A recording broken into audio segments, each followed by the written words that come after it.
Alright. We have returned. Because it is Thursday. And Thursdays are streaming days. And streaming days mean, well, we stream. And on Tuesdays and Thursdays, streaming means DDO. So, what has happened on stream for anyone who was not here? On Tuesday, we got in a couple good groups, and we managed to level all the way to cap. We started off at like level 25 or 26. It was a pretty quick run. So today, we're probably just going to run some Reaper stuff, maybe some raids if there are any going, and just generally experience the build at cap. So, I'm going to check for groups. Legendary Shroud is not one that we are flagged for. I mean, obviously I could flag for it, but perhaps it's worth doing. In the meantime, while I decide on whether or not I want to join that group, we're going to take this out for my traditional DPS test. And my preferred DPS test dummy is the purple named demon here in the legendary Dread Wilderness. And the reason for that is that it's got a bunch of health, and it's easy to get to. It's always there because you summon it with the crest, so you don't need to worry about any randomness. The only downside, of course, is that as a demon it's got various immunities and stuff. So, like, certain builds just won't show their real, well, quote-unquote, real DPS against it. Like, if we were mainly a lightning imbue build, but that didn't have lightning immunity stripping, well, that's not going to show well. But this build doesn't have any of those issues, so we're just going to see how fast we can kill it. Now, I believe the last build with the assassin took me, I want to say like 45 seconds or so. It was much longer than normal, but I don't think it was over a minute. So we will see just how fast. Is it up there? It is up there. Okay. So we'll see just how quickly we can do it on this. We'll say much more just straight DPS oriented build can do it. And the other thing that we did during our last stream was that we kind of figured out our gearing. And by kind of figured out our gearing, I mean not at all. We put together gear based on what we had, and then we tried to figure out what to put in our what to put in our sentient weapons, like the filigree setup we wanted. So, I'm gonna put up our buffs.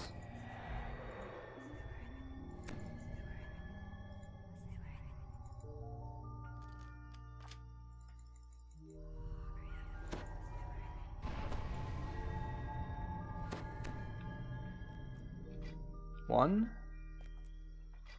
two, alright. No holds barred. Inexorable advance.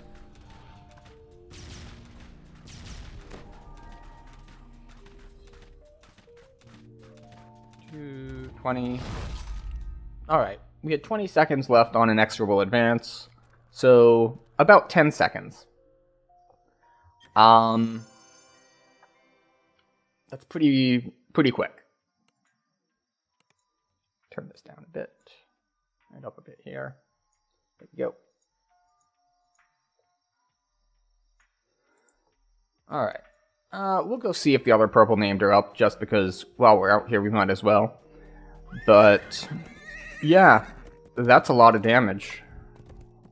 So that's just a Coin Lord favor group. This is Epic Creeper, Legendary Shroud. 1, 2, 3, 4, 5, 6, 7, 8 people already in there.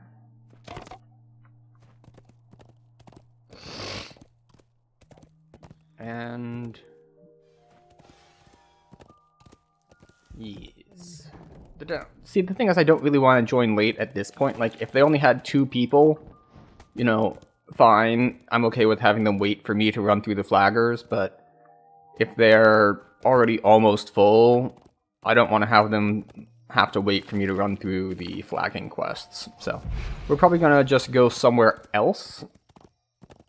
And what am I thinking for somewhere else? Well, I do still need a lot of stuff from Sharn, as far as, oh, let's say,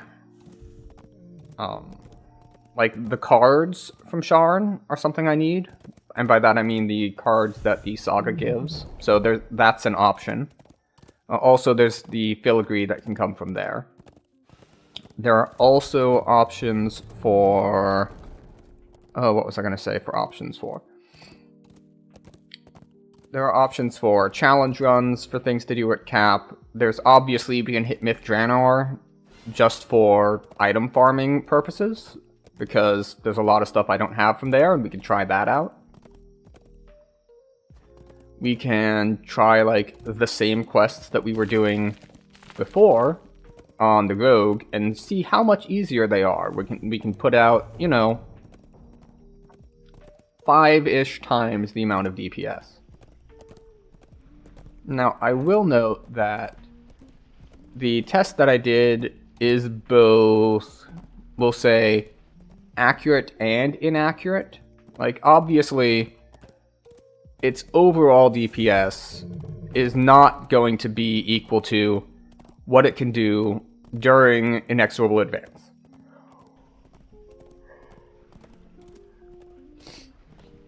Because that is a 5-minute cooldown, so obviously that is like peak burst DPS.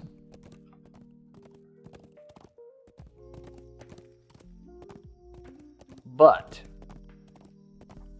on the other hand, it also is peak burst DPS, which means we don't even have time to build up stacks. And stacks of what? Well, like Archer's Focus stacks. Power, dominion, both were within my grasp. What better way to achieve them than to become royalty? So, we're also down on ranged power on that side of things. Words and promises. You wouldn't defy. Now, if we want to look at our actual gearing setup, where we ended up. So, we have this, which is obviously not the most up-to-date, but still very good. It's got the Sovereign Nightmares on it. We've got the General Potency, which is okay for any of the few spells that we actually do cast. And it's a Force Imbue, so, you know, why not? Then we have our Dinobone Heavy Crossbow. Again, not the most up-to-date weapon possible, but it's one we already have, and it's one we have already crafted on, so...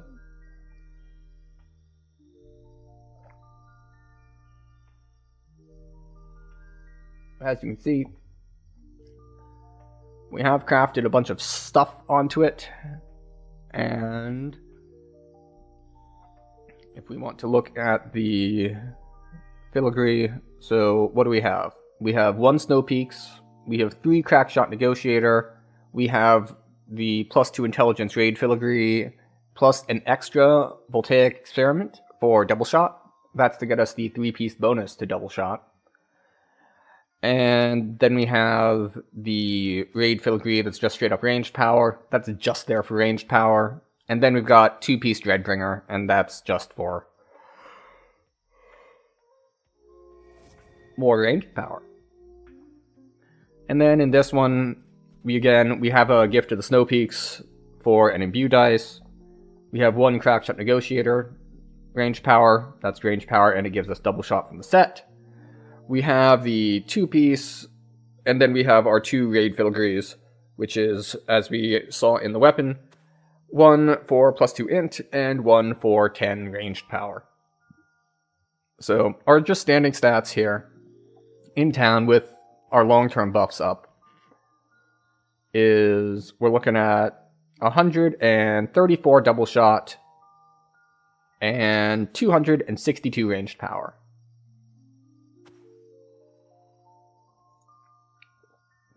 So that's what we're looking at there. As far as sets are concerned, So we don't have any more modern ways or any of the solar filigrees that we would need to fill out the stuff that we would get from Wall Watch, so we are wearing Wall Watch. And then we have our legendary Bloodstone. You'll note that we are not wearing the set for it this life, because sneak attack dice come from Wall Watch. And, well, that's what we wanted. And the rest of the stuff isn't as important, which means that our bracer slot, instead of just being there for that set bonus, we get to have the Wind Tower bracers, which has greater marksmanship on it, and insightful double shot, and just a variety of useful things. The deception doesn't really matter, because... Excuse me. Because we already have it here on our legendary Bloodstone. Now, our necklace is one of our weakest slots. On the one hand, it's handy because we do have our 2-piece winter from it. And we get a little bit more bypass, and we get true seeing, immune to blindness, but we get true seeing like 3 or 4 different places. We get cold iron bypass, which is nice, and of course spell saves. You'll note that this has no augments in it, because I don't care that much. Now, we are wearing our goggles of the Berserker. While the enhanced Blood Rage doesn't give us ranged power, it does still give us damage, and damage is still good. Plus, we get Life Sealed and Relentless Fury off of it. We did end up going for the legendary Firemouth's Cloak, and the reason we went for this cloak is it is the only slot that we have speed in. So, this is mostly just here to give us speed. Otherwise, we'd have speed in like the bracers or the goggles slot, but as we just saw, I have better stuff in those slots, so this is mostly just here for speed. Then, of course, we have the Belt of Bold Brilliance, which is here for basically everything. We have the Profane Physical Resist, we have the Insightful Intelligence, and we've got the Profane 3, so just all around very good. And we've got our Illithid Ring here. It's not great. Like, we've got some enchantment resistance, which is okay. We've got universal spell war. We've got but this is mostly here for the quality intelligence. I will note that our intelligence is still relatively low for an intelligence main stat build, in that we only have 81. But we have our baseline intelligence, and we have insightful, and we have quality, and we have profane. But the ones that we're missing exceptional, and we're missing artifact. But even then, exceptional and artifact would be another 5 total, which would bring us up to 86, which is still relatively low. Partially because we didn't prioritize in too much in our filigree. We went with more like just straight up range power. But that's just kind of where we are. Oh, and we are using the Deep Snow boots as opposed to having our Absorb boots on. They have like similar amounts of Constitution on them. So we could swap to those if we needed the absorption, but I wanted the freedom of movement, and I wanted the set bonus.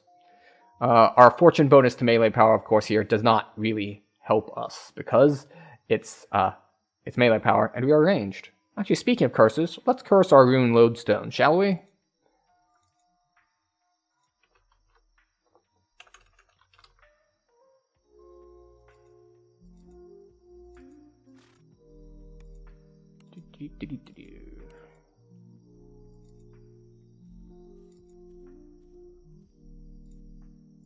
Form deck.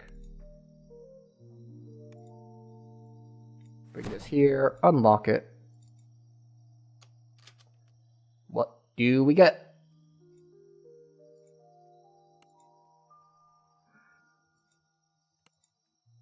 We got... attack and damage. Not bad. Not bad at all.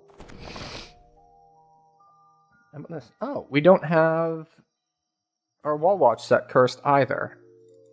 I don't think I have that many. Let's see. I can do 3 more curses. Alright, and all 3 of the my Wall Watch pieces are not cursed. So, let's pull those out. and see if we get anything good.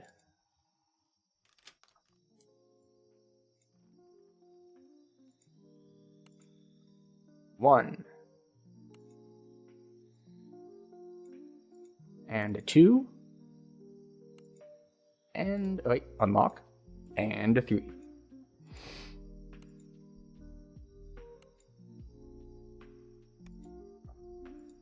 Lock. Lock. Lock. Alright. Constitution. Solid.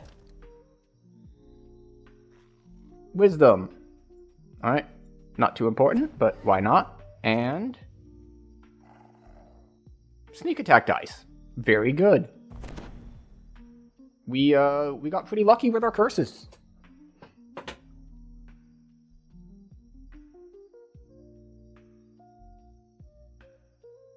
So in total, we ended up with an extra 1 to wisdom, an extra 2 to hit and damage, an extra 2 to constitution, and 1 to sneak dice. Well, wait a second. This is a fortune bonus?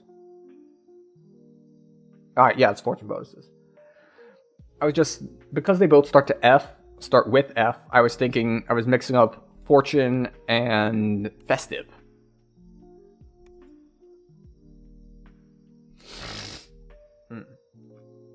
Now, since we've used up all of our cards, Desire in the Dark. Tethumar. Don't see a lot of those. Sartans, Gatekeepers, White Plume Mountain, Housekeeping. Sure, I'm down with that.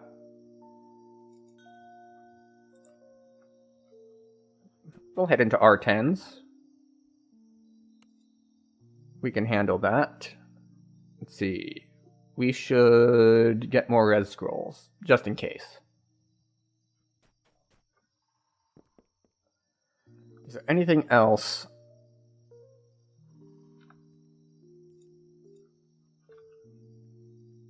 I never got my Harper pin out of the bank.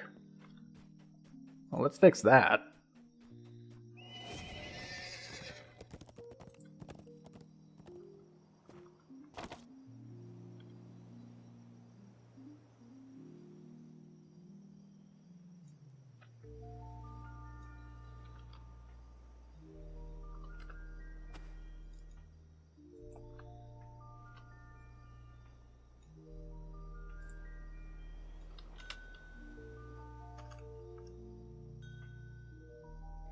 Yeah, we'll get heal, greater restoration.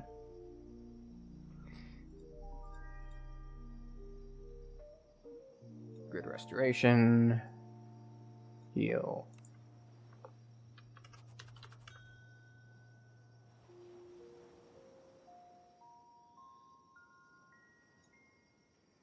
All right. So we're going to head over to House K and get ourselves some extra scrolls.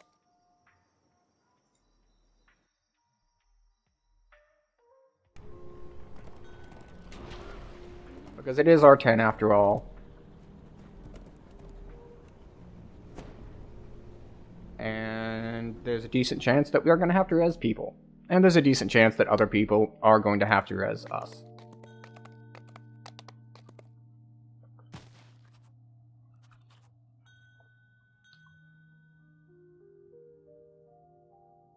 Oh. Never mind. We're gonna go ahead and join this raid group instead.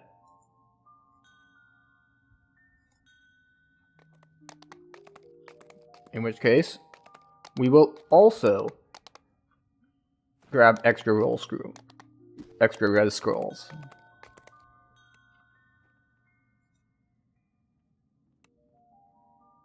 Scroll of Resurrection. There we go.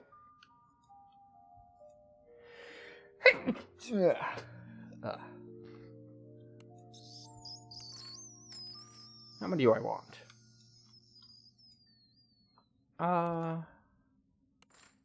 We'll say that many. Now to remember where the Den of Vipers entrance is. I believe it's in Myth Draenor, so we're gonna head that way.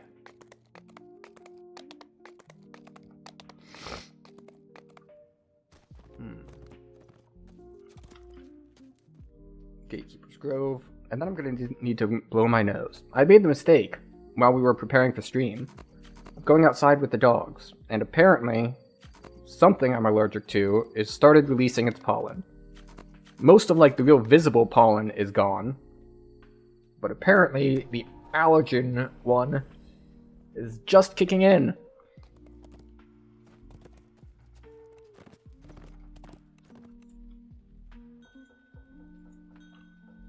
Alright, so that's enemies old and new.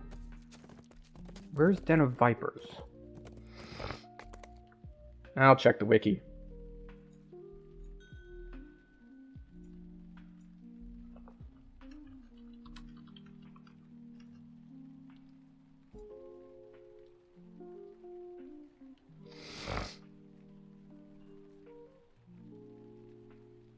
Hall of Heroes. Okay.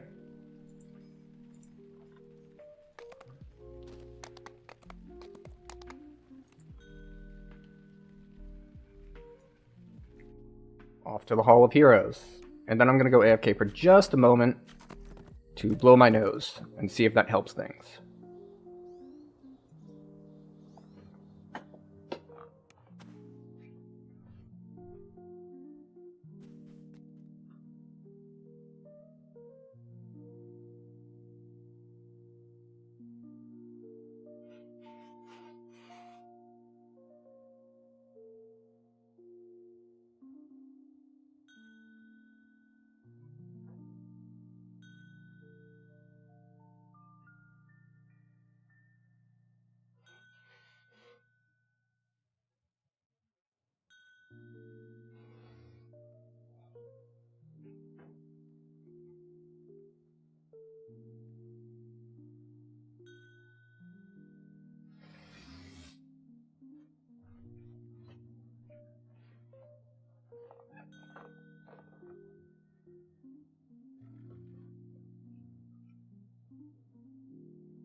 She's hiding tonight.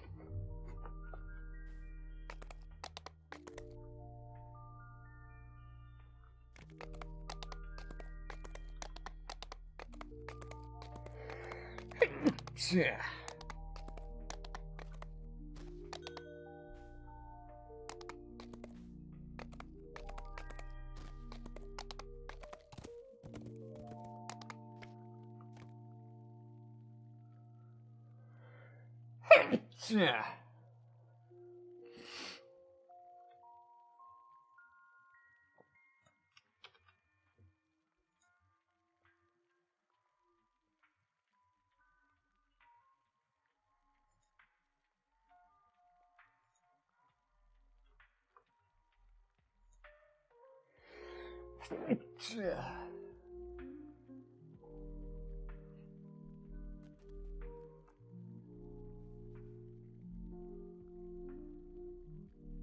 Oh, Discord, you're being weird again.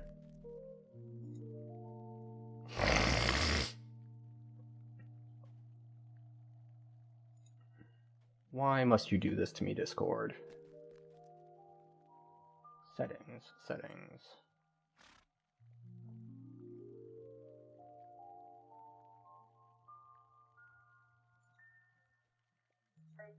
Sorry.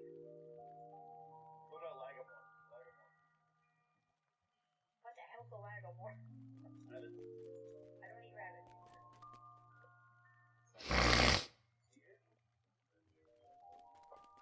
Hmm. Are you inviting this Netherland dude? No, last spot. Okay. Oh, wait, no, someone was right. Okay, we're gonna turn them down a little bit, because I'm definitely going to want to hear them during the raid, as I've only done this raid once before. Not in. Neither am I. But then what? I'll bring you out. This one has villains for you. Alright, there we go.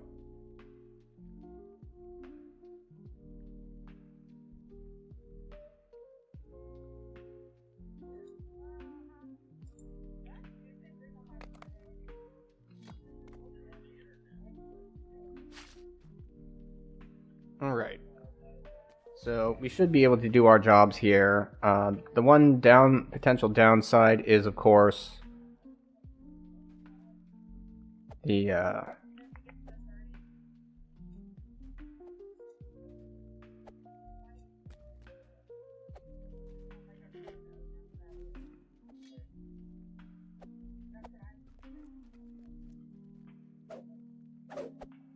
we're gonna switch over to Lionheart Ring for a minute. Now, this does lose us some intelligence, so we are going to swap it. But, for the time being, it should give us our extra charges of no holds barred. Oh, never mind. Not if we zone in too quickly.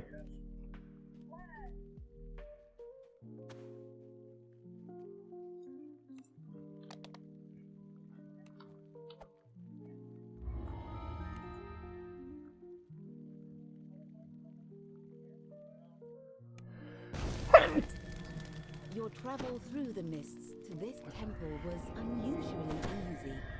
Okay. Well, we don't get our extra charges. That's fine. It's almost as if the mists are nudging you forward.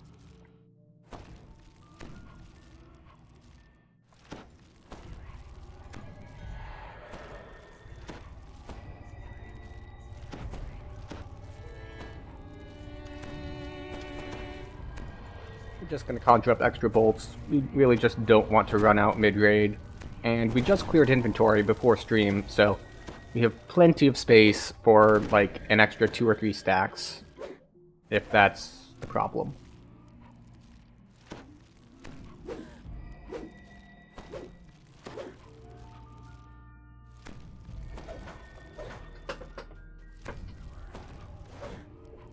Okay, so we got deadly weapons. Do we have to override it or not? Let's check dice. We do not. We only have 17 imbue dice. So it's not a times 7, so losing 1 for deadly is perfectly fine. And also for rating purposes, minus 116 range threat multiplier, so we shouldn't be pulling threat on anything. Oh, I didn't switch my build over. So I'm still got Sacred Defense, so I could have more damage in this build, because for raids and stuff, I don't need these 6 points. Like, this is defenses that I should not need. And we can put that into places like Shin Tao for another, that's 3 double shot right there. And we can put 1 here for another imbue die. And so let's see, that's 5 points, and then I'll have like 1 more point somewhere else. Which, you know, it could go here for +1 hit and damage. Like, that's good. So, for like raiding and stuff where I'm gonna be able to stand somewhere else and not get hit, I think that's where those 6 points are gonna go. Like, 1 more to hit and damage, plus extra versus evil. And then another 3 double shot, and then another imbue die.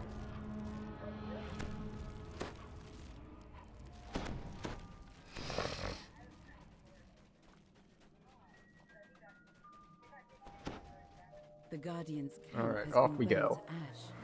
You don't see any bodies, so perhaps they escaped.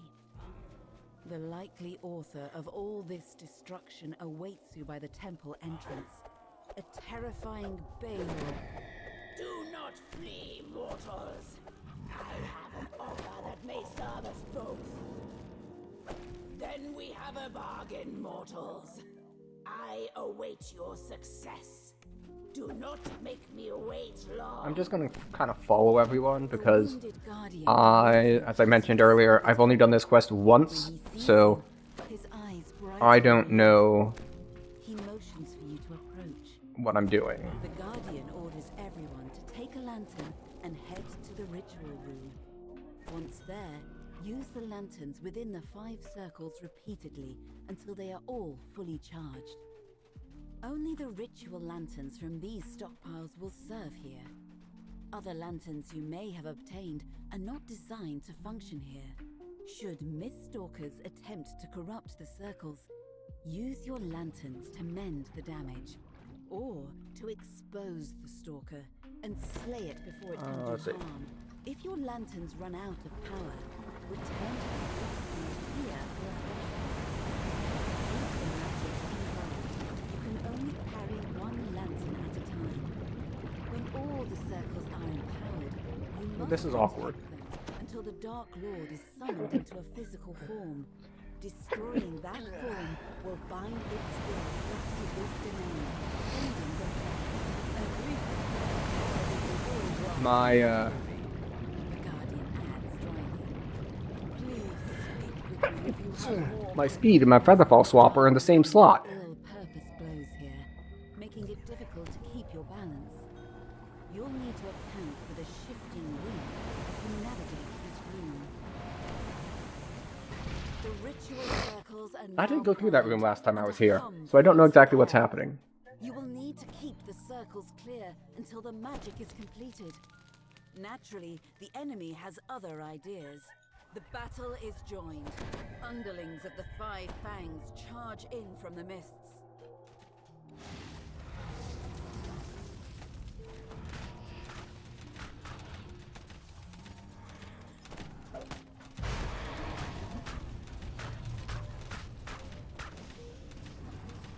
A cloud of mist detaches from the walls and moves towards the ritual circles. A mist stalker. You'll need a lantern to stop them. Alright, so we wait until someone hits it with a lantern.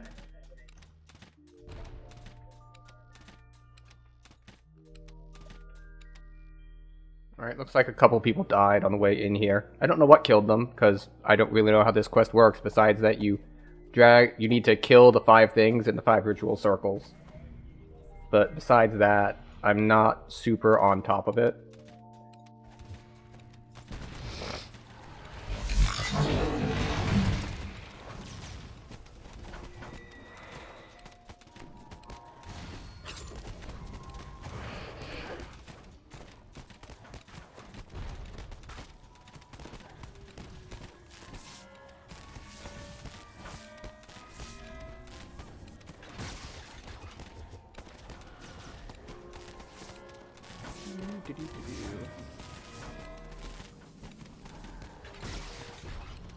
I'm not even bothering with hitting cooldowns at this point.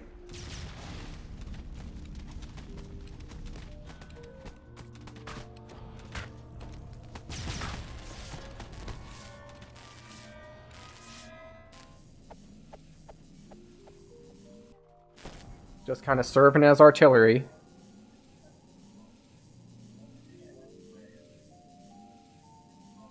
The ritual circles hum, the mists boil, and a massive shape begins to form to the south. The Dark Lord has arrived. You cannot stop us. We are divine. Our coil thread the flames. Will not be bound.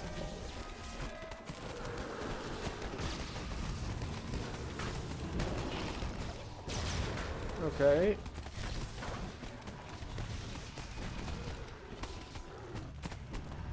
And I guess we DPS this now.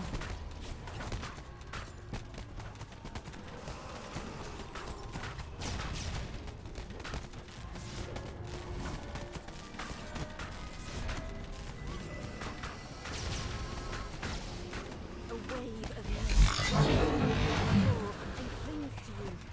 Quick, cleanse yourself Alright, with you a appear to be just attacking random people, and we can't have that.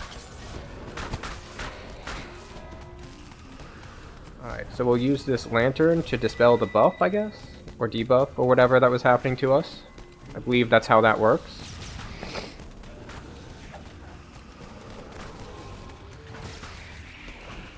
I don't know if someone else insta-killed that, or that was my Nightmare Guard kicking in.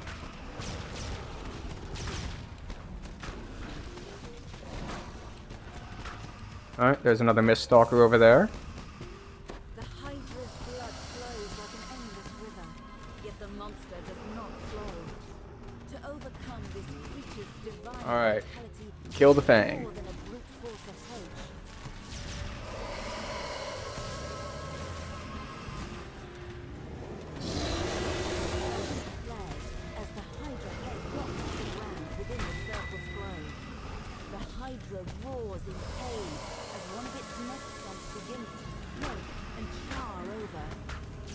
Alright, there are things on the floor. Let's not stand in the things on the floor.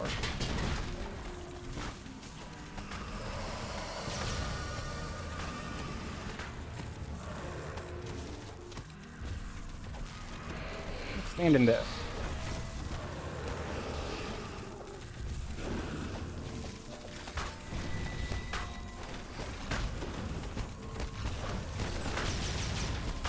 I'm just gonna let that build up, and I'll use a thing it later on. Okay.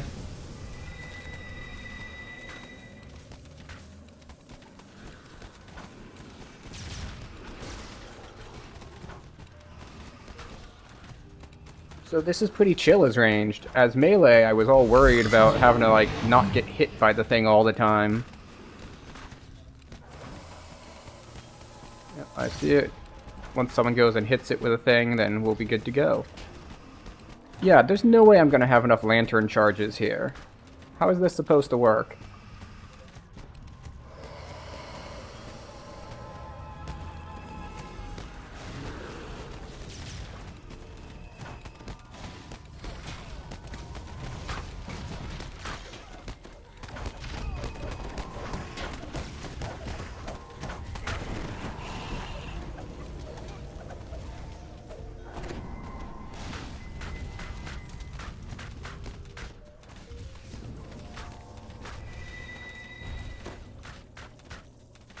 That Black Dragon Bolt hurts a lot.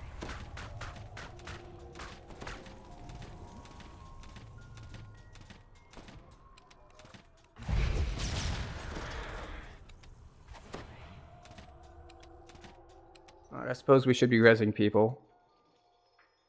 Where is he?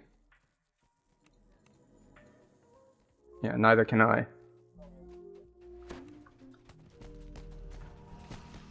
Oh, I said put my weapon back on.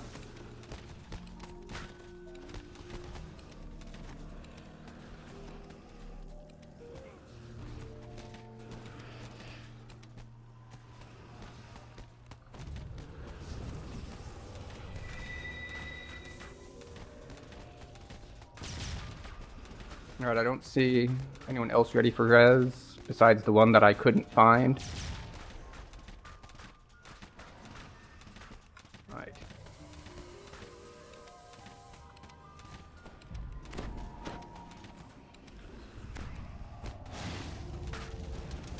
Okay, so these things are just going to be randomly hitting people, and one of the people that they're randomly hitting is me. So I am incentivized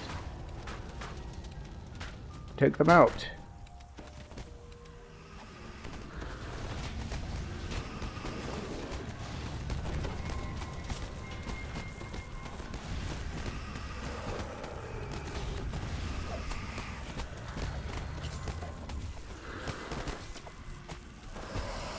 Okay, so let's see, I need to turn up the Discord a little bit.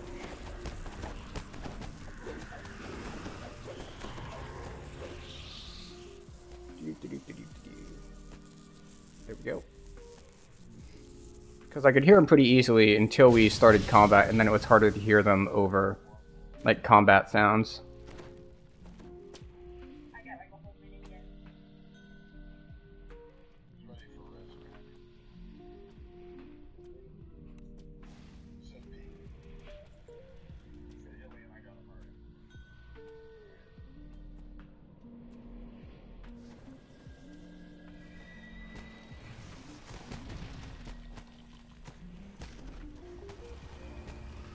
So, there's something I'm missing about the lantern mechanic. Like, I'm pretty sure it's AoE, so...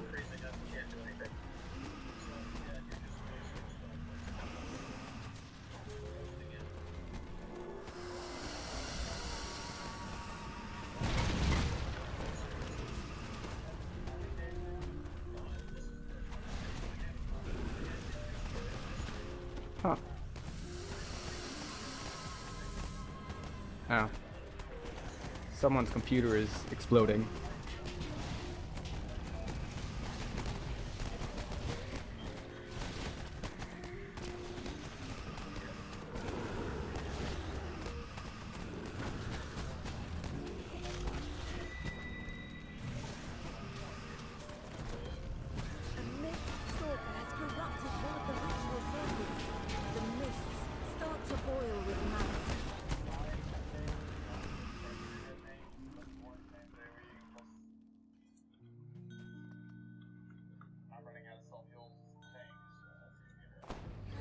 Alright. Well, that pull...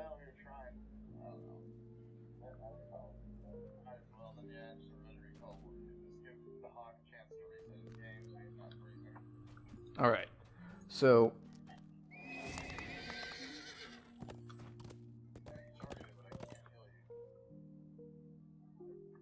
Let's see.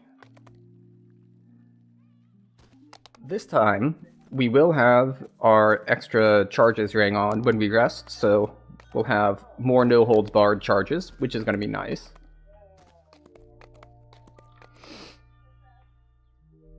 And we're going to go in one more time.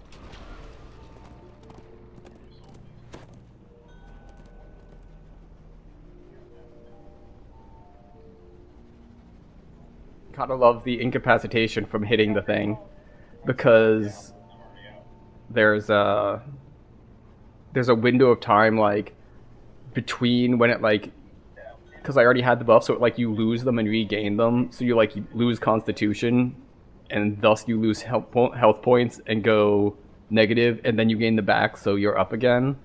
So if you've ever wondered, like, why is it doing that? That's why it's doing that.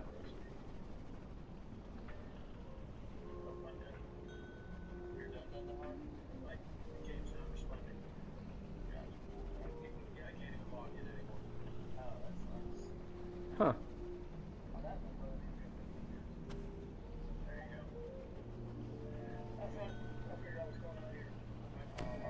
Alright, we got our charges back, so now we'll teleport to the Hall of Heroes.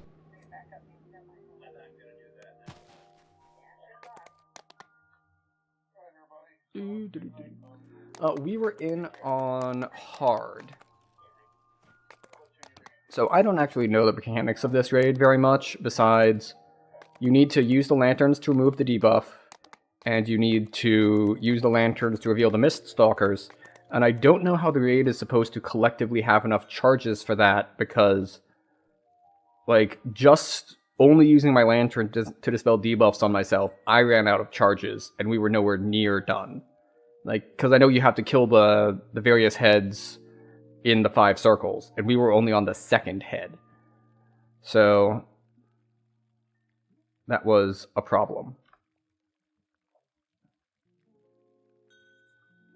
So I don't...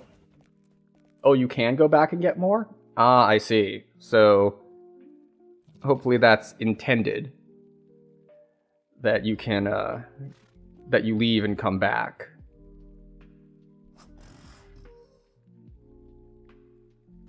But yeah, it looks to be relatively chill from a ranged DPS point of view. As long as people aren't dying, you just have to essentially keep the ads dead and swap DPS to the heads when necessary, all while using a lantern to dispel the debuffs on myself. I will leave the dispelling debuffs on the various Miststalkers that pop in to melee, who need to run up and fight things. Oh, are we back in? No, we're not back in. I am in the guild who is running these. They did post their Discord, so I'm in there, but I am, of course, not capturing and broadcasting their Discord because they didn't ask for that. It does look like we have an ad starting in like 1 minute. I'm going to run that early, so that can run while we're raiding, and we won't miss any time in raid. So we're going to click that ad button, and we will probably not have done anything by the time people get back from ads. So that is an advantage. Let me actually update our stream description.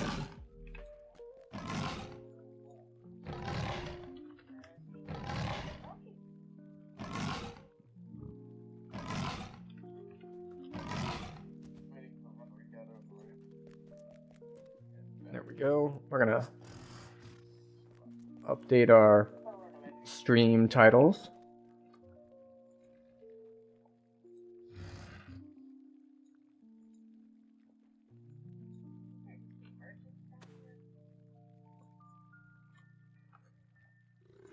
There we go.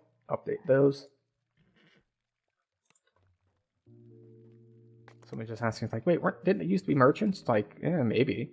There used to be a lot of stuff in here. A lot of the stuff that used to be in here is in Gatekeeper's Grove now. For example, the quest entrances to Temple of Elemental Evil and Slave Lords. And I think White Plume Mountain as well. Like, all that stuff was here before it moved to the Gatekeeper's Grove a while back.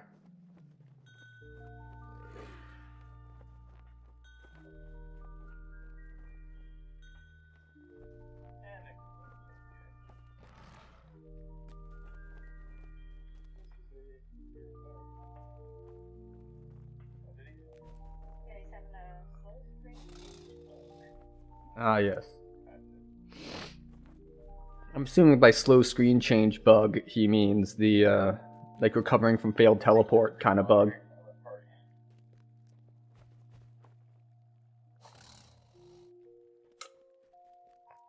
Alright.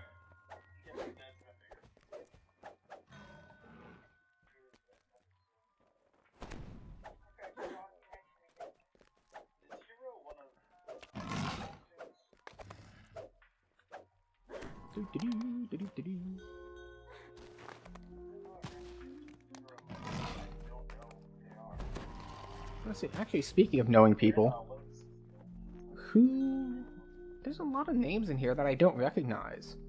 I guess if they're in a more active guild, then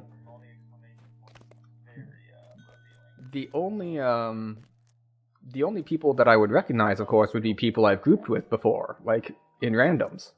So if these people are mostly running with each other because they have an active guild, then it stands to reason that I wouldn't have seen them in random pub groups before.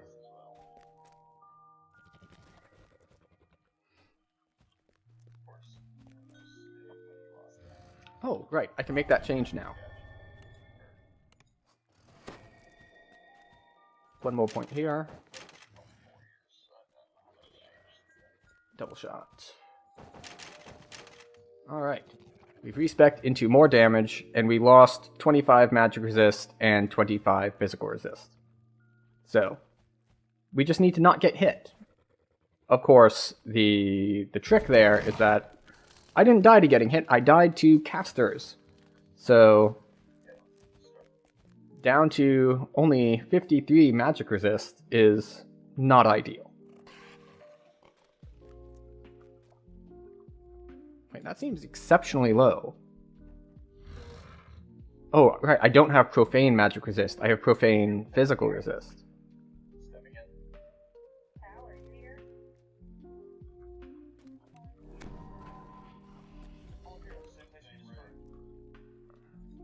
Enter then. There we go.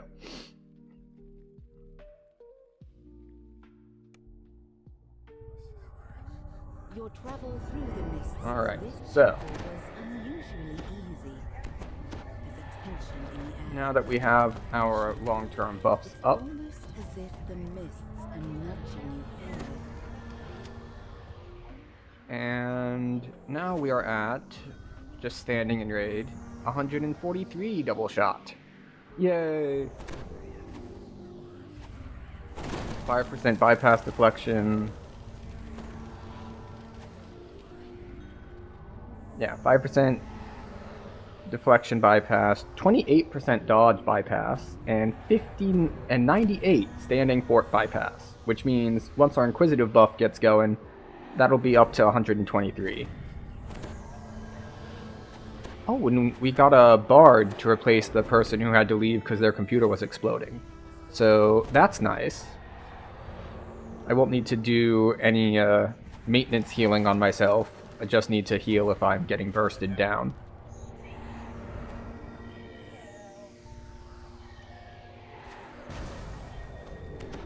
Actually...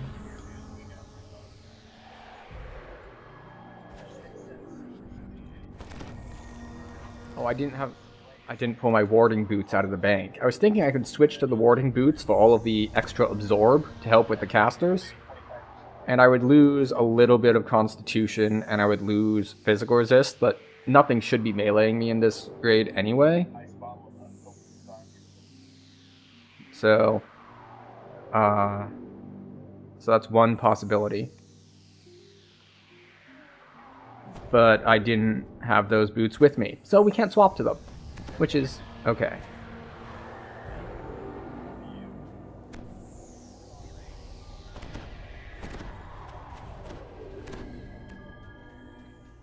Alright.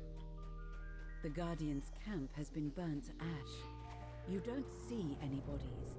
So we do still need to grab a lantern. The likely author of all this destruction awaits you by the temple entrance.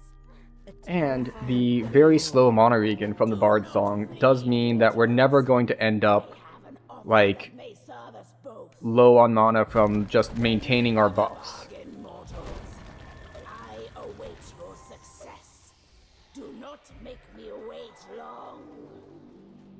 A wounded Guardian awaits you just inside the temple. Alright. When he sees you, his eyes brighten in relief. He motions Misty you to door. approach. Where do we end up going? Is it the jumping puzzle, same as last time? Take a lantern and head to the ritual room. Once there, use the lanterns within the 5 circles repeatedly until they are all fully charged. Only the ritual lanterns from these stockpiles will serve. Other lanterns you may have obtained are not designed to function here. Should falling. Miststalkers attempt to corrupt the circles, use your falling. lanterns to mend the damage. Or to Oh, are we just expose fighting this thing? Okay. slay it before it can do harm. Oh. Well, that was easy. Why don't we just do that every time? Why bother with the jumping puzzle?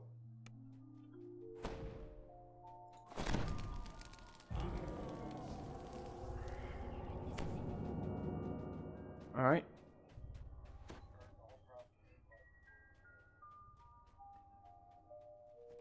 So let's see. How many people are not here yet?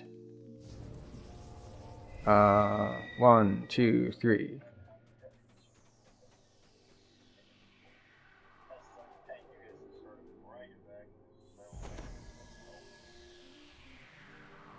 I heard someone swear. I'm assuming they, like, fell somewhere they didn't want to fall. The ritual circles are now primed, and a hum fills the air.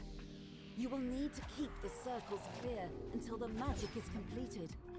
Naturally, the enemy has Alright. other ideas. Time to just shoot things until it's all dead. Underlings of the Five Bands charge in from the mists. See? And now I don't need to worry that much about healing from this random damage I received, because we have Bard buffs on us. Okay. This dot hurts a lot. Maybe we will pop a reconstruct on ourselves. From the walls and moves towards the ritual circles. A mist stalker. You'll need a lantern to stop them. There we go. Someone used the lantern to stop it, as instructed.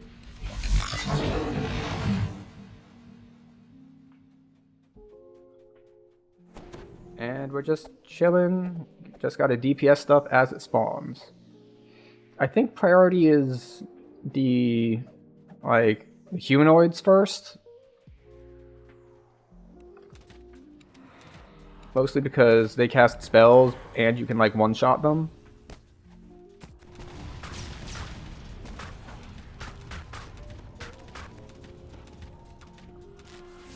That is a lot of bone nagas all spawning at once.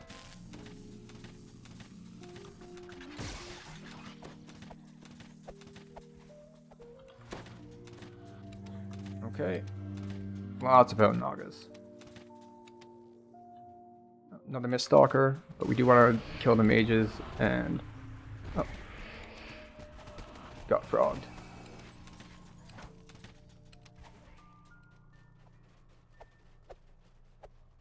Okay. Someone has oozes. Someone's got tar. Alright, so I guess we're just chilling.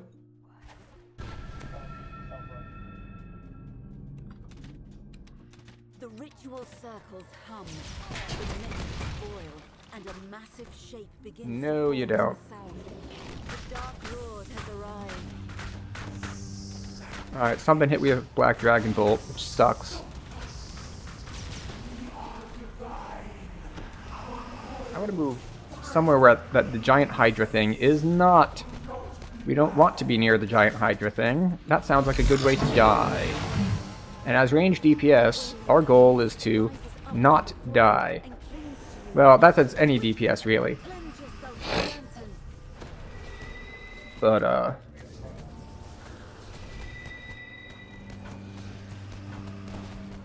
oh, there's one over there.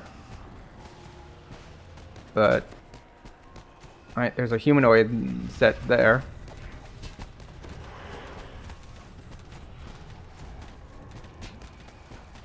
Alright. We'll shoot the one in this corner.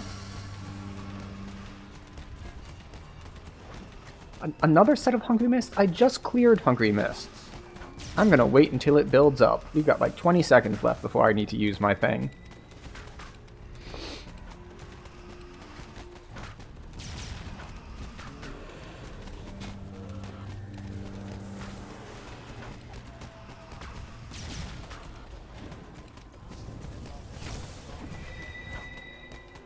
The Hydra's blood flows like an endless river, yet the monster does not flow. Alright, here we go. Overcome this creature's divine Inexorable advance time, burst damage. So much burst damage. Oh, there's a Miststalker over here. Good. We can burn burst damage into him. The Hydra roars in pain as one of its neck stumps begins to smoke and char over.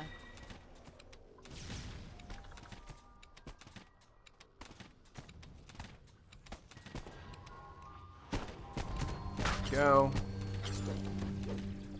That's a lot of damage. Am I hitting it? I don't think so.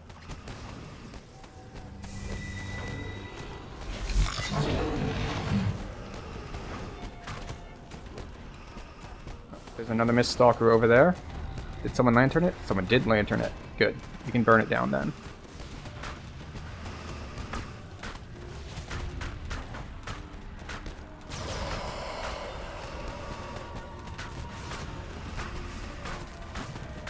Alright, we have 3 lantern charges left.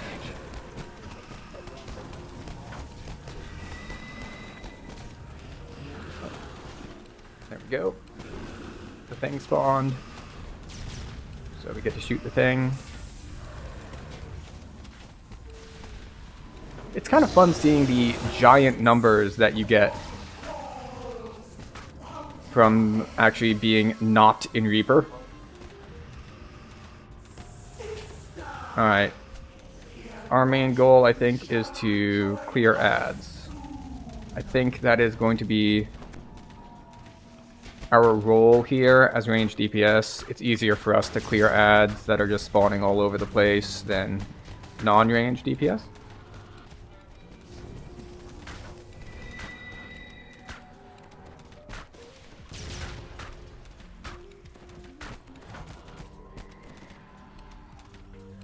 Alright, Bone Nog over there. Alright. Scout goes down. Archer goes down. Oh, Bone Nog is still up.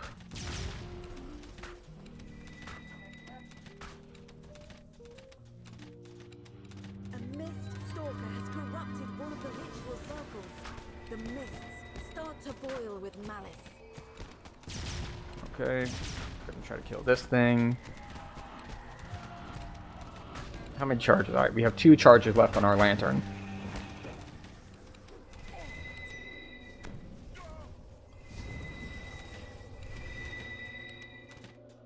We have 1 charge left on our lantern.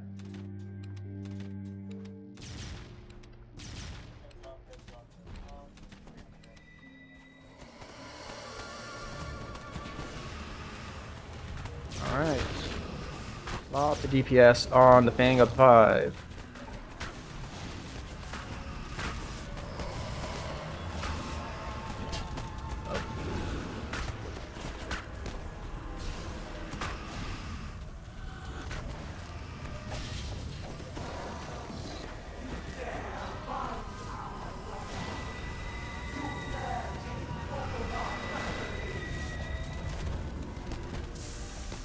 Alright. I don't know what exactly happened there, but it looks like it aggroed onto me.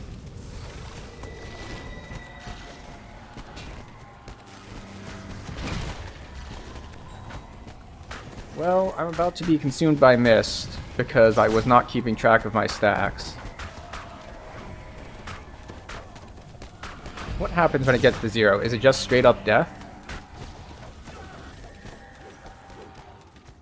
It's just damage? And it's only like a couple hundred damage?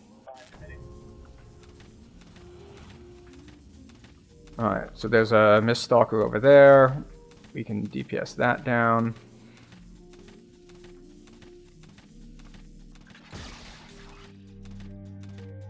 I'm assuming this is in position since it's near that ritual circle over there.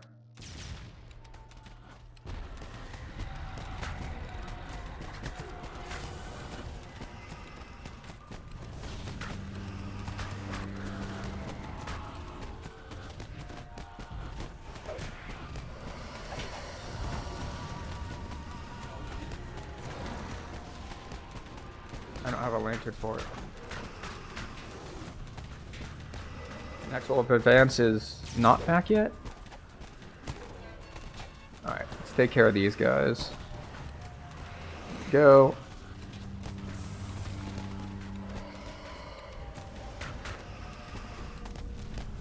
Next level of advance. Lies sealed within circles. Only one head remains. The smell of the Hydra's charred flesh. Alright, we need to take this guy out before he corrupts that circle, if I understand correctly. Lots of ads alive.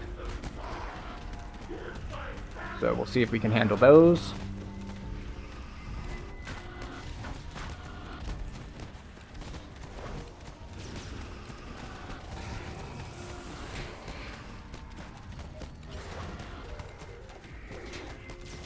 Oh, we can just focus on the Hydra? Corrupted one of the ritual circles. The mists start to boil with malice. Can we? Okay, I'm gonna trust the call that we can just focus him. Final head rolls Huh. ground. I guess we can. Excellent. The Hydra I am learning more about how the raid body works. evaporates into mist. Then a ghostly figure appears in the central circle. A vast dark shadow. Use your suddenly lantern to looms repel this out threat. of What the mist. happens when it gets all the way to 0? Flicker in the veils of Because I thought it was like death, but it appears to like not be anything. Do like, is that what summons ads if people don't cleanse it? You are where you belong at last. Time for you to introduce Oh. your siblings to me. So this is representative of how broken Inquisitive is at the moment. Let us take this Or it might just be representative of I was specifically choosing to target ads all over the place, while Melee like has taken the tried to focus on big things that weren't running around as much. Without the Hydra's influence on the mists, the threat to the other planes is now over.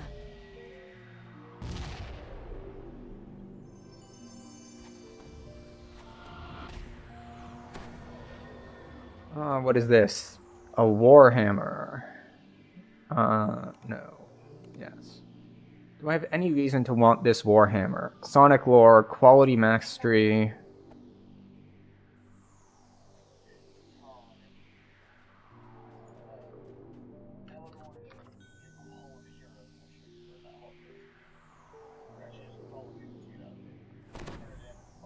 Alright.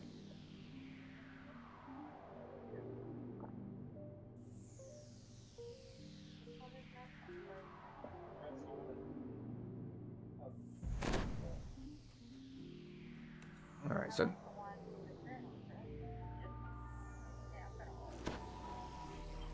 alright.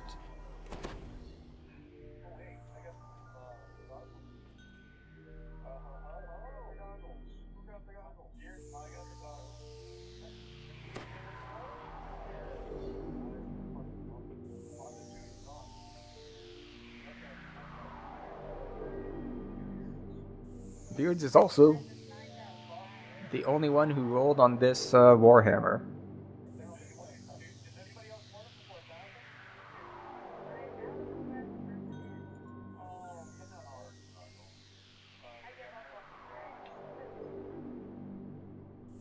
Sin, the Way of Melody. Oh, interesting. Exceptional Sonic stuff.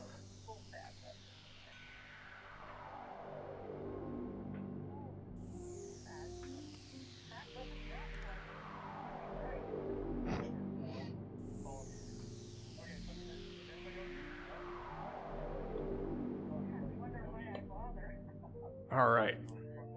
I'll need to update our thingamajig. Okay, so we're going to threats,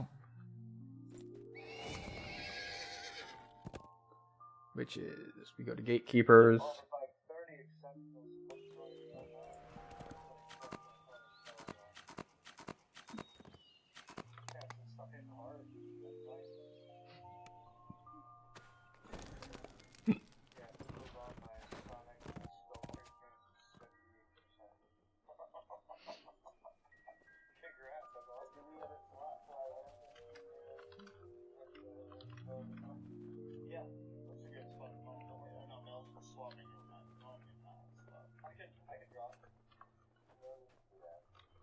Alright, update our stream title with the raid title.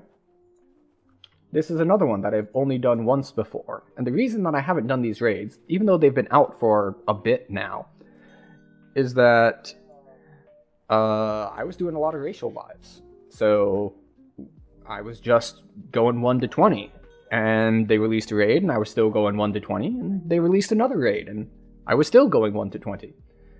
But now we're actually at cap, and we have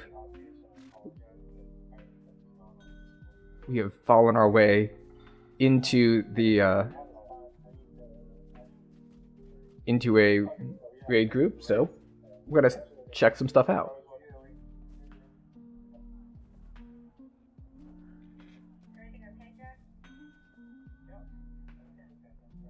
Alright, we got some people dropping due to time, we got some people dropping due to not having the Draenor, so we're gonna backfill those slots, I believe, and get on with it.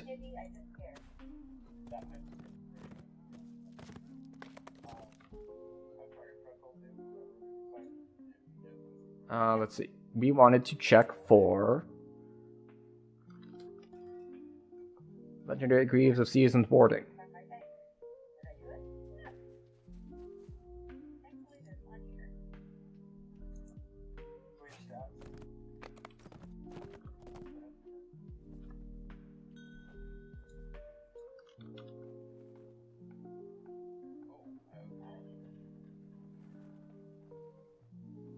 Okay, so I go from 2150.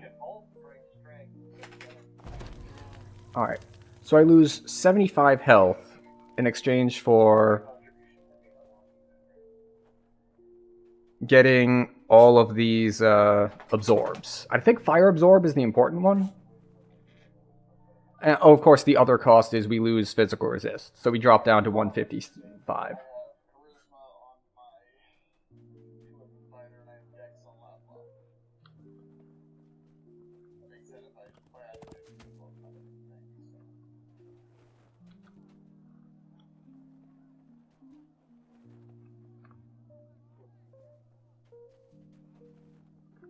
Alright, but... oh, we forgot to swap our ring out after we used our first 3 charges.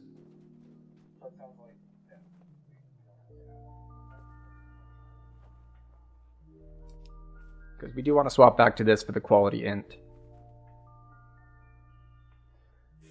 But as for elemental defenses...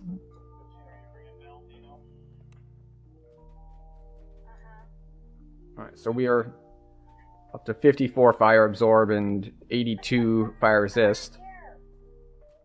So with that, unfortunately, we have pretty low magic resist rating. So we're still going to get set on fire a lot. But having these boots on should help dampen a lot of that with this much absorb.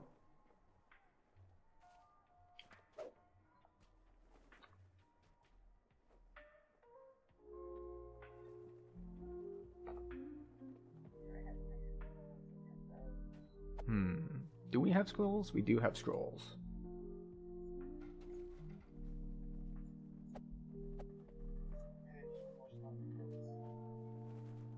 Alright.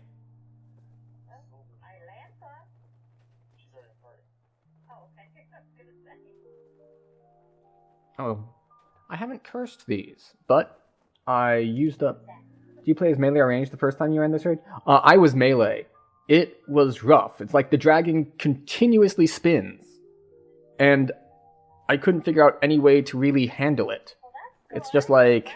It's just a raid mechanic that there is no safe place to stand because the dragon's just going to keep spinning. And it's not even spinning exactly 180 so that you can like find an in-between slot. You're always going to get hit with like the face or the tail. It was a lot. This time I think it'll be easier because I believe there's also a fire thing that like you want to not stand near other people for, which is also going to be much easier as ranged. So, yes, I did play as melee the first time I ran it. I don't think anyone explained the spreading fire mechanic to me. Like, I had said that, hey, I've never been in this raid before.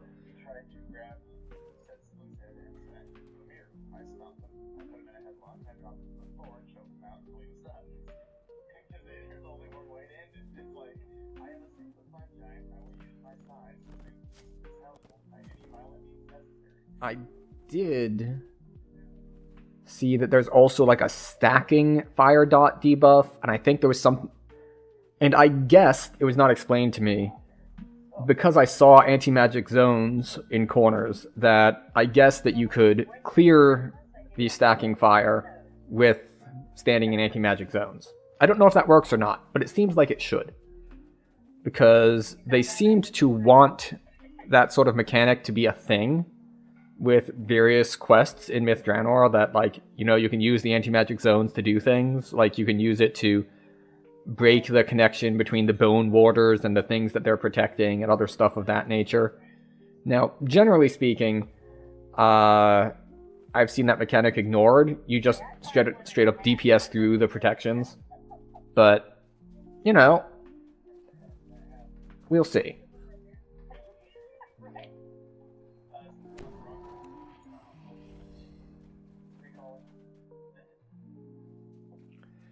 I don't know what difficulty we're going in on. Someone apparently went in on the wrong one, which is normal. So I'm guessing we're going in on hard.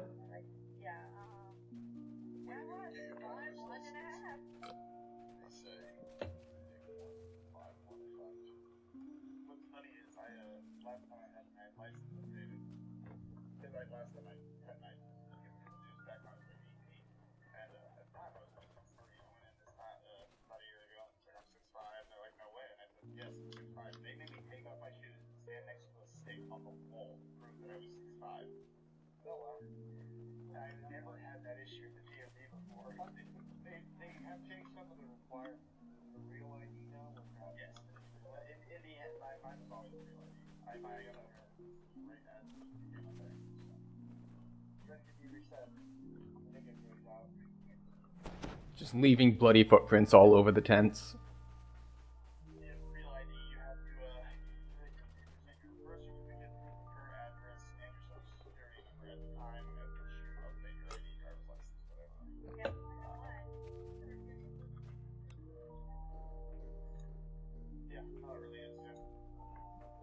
All right.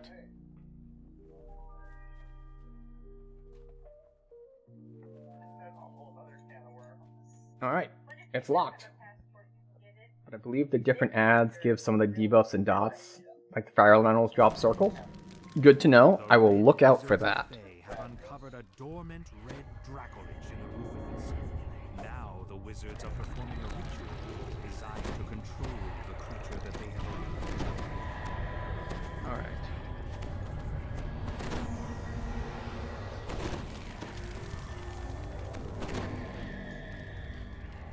How many bolts do we have?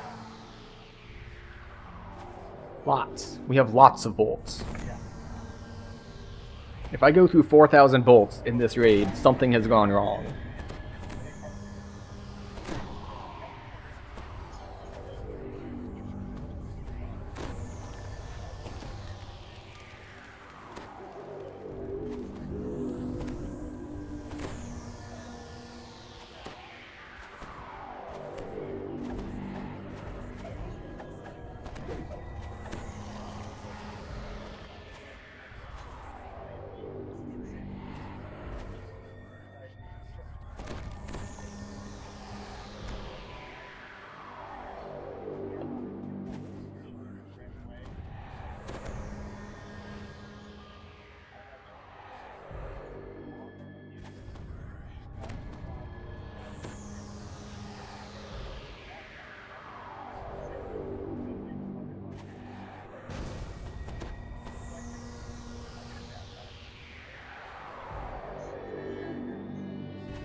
Alright, we have songs done.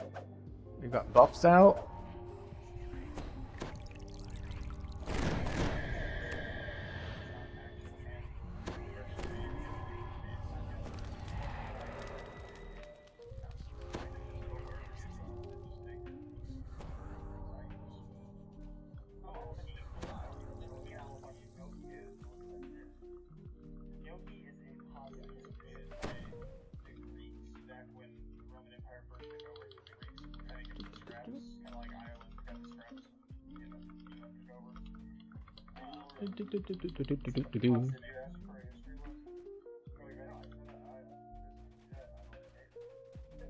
The Baelnorn says he'll seal the caves so none of the Red Wizards can escape while you're putting an end to the ritual.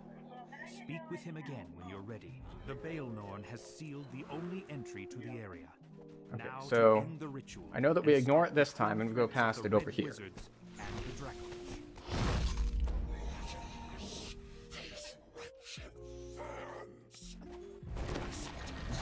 Alright. So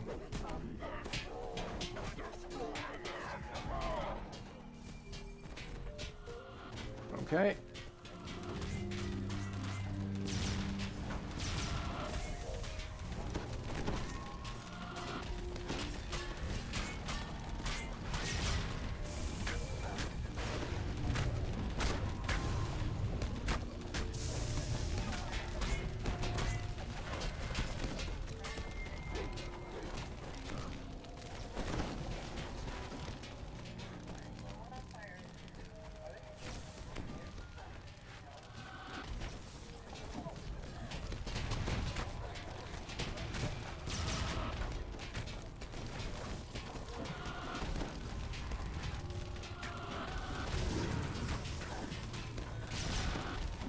Okay.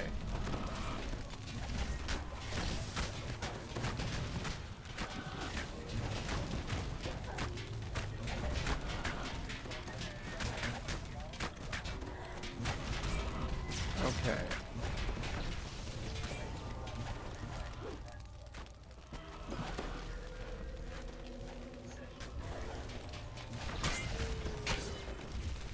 Alright, so we're gonna shoot this thing a bunch.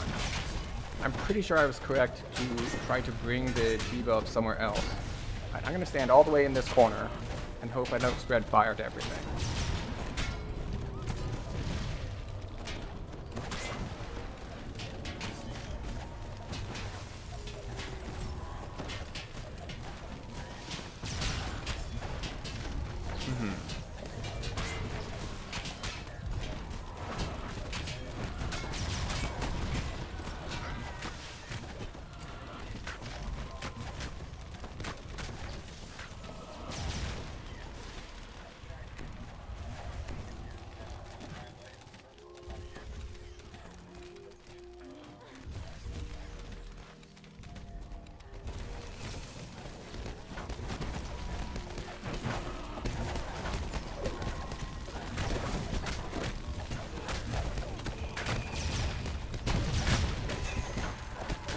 Okay, so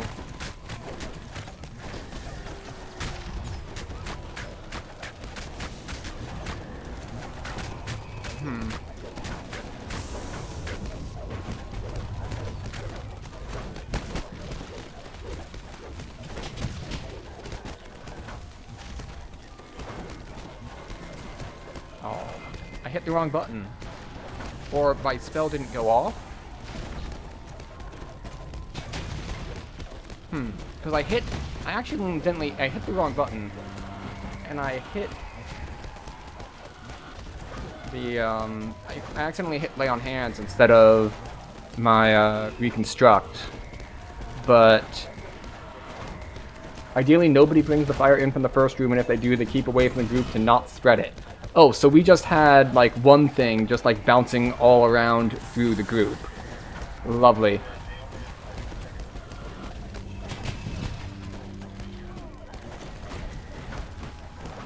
Alright, well, now we know.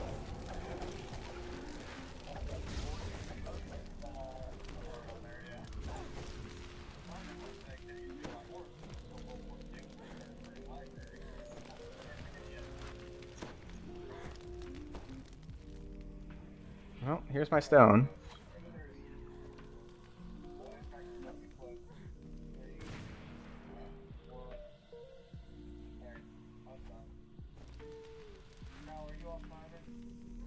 Let's see. If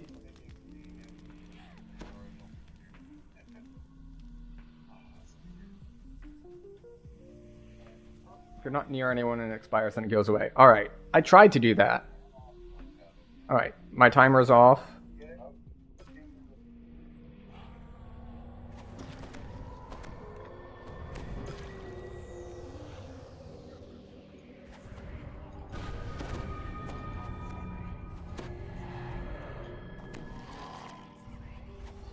Okay, we're gonna do this, we're gonna do that. Gotta love the tumble animation cancel.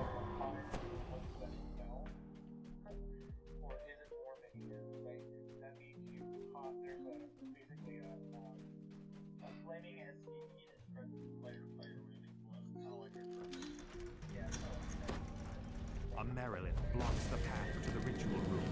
She commands her minions to attack, then jumps into the fray herself.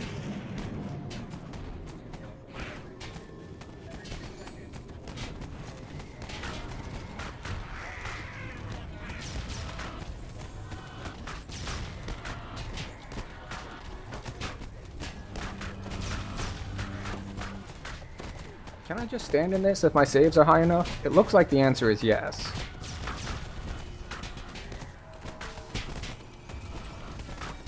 So, should I be hitting other ads instead of the main thing, or... who knows? We're just gonna target focus the main thing and hope it all works out somehow.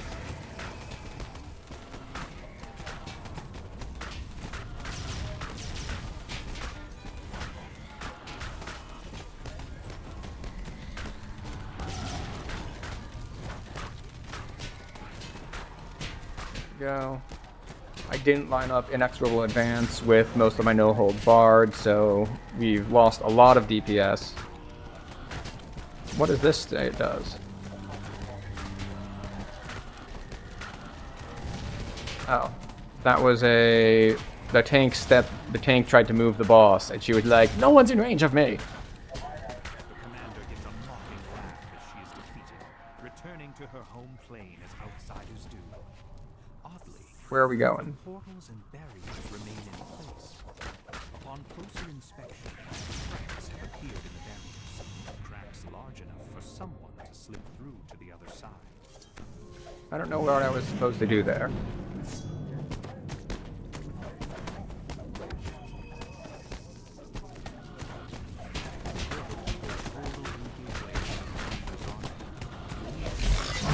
Okay, I guess we're killing her again.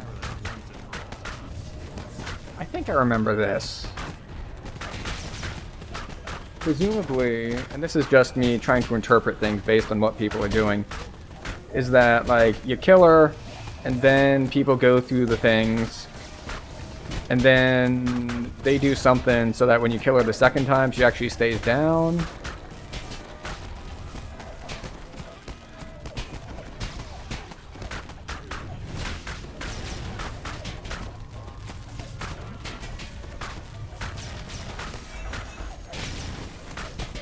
Kill portal keepers, I see. Alright, I guess I'll kill this ad. Oh good, it's susceptible to paralysis. It looks like we're getting this stacking debuff because something isn't being engaged. Presumably that's someone on the main dragon?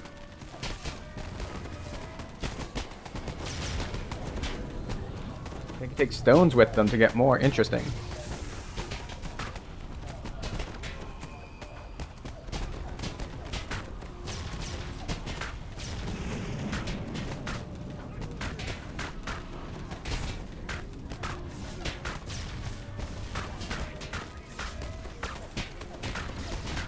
Okay. I do like having let's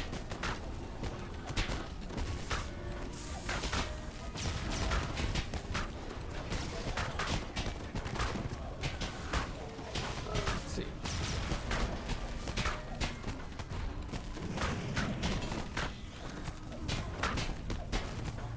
go.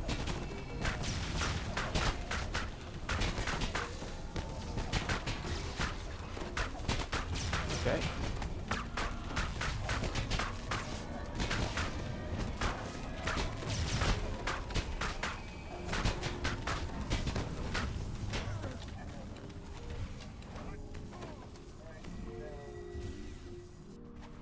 Do we send more through the cracks?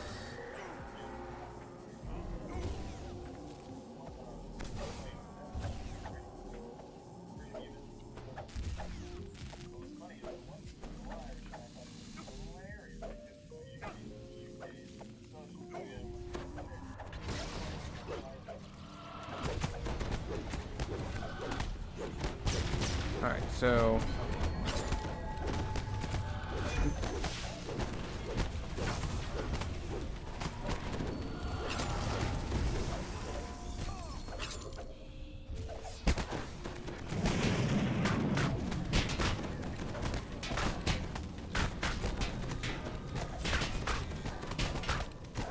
Okay.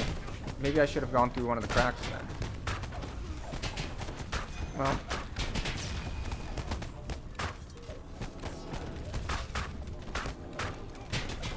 Well, someone is saying he could use some help, but I don't know which portal he's in.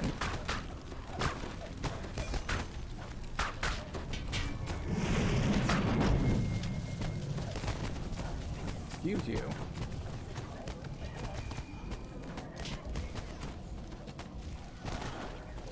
That's a lot of poison.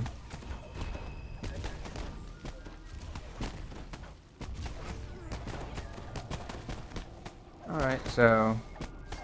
Oh, that is a long duration poison.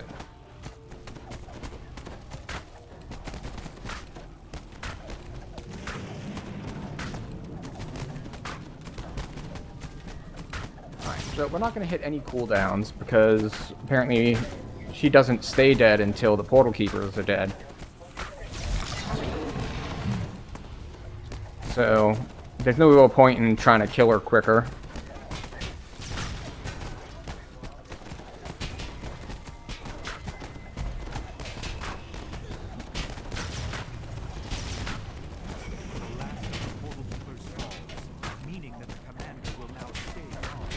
Oh, there we go.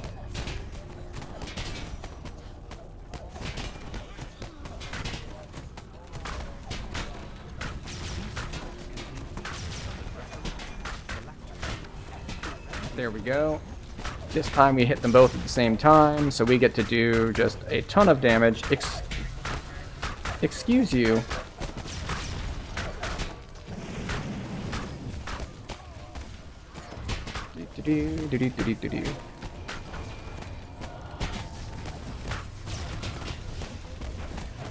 Alright, this is the last charge of No Holds Barred, so we will need to do what? To shrine.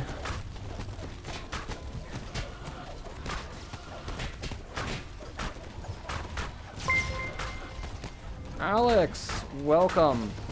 I have joined on a raid train this evening, so we're on our second raid of the evening. This is only my second time ever doing these raids, so you're going to see me mess up a lot. But yes, welcome. What were you doing this evening on your stream? The path to the ritual is now clear. You need to stop the ritual immediately, but the Feyan Grand Ritualist commands her undead cohort to stop. Oh, looks like I don't get a chance to do anything, or chance to get my charges back. Did Shard run into in cogs? Not bad.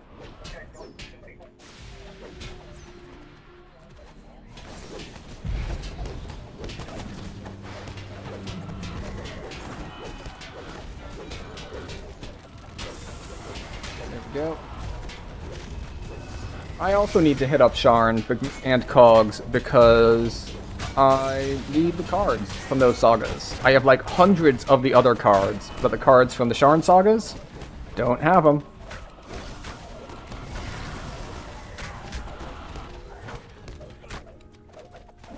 So I do need to run those again. But yes, welcome in. I hope that your runs went well. Mine are going okay so far, despite not knowing what I'm doing. I did manage to pull aggro. Oh, hello. What was the 2500? Hostile Magic's Ritual Blast hits you for 2400 points of evil damage. I don't know that mechanic. Okay. Oh, we have redeemed a love the... Oh, she moved. I need to fix the dog camera because she has changed where she is resting. And I'm on res timer, so I have lots of ability to do that.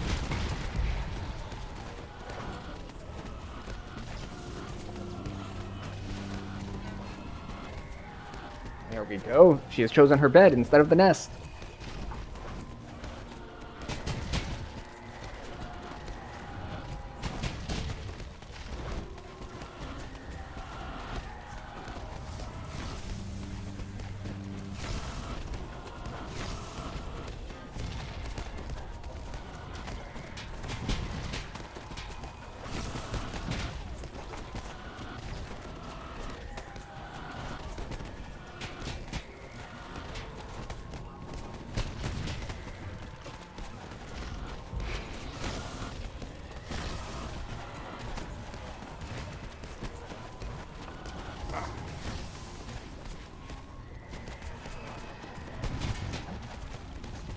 Thank you for redeeming the loving of the dog.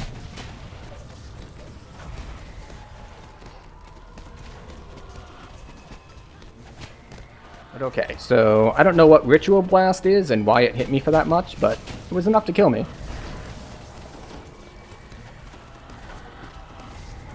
And we're ready for res.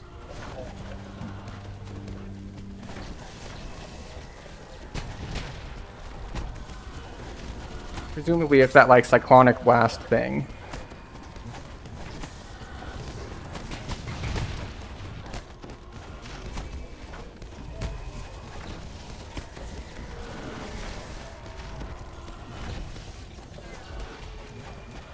Alright.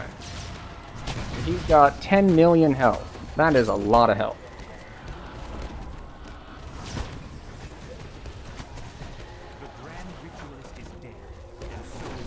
Yep, feel free to lurk. I know that often when I'm done with stream, I'm very done with stream and heading to bed. So, yeah, stretch your legs, get some rest, all that good stuff.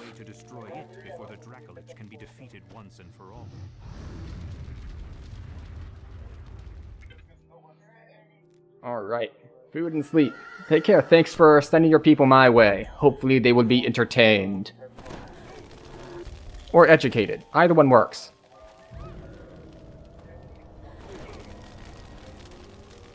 It's gonna be hard to rest here.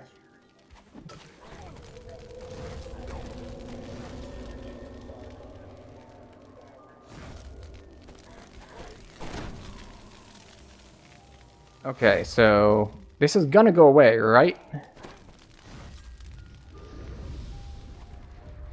Like, this looks like a tank needs to get next to the dragon.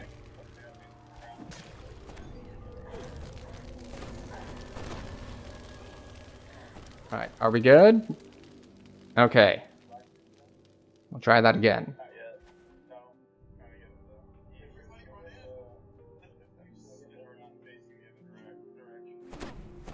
Hooray! We managed to rest successfully.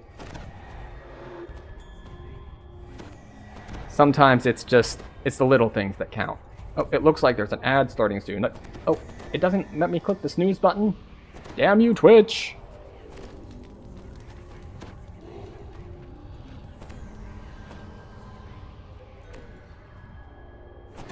Alright, I got songs, so I'm gonna move out of the group. But okay. Twitch is refusing to let me snooze the ad. But,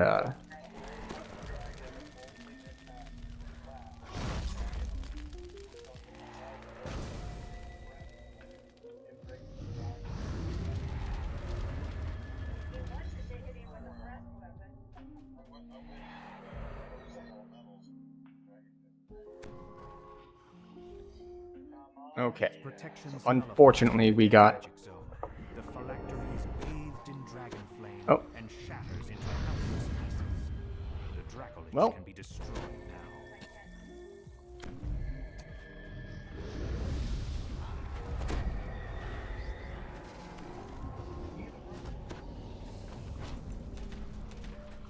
Alright.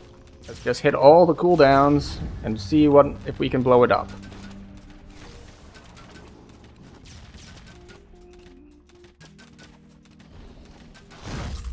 There's a lot of numbers going at least, so that's nice. And some of them are big.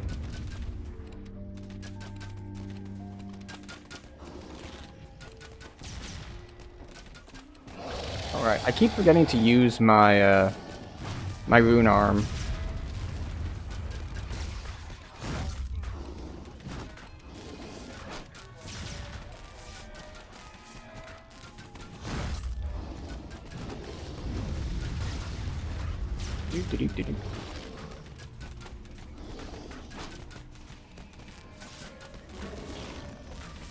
Okay, so we're going pretty quickly here.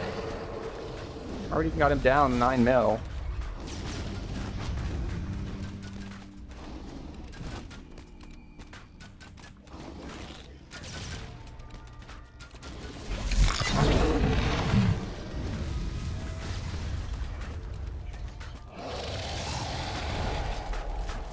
Okay.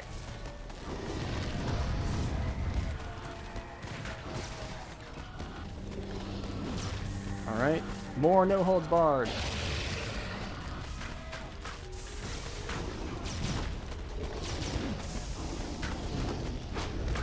Okay, so we are on fire.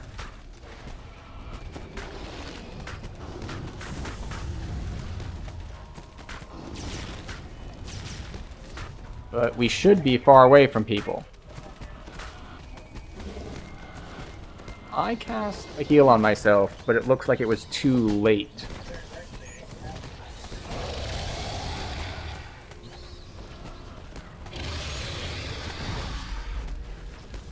So, I thought I was far away from people, but I still kept getting the stacking dot.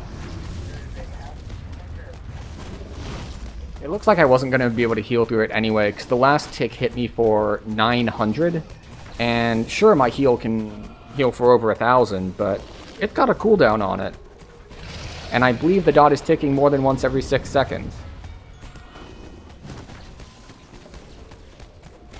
Let us inspect someone and look at their fire debuff.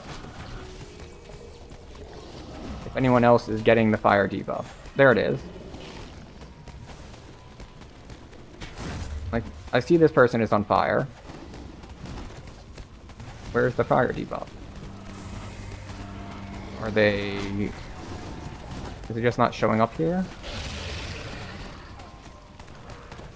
Want to remove you and may spread to nearby friends. Okay.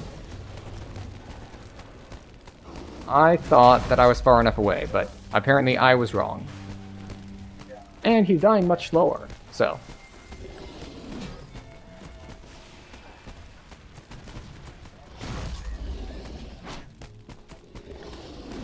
What did we get for Colors of the Queen anyway? Dodge! Neat. We are ready for Riz, because we were the first one to die. I res and then just immediately get set on fire? That's very rude.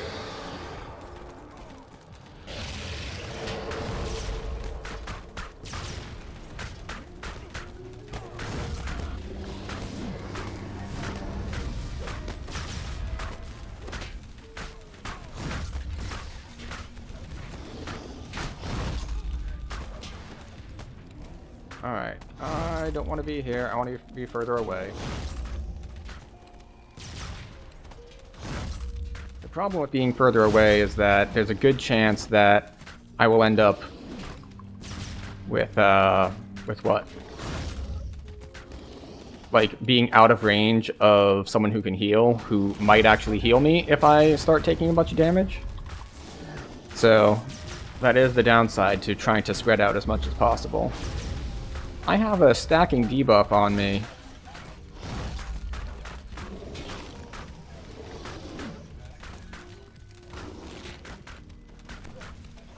Okay.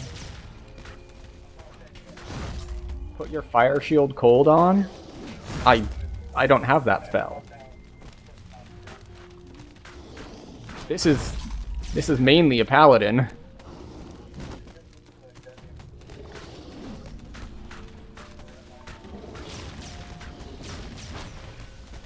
So I do not have that spell, unfortunately. You know, I do have rolled consumables for potions for it, though, so that might be a good idea for future runs. Also, welcome in, Rothko.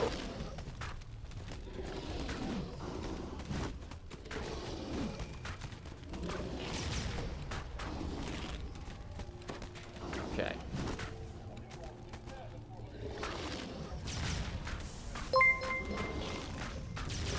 Thank you for the follow, Kunika. Or Kunicia, I believe. Ooh, we got a smite recharge.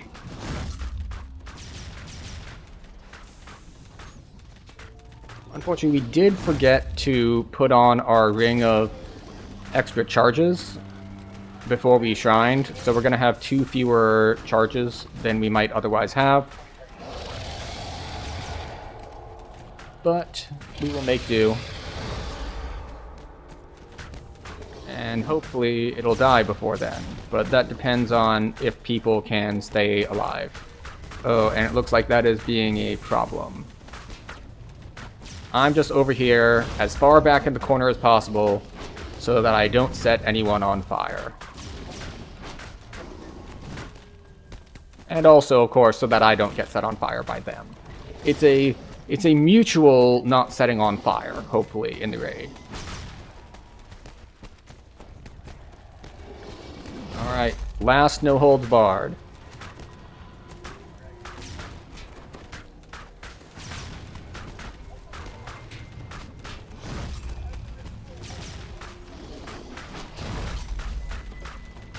Alright.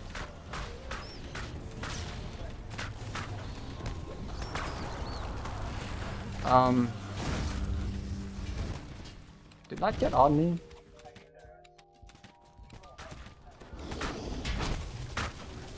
Alright, I'm apparently tanking. It appears that our tank died, so I am now tanking. I have not a whole lot of tanking capability, but I did have I did get to pop improved uncanny dodge after the tank died. So, and the boss is down to basically going to die from the people left alive. Ooh, and I get to ban a spam bot. Excellent. Goodbye, spam bot. Desiccated sinew. You've defeated the Dracolich and stopped the Red Wizards, bringing the area around Mithran. Alright, so apparently our tank was killed by misadventure, which normally means a trap. So, I don't know how a trap killed him in the middle of the raid, but...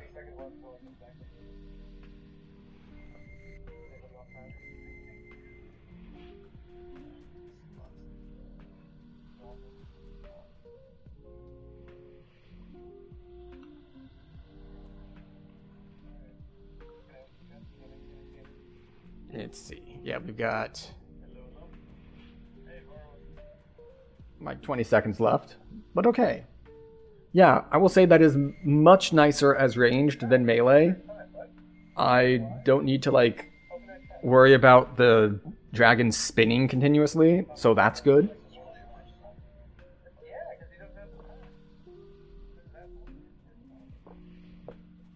Okay. 3, 2, 1.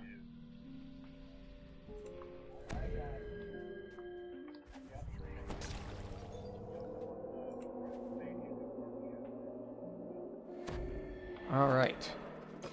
Fragments. Let's see, anyone get something good? Oh. I saw a bauble of something.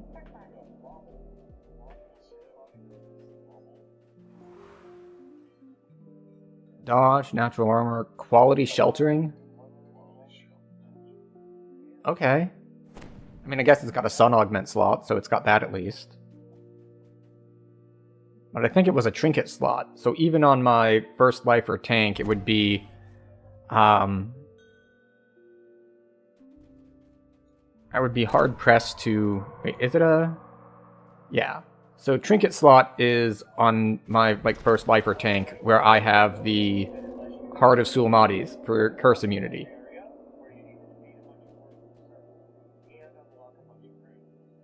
problem with unlocking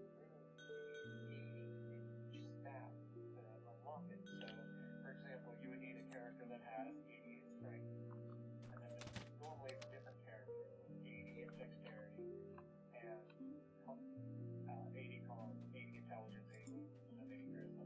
We don't have all of the people stats that high. Yeah, alright, so it looks like we don't have stats to do the optional. Like, we have, I think we have int, constitution, and strength. So, that is that.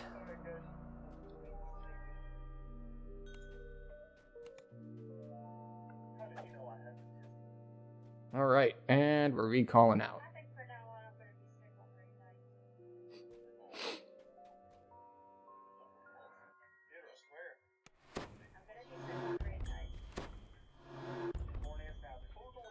I think for now on, I'm going to be single for tonight. I'm going to be single for tonight. What was I doing? I was trying to collect all those random things I got. It just makes you wonder when. Oh, actually, there are 2 titans of cards that I'm low on.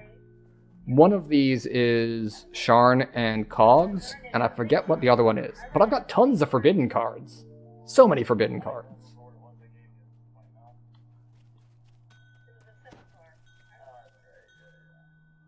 Right, looks like that's all the raids for this group for tonight.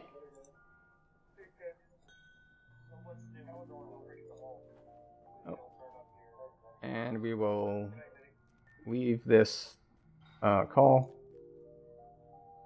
Very good.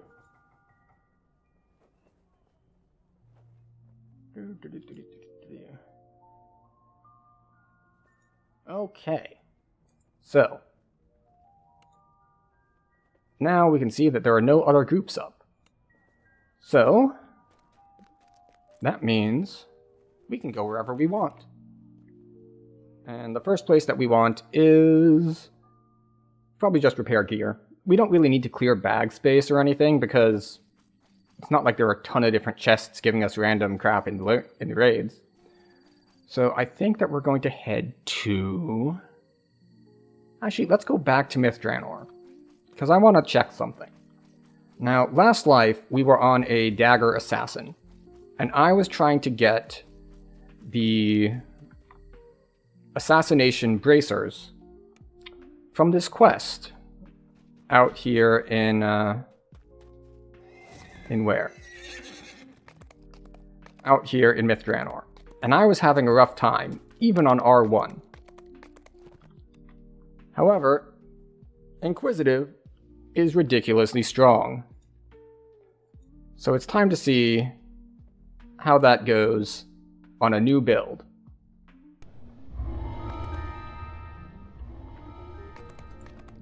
Hello, we're gonna even start on R2.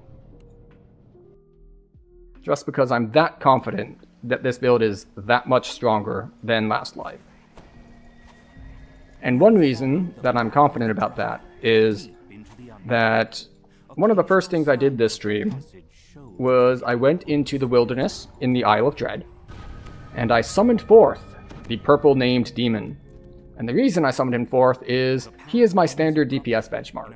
He's got a bunch of health, and he's always there because you just summon him with crests. And this build killed him in 10 seconds. Whereas the previous build, I believe it took 50 or 45. So we're looking at approximately 5 times the DPS, or at least burst DPS. Which is a significant amount of, we'll say, difference. Especially for bosses, which is where I had problems. The rogue did not have any problems with the groups, because he had good crowd control. Because I was using chains, and when I was using chains, I was also wearing a gold cursed dagger. Oh, I got hit with a knockdown. That's not good.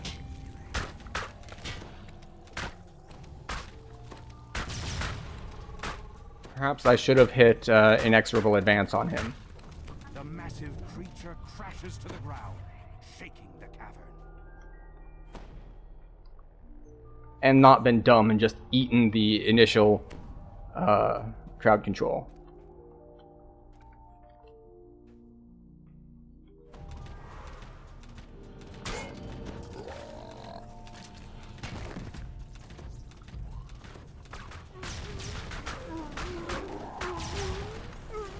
Go away, Plague Reaper. We don't want you here.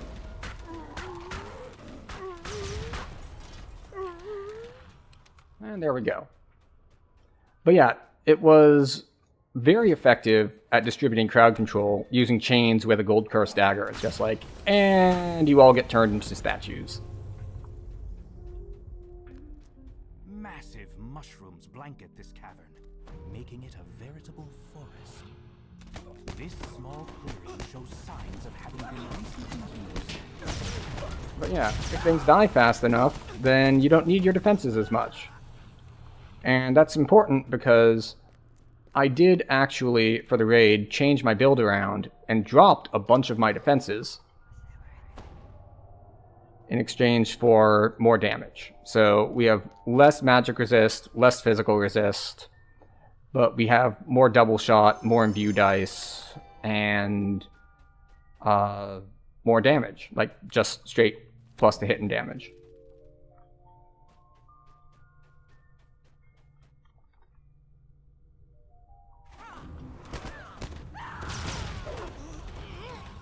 Go. Well, that was kind of a waste of a no-holds barred. Fortunately, it's still active by the time we get to this next group.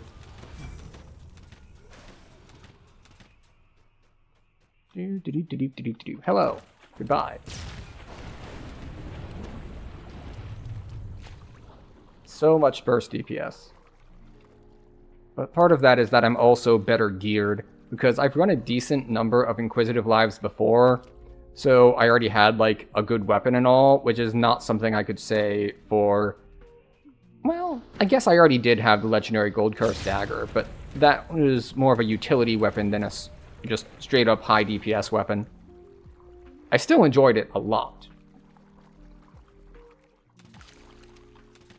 I wanted to get the, like, Freezing Dagger out of the new Wayloon quests, but I ransacked that quest, and it refused to drop for me. So, unfortunately, I didn't manage to do that.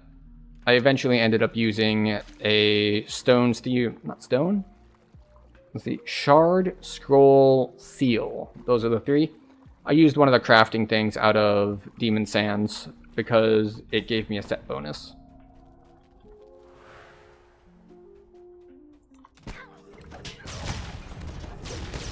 Go. Oh, look, a Carnage Reaper.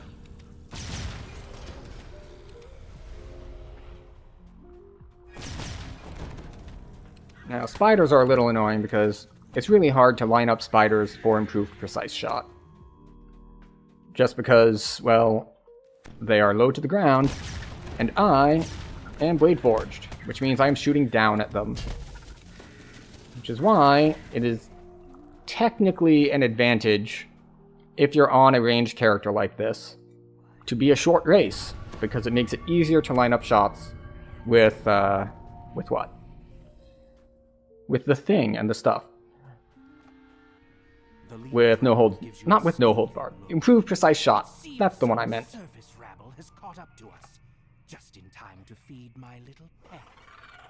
With an ear-piercing shriek, the hook leaps to the attack.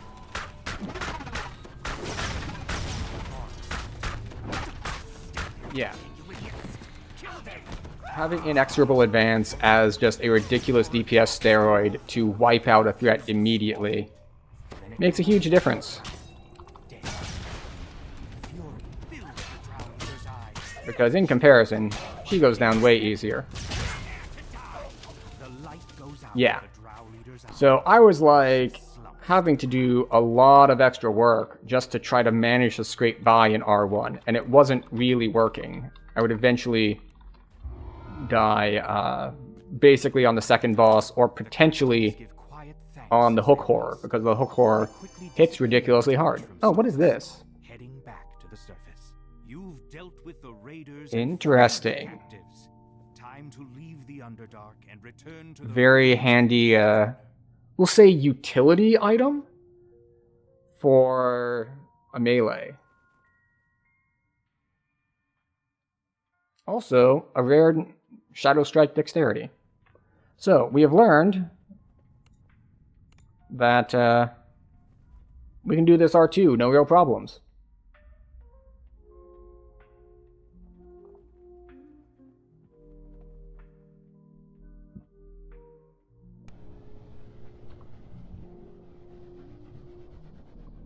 House Hannah's Crafting Hall. R6 pluses?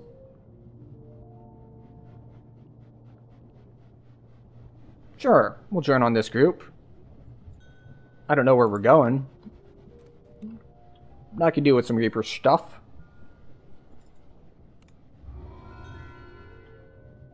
And we'll recall out. Okay, so we're just gonna change our stream title since the raids are over.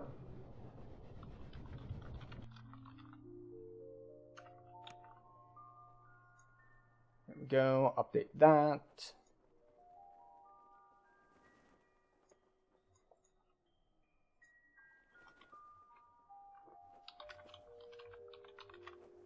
Go, save that.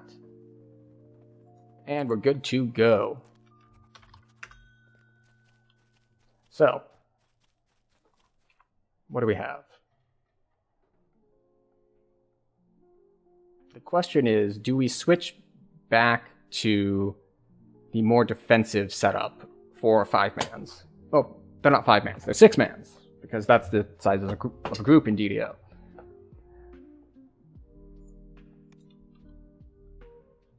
I think we can at least swap our boots back for 2 reasons.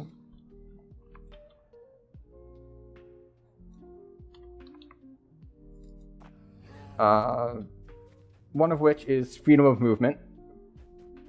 We do want freedom of movement. And the other one is that I want the physical resist more than the magic resist, because I'm much more likely to get something to randomly melee me in a normal quest than in a raid. And the raids, as you saw, have a lot of magic damage flying everywhere. So we are changing our build slightly to match with the content we are running. Well, in this case, it's just changing the equipment slightly.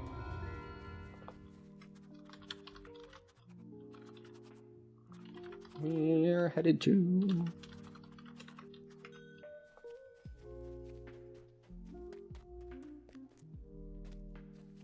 let's see, we want to sell random stuff, because we just turned in quest rewards. But we also want to repair, since we did die some.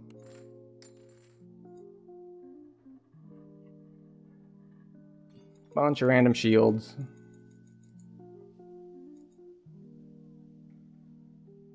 Start from gatekeepers and then check the party. Alright. Gatekeepers are a fine set of quests to start with.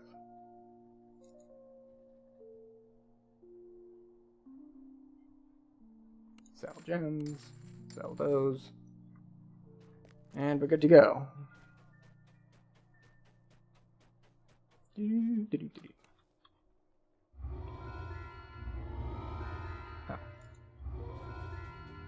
Go, grab some guild renown, which doesn't do anything, because this guild has been level capped for like a decade.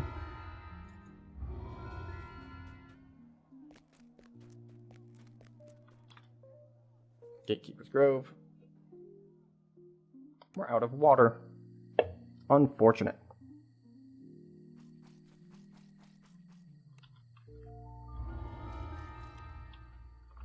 Speaking of gatekeepers, we haven't gotten our favor rewards for much yet.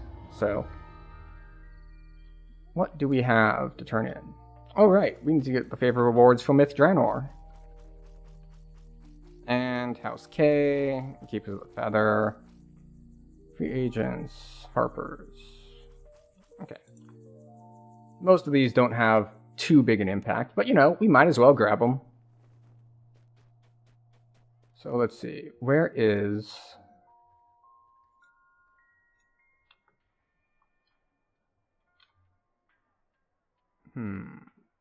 the dude. Is it that dude? Tavna? Yeah, there we go. He is the patron. Alright. Bonus to saving throws and the hit points. Very nice.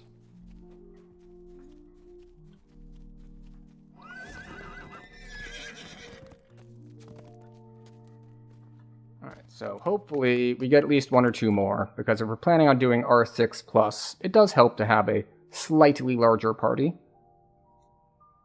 In the meantime, we're just gonna run around a little bit, turn in our stuff, get some rewards and all that.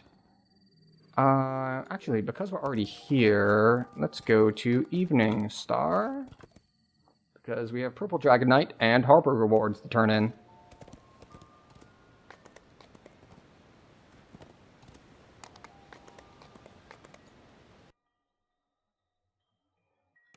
Unfortunately, I don't think any of them were going to help us. Because unlike the normal things that are like, okay, I'll give you a little bit to a skill or a save, and then the second turn in you get 5 hit points and whatnot.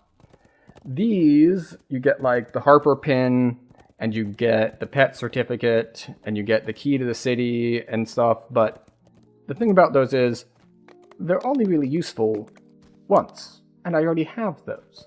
So...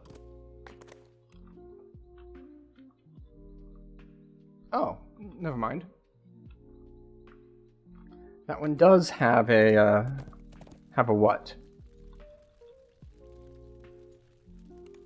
It does have a 5 hit point reward. All right, now we'll turn in the Harper one.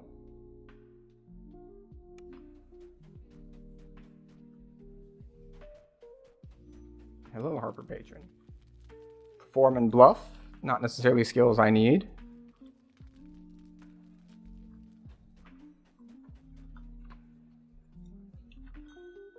Harper Pin Lesser. Alright. And it looks like we're going to start with 2. Works fine for me. So we're going to head back to... what's the fastest way back? I think we head to the Wayloon Docks and then go through the portal there.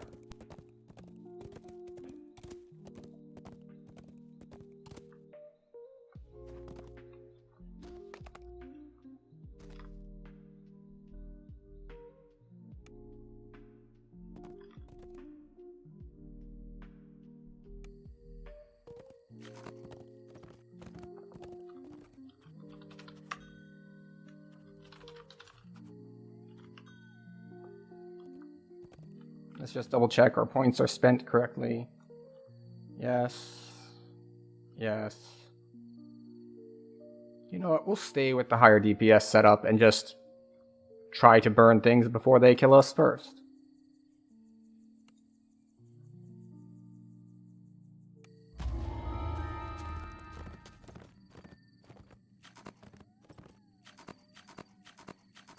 Presumably we're just gonna be starting, well, if this were Heroics, you start with the Rescue the Dogs quest. But that one doesn't have a legendary version, so we're just going to be headed this way.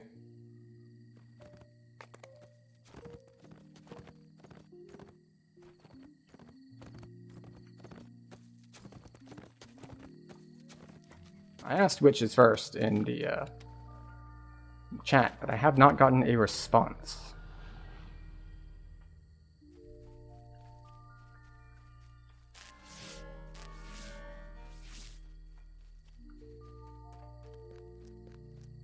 Carved statues of hideous creatures line this white marble dais.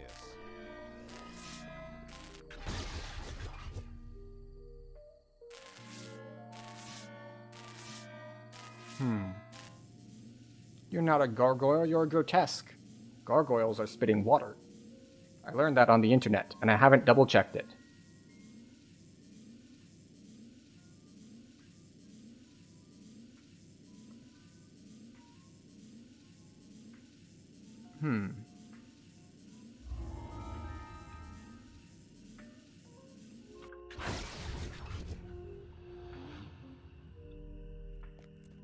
Hooray! We got 10 experience.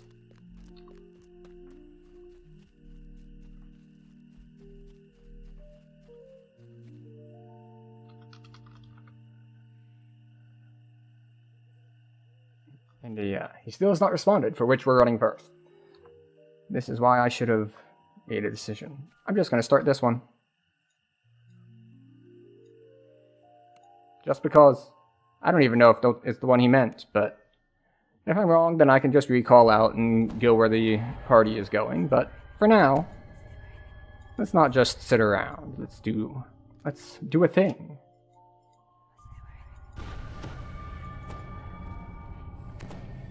The local orcs have transformed this cave into a shrine. Something glimmers nearby. It must be one of the visions revealed by the gatekeeper's spell. A groan from the nearby cot shows that this orc elder is alive, though not in any condition to receive guests. There we go.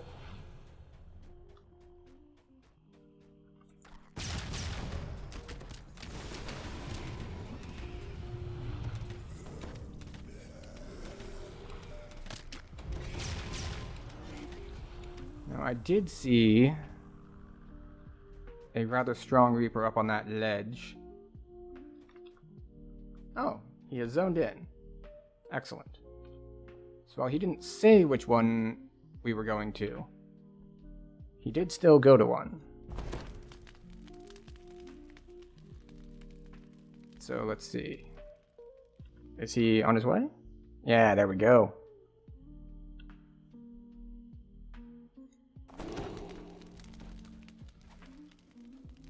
Actually, can we pull just the Vengeance without the crows?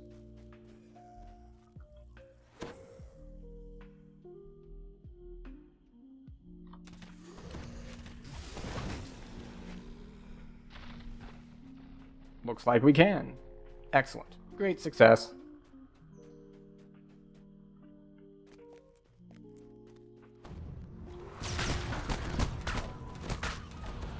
Oh. I thought Paladin, because, you know, he shows as a Paladin. But much like I show as a Paladin, he's not really a, like, traditional Paladin. He's Sacred Fist. And I am Inquisitive. So we are both misleading. Well, that looks like 2 Vengeance.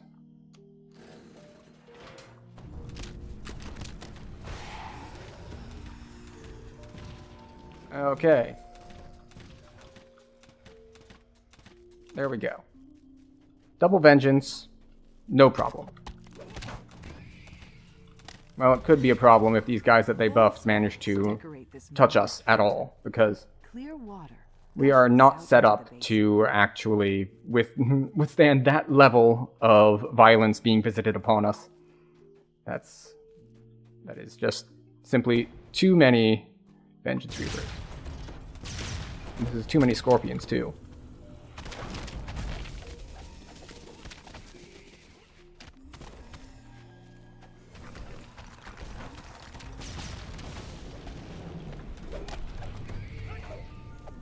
Go. Ahead is a small fountain, flanked by 2 large bears. Fortunately for you, these particular bears are stuffed. Alright. So here we are in R6, and it doesn't appear to be posing us any particular difficulty.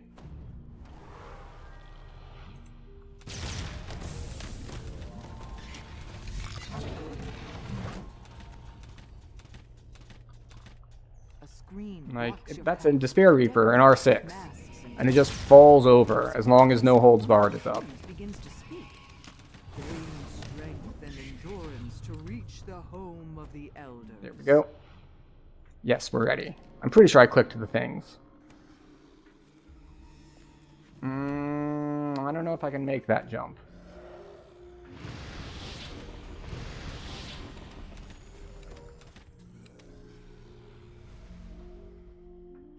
I'll try it, but I don't think I can. Nope.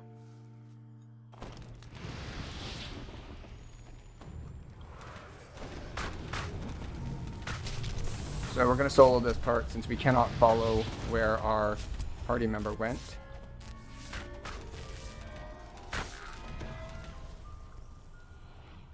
But it is fine.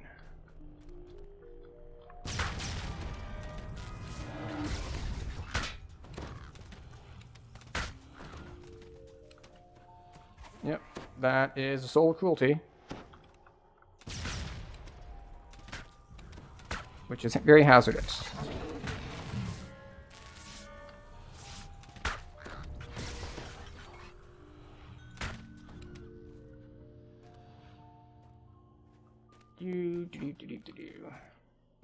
I do need to get a different swap for my feather falling, because having it in the same slot as the wow, my lay on hands is not strong. But having it in the same slot as my speed really kind of defeats the purpose, unless I'm jumping down. It seems that the final resting place of the Orc Elders has a watchful and hungry Alright, I guess we're guard. starting.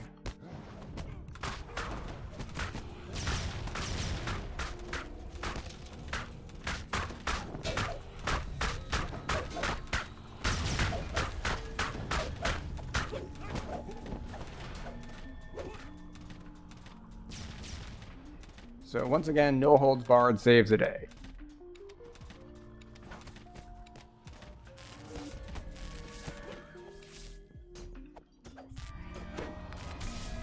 Alright, and we did get a third person who joined, so that's good. But they're not in yet, so I think we're just going to chill here and wait for them to get in. You found that the Or not. initiate was sent to Oh, retreat. never mind, they are The in. skull Okay. of an Orc Elder. Yet who was it that sent the initiate to plunder this sacred site? And why? So how much Reaper XP is that? 5k. Solid. How much do I need for a point? 135k.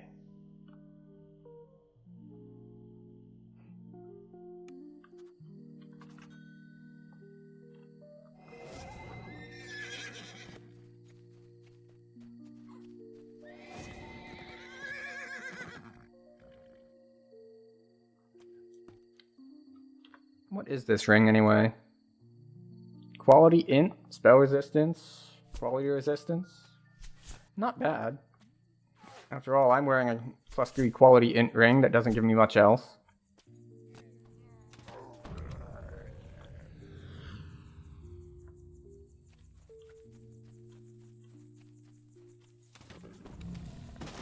It's just funny running through these areas. It's like, how much health did that lion have? 60. How much did I hit him with? More than 60. One too many times. Alright, so we're staying at 6. I didn't know if we would go up since we got a third party member.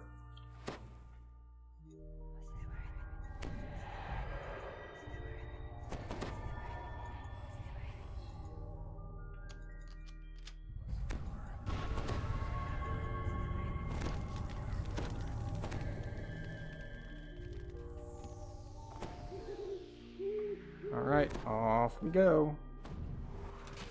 You've arrived at the main shaft of the abandoned mine. Security constructs shuffle around nearby, still active long All right. after the miners left. There we go. I was going to leave it up to party leader which way we The went. beginning of this journal orders the mine's closure due to the release of some kind of hostile creature. Surely you'd be doing everyone a favor if you cleared out the dangers from this dusty old mine. A note placed above the lever reads, "Entry to mine 2A is forbidden There we due go. to collapsed floor, dangerous terrain, and hostile creatures." The rotting wood snaps. Now as we you actually step on pop it, no holds dropping barred for into this the group. fiery pit below. You don't see any way to get back, so forward is the And a only remnant option. chest. Just what we wanted.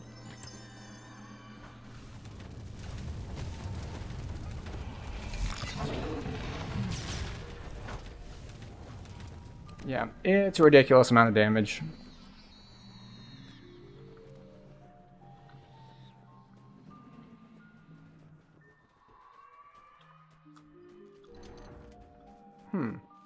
Methinks these people know each other, because their last names are Dark Mage and Venom Mage, respectively. It's connected to a barrier that blocks the path forward. The barrier fades, and a wave of searing heat buffets your face. An ancient magma brute lumbers about in a large Do-do-do-do-do-do. cube.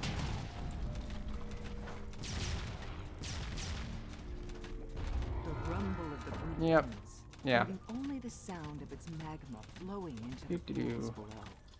So the damage is excessive for R6.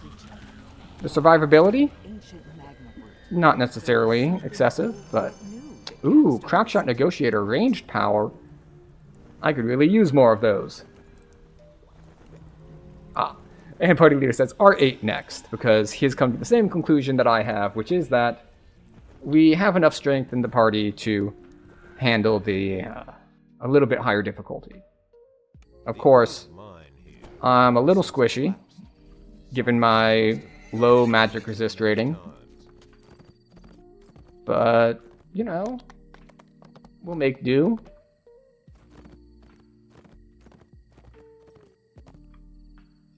R8, he said. So in we go.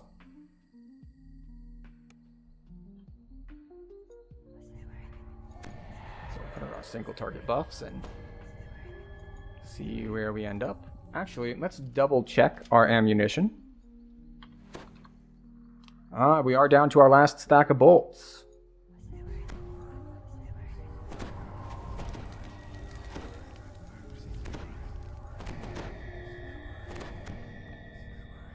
There we go.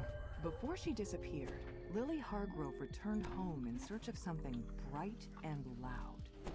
All Excellent. you see when you enter is an old woman sitting alone by the fire. She doesn't seem to notice you. The old woman rambles on, her thoughts clouded by some terrible experience. Suddenly, Why is that skeleton shadow outside of the room? The garden!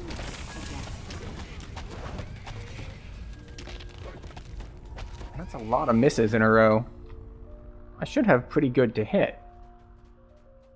You find a dull, Maybe I don't have pretty good to scythe hit. among the other garden tools in this workshop. You take it with you. Perhaps you'll need it outside.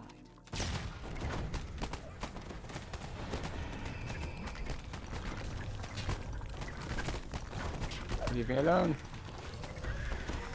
Oh boy. That's a horde wilting. That's 2 horde wiltings.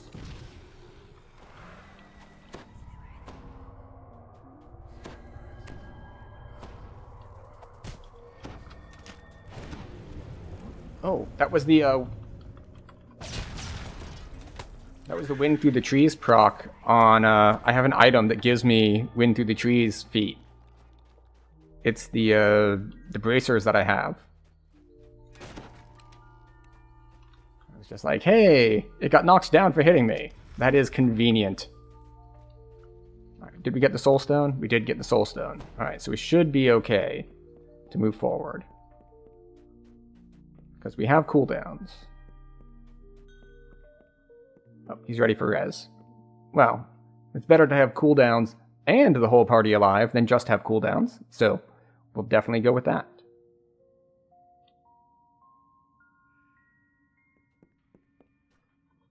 You'll note that I am hitting no holds barred before opening the gate, and that's just because it has such an annoyingly long wind up / cast time. They spring from the dirt and attack. Oh look, Doom.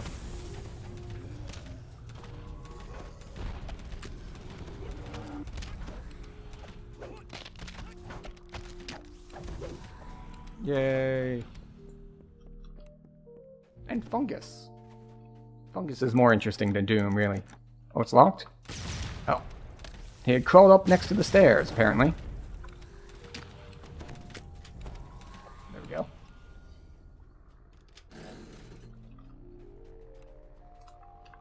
Back porch. Now, I was going to say that I didn't pick up the scythe, but the scythe is not an item that you pick up. It's a quest flag, so it doesn't matter. Doesn't matter who picks it up. Once one person picks it up, the quest is like, hey, you have it on you. You pause, struck by a headache, as a cold voice sounds around you. Didn't go away. You hear the ghostly voice again. Almost there, Lily. Come here. Come here, Carnage Reaper.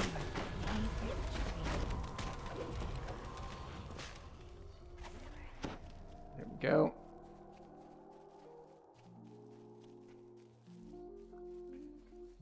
The maze of overgrown shrubbery leads you into a... Do you remember, Lily?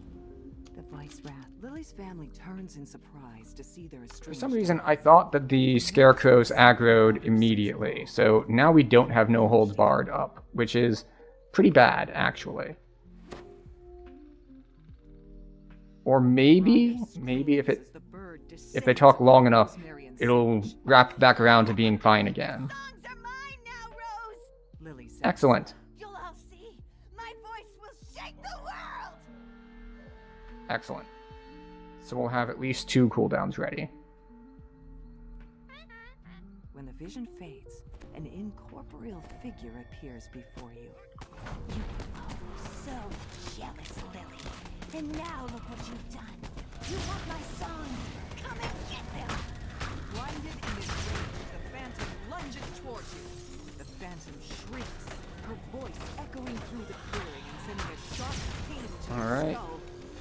Soon she dissolves into a thin mist. He's huge. And vanishes. You found Rosemary's song. Flaming Blade Barrier. But most of the pages are torn and missing. Perhaps there is something else nearby that can deliver a song back to the gatekeeper. Oh, it looks like Twitch is going to force an ad on us here in like a minute and a half. So we're going to click that button a little early, so it runs while we are between quests. I'll see you in 2.5 minutes. Return to the gatekeepers and leave this cursed place behind you. Alright, and yeah.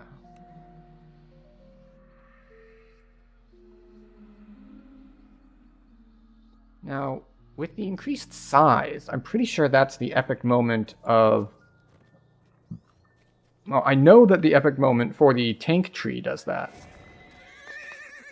But I don't know if there's another one that does too. Since they had the flaming blade barrier, I thought that was in the... What is it? It's not the divine angel tree, it's the something angel tree. Exalted angel tree. There we go. So maybe that one has a size increase on it as well. But it's a very handy button. I have it on my first life paladin tank, and it's the, oh no, things are going poorly. Please give me a whole lot of temporary health, because I will need it. I need it right now. Speaking of which, I do need to level him, because I don't play that character very much. It's, he's not at cap. He's at level 32, the old cap. You've entered the ruined temple by its long-abandoned rear entrance. Foxpaw came here to find some sort of sacred bounty. It's time for you to figure out Hello, just Raven. what that was. This otherwise tranquil community is tainted by the telltale scent of blood.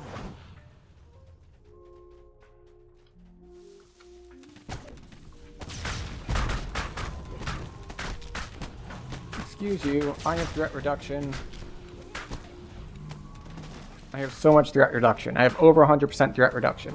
Unfortunately, if you weren't aware, threat reduction only works on what's called the front number. More humid as you approach the next chamber. That being like when you see all these numbers pop up, only that one on the far left.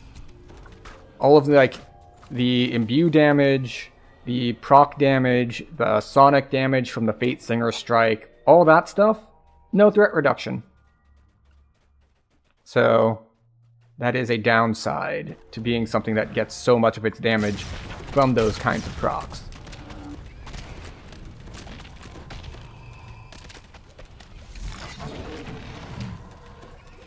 Now don't get me wrong, we have a decent amount of front number damage as well, but it's a lot of both.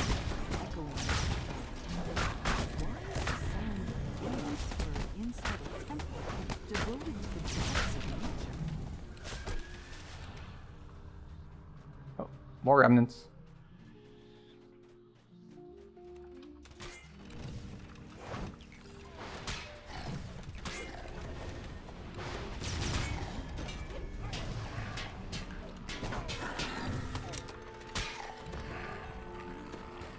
What is Consecrated Sparks exactly? Alright, just some buffs.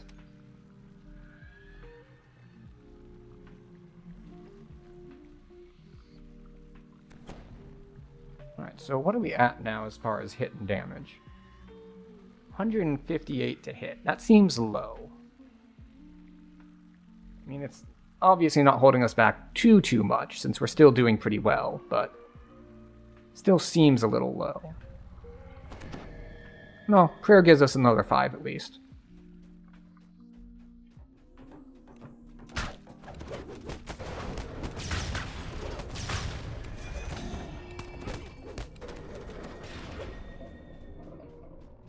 Cool, damp air flows up from the caverns deep below. I did learn the hard way that because you can jump down and there are shrines over there, so you can like get there if you die, you have to run back up the spiral staircase to complete the quest because of that quest trigger that you may or may not have noticed as we jump down. So there's a quest trigger at the top of this, such that if you are running with your soul as a ghost to get down here in res, it doesn't trigger.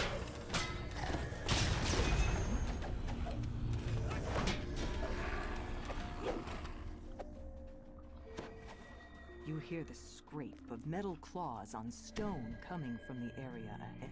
Sparks fly from the eyes of the mechanical guard as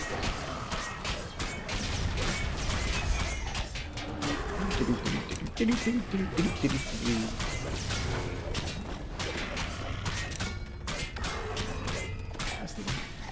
It's like still getting front number 10k in R8. Now, that's obviously cheating a little bit. It's Hunt's End. It does a ridiculous amount of damage. But still. The air grows warm here, where the light streams in from above the stone circle. A single massive apple rests on the ground beside you. It seems to glow with a faint inner light. You found the sacred bounty. I already have one of these. But that one has a Reaper enhancement on it, so we're taking it. I was like, I already have one. I'll put it up for roll. Nope. Nope. Got it with a Reaper bonus. We're taking the Reaper bonus version.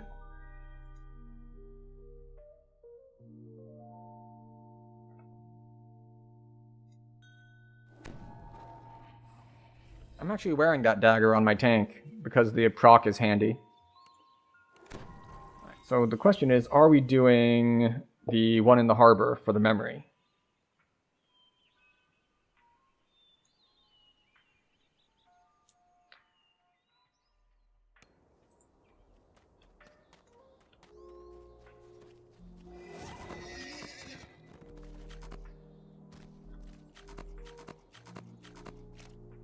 I guess we'll turn these in. Might as well. Get ourselves some extra heart seeds. Eventually, I will start using these heart seeds to turn in for, like, consumables, but at the moment, I'm just kind of hoarding them. Alright, and we are hitting housekeeping, so let's go through the harbor.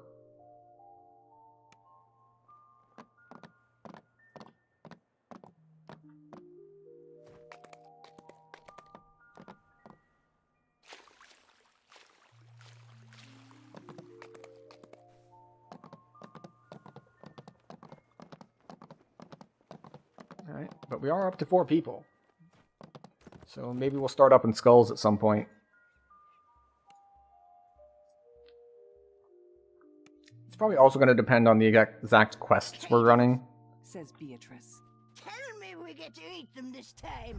I'm wasting away to nothing in this stupid So ritual I don't actually know circle. which is the quote-unquote best to do as far as which of the people you talk to in here for High Reaper. Because I know for leveling, I go for like the half-orc guy, I think he is. So you just, you kill the undead, you move on with your life. Oh, look, more flies stuck in the jam. Welcome to hell, idiots. Grumbles Thel. Yeah, Thel. Screwed up. Bad. Adds Capstone. Alright, we're going that route? There has to be something Excellent. we can do, mutters Foxpaw. Would you like some tea? Lily asks nonchalantly. Alright, now this is something I found out when I was doing my Carceri Storm Warlock life. Is that this is one of the few quests that has enemies that heal from cold damage. Not just immune, they heal from it. So that was an unfortunate discovery. I keep having this dream, says Thel. I'm in a graveyard, right? And all these undead start to crawl out of the ground. What would you do in my place? Oh, hello. I thought I would be killing them faster, so I did not respect their incoming damage. That's on me. Oh, that's a Doom Reaper, and I don't have my stuff off of cooldown. We do, however, have improved Uncanny Dodge. So we're going to pop that for the Doom. Look, I know now taking that skull was a bad idea, but if I was just trying to locate a threat, how was I supposed to know? Alright, and our stuff's back, so we can actually start dealing high DPS again. Just in time for other people to hit their AoEs, and for me to waste a good chunk of my cooldown. That is fine. We have plenty of charges. I have a temper. I get frustrated sometimes. Is that what the hag's counting on? Am I just a mad dog tied to their leash? Oh, that makes me so angry. Excuse me, Doom Reaper? Doom Reaper, please stop. Thank you. Thanks for listening. So, how can we defeat these hags? Alright. Let's think this one through. 2 Dooms Deal in a with you. relatively short Your quest. soul isn't all transparent like mine. Thel says. He leans closer. Hey, what did you do? But we did save Inexorable Advance for the last fight, which might be easier, unless we get a Doom spawn there as well. Ritual. Focus on the spell. It's just an ear. Says Beatrice. It's not even a real man. Slave Lords R10 next? I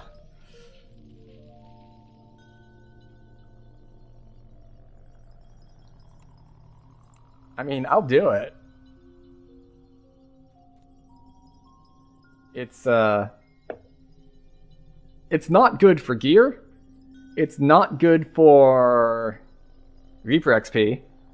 Really, there's very little benefit to doing Slave Lords R10 besides just to do it. And I'm down for that.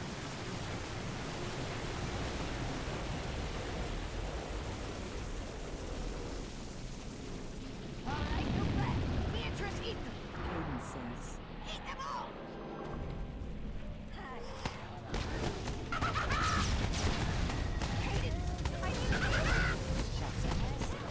right up, sister.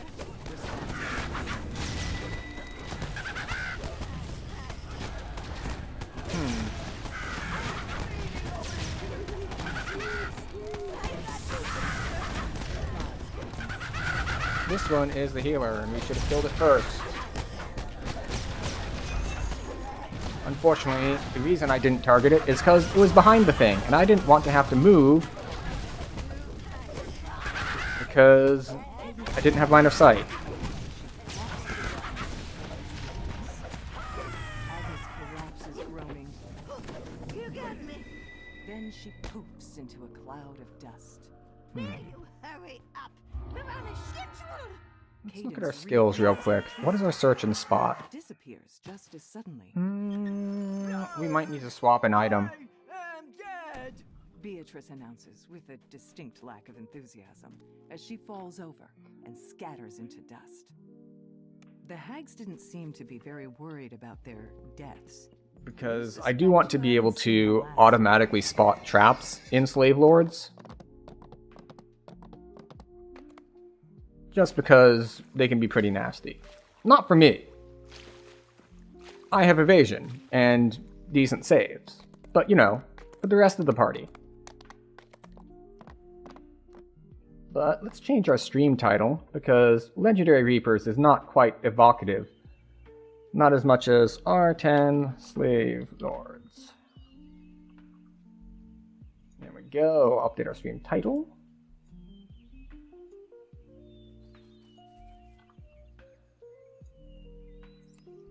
And time for SEO to get really pissed at me for putting the word slave in a title. Where did they move the Slave Lords people? Are they like... They're over down in here in a corner, aren't they? No, not that corner. Ah, here we go.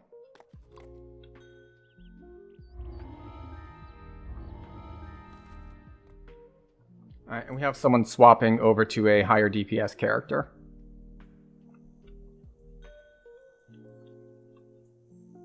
Alright, we're going to stay on our DPS split. Let's see. So our search and spot item is goggles, so we'd lose like Life Sealed, Relentless Fury, and the Enhanced Blood Rage. Well, I guess first of all, we'll see if we have enough search and spot to do it without the item swap. And then, after we have the item swap, we will see what we can see. Oh, so we have a fighter with a lot of health. So I am now the least healthy person in here by a large margin. Probably because if these... Well, I don't know about the cleric. Cleric, Paladin, Wizard. Ah, it's a Deep Gnome. The Wizard level is because Deep Gnome. But let's see, what is this? Legendary Guardian of the Gates. Alright, so they're running a tank set.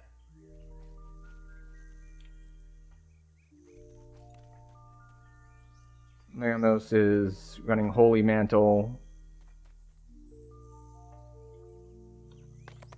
Alright. R10 Slave Lords, off we go. Now, Slave Lords is pretty long, so we will actually have to, potentially at least, monitor our no-holds-barred usage. Now, on the flip side, while the quests are very long, there are shrines to use. So, what's most likely to happen is, we're actually going to shrine this quest, which is not something that happens in all quests. In fact, it's not something that happens in many quests. I'd expect you'll find the information you need to track the Slave Lords back to their lair. Dame Gold's eyes narrow, and you hear the sound of steel in her voice. When you find them, I expect you to destroy them. All of them.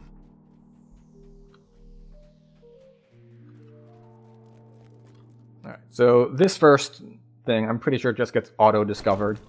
Like, you don't need much search at all. Ancient wall. The symbol of the Slave Lords hangs above the crumbling gateway. A poorly disguised secret door can be seen at the rear of this alcove.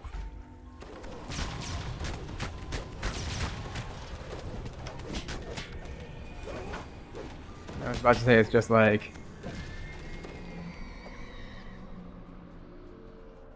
Well...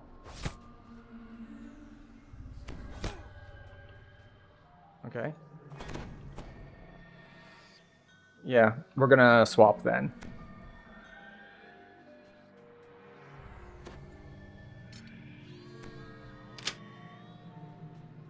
Alright, well, we have sacrificed a little bit of damage in order to auto-discover traps.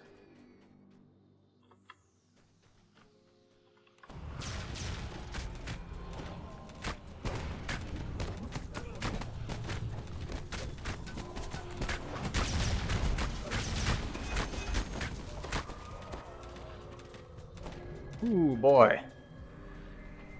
That's spicy.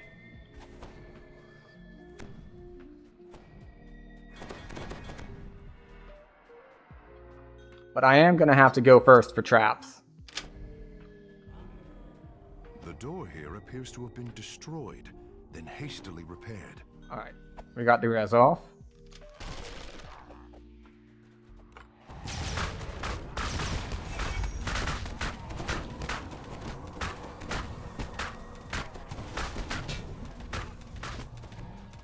I took a random shot for 1,000 from something.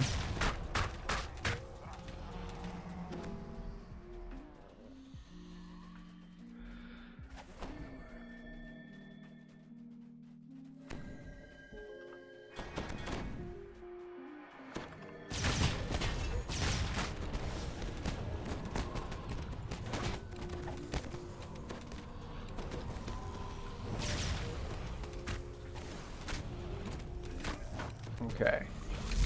That's despair.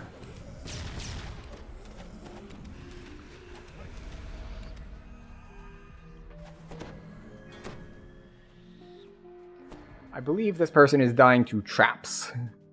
This is why I'm going first, so that the traps are at least being notified to the team as we go forward.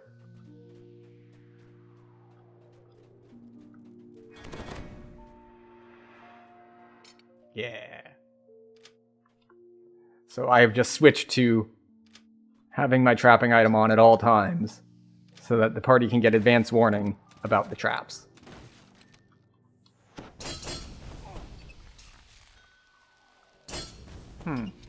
Okay, they get out advance warning about most of the traps.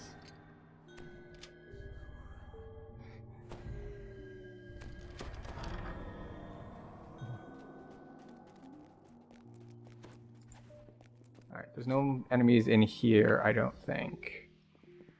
Just walk... Oh, there's a Despair Reaper, though.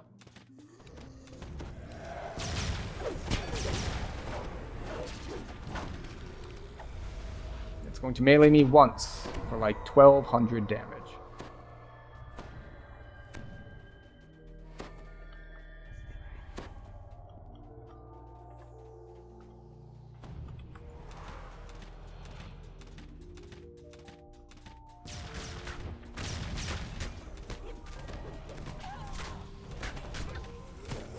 Excuse me, Carnage Reaper. Please stop.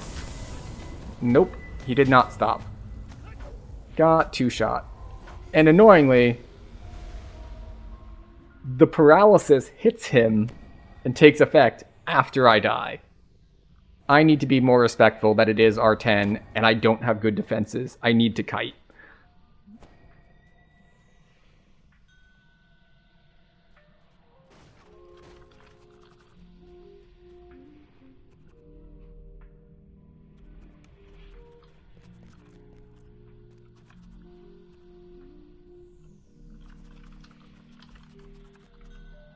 This room stinks of vinegar, fire, and rot. The odor Alright. flows from a large Told while I was dead. Let's see how well it goes. in the center of the Oh, it's a double Reaper pack. It's a double Reaper pack. The fighter's going low, but we have heals. We have heals. Heals are good. Heals are good. Oh, he's not dead. We're kiting. We're kiting.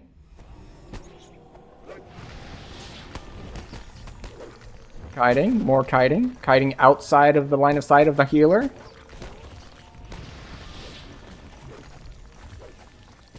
Alright. Lots of running. There's the Spare Reaper over there. Famine's down. We got insta-kills landing on the rats. Finish off the Spare Reaper after the res. Alright. Put up our buffs.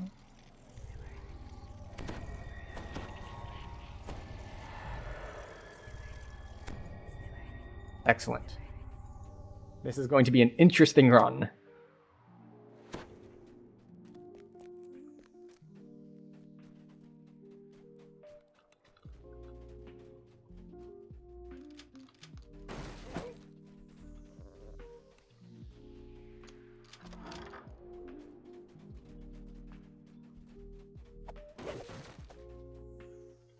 Okay, I believe there are enemies in here, and...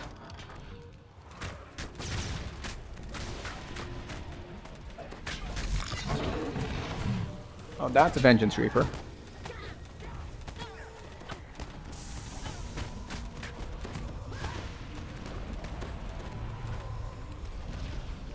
Oh, circle.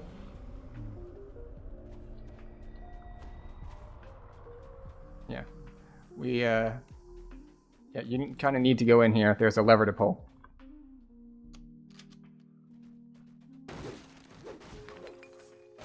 There's also shrines for when we need it.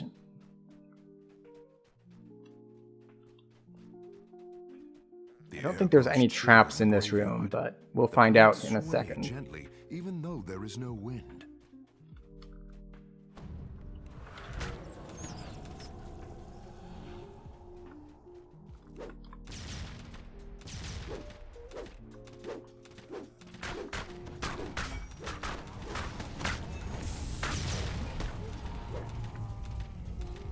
Fear Reaper down.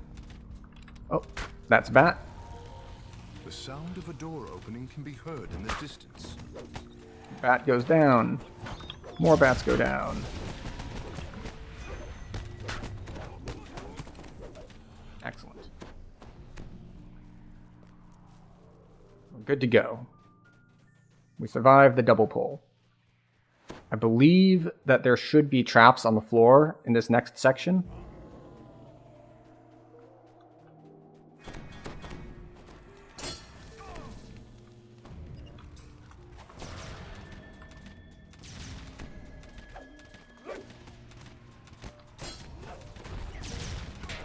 Not that they hurt the enemies that much, but we can drag them through them.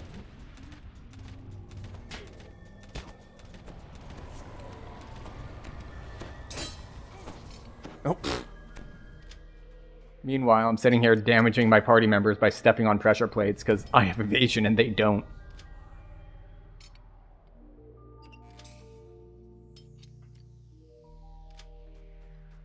Grab the remnant. And we're good to go again. I forget if there's a second set on the way, though. I don't think so.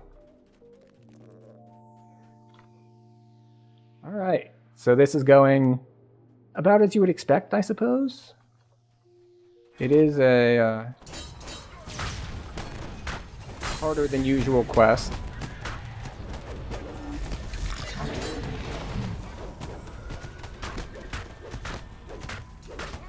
At least we do full damage to stone guards.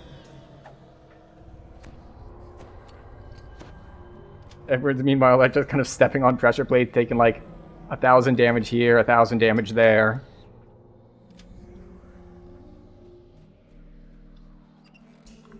This one... just like... Nope, nope, that's a trap. Oh, and that's a trap. And that's a trap.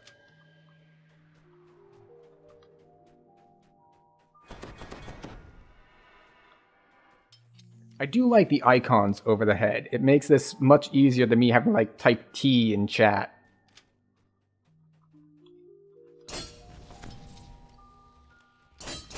That's a Fear Reaper.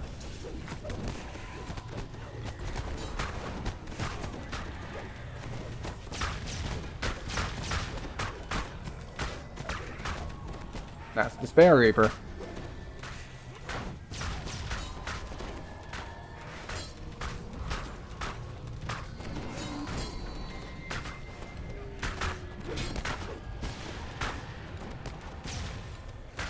Excuse me, Exterminator-san. Yamate Kuda stop. They touched. Man, we got a lot of dudes. I think that was a double pull.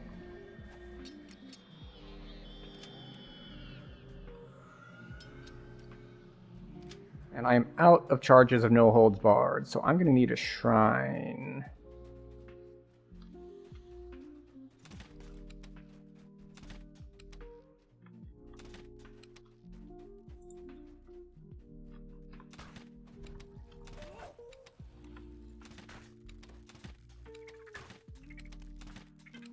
Oh, there are spiders behind us. I don't know if they're just like there or someone pulled them, but they're on us now. Thankfully, we heard the sound effect of the spiders.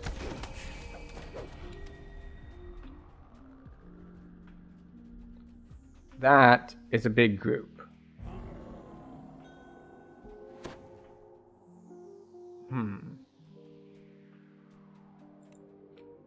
Doom and vengeance and famine.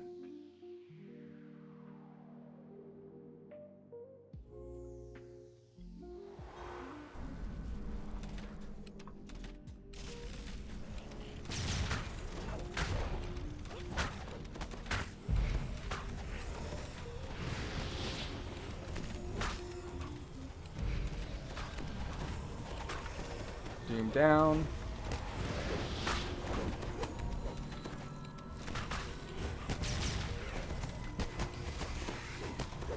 We're gonna try to dodge the vengeance as much as we can. Alright. Only one death.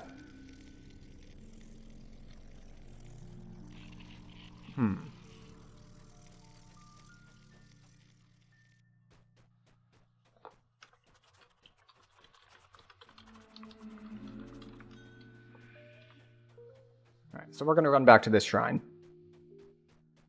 I should have shrined earlier, but I was greedy. I wanted to use up the rest of my charges first. How far back is this? Oh yeah, it's just right here. It's not too bad. And we have to wait on someone's res timer anyway, so it's only a slight delay, hopefully.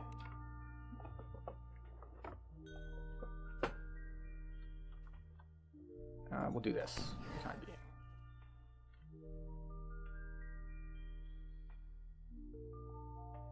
Because this is definitely a case where we want the extra action boost charges.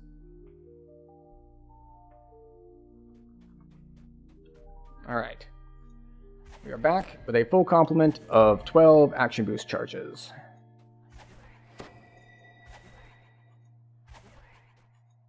Ready to do all the things.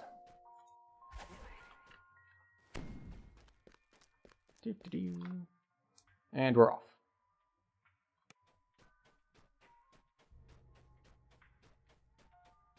I think I'm the only one who's like tightly bound to action boost charges, but that's just because of how strong No Holds Barred is.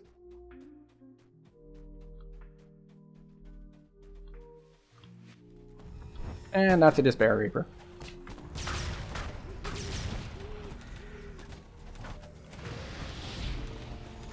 And a Famine.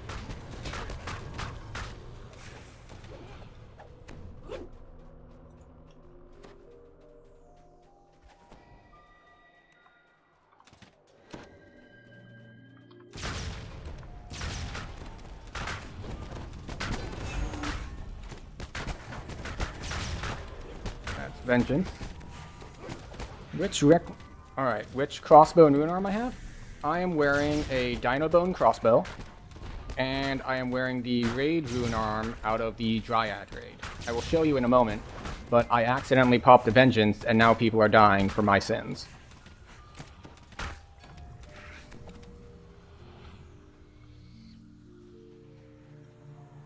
So yeah. We're wearing a Dino Bone heavy crossbow. I first crafted it when I was on a charisma-based build. And so it's got the Melt Fang on it, it's got Melt Scale on it, so that's double acid. And it's got charisma for its stat on it, and I forget what the last one is on it. Where is it? In any case, so yeah, so that's that, and we've got the legendary Lucid Dreams, which I believe is from the Dryad raid. It's not amazing as far as like stats go, but it does have Sovereign Nightmares on it, which is nice. Okay, let's raise some people. Seems my throw the boom stun failed. Apparently so. Okay, We need to redo weapon attachment because it's it wears off if you swap your weapon out.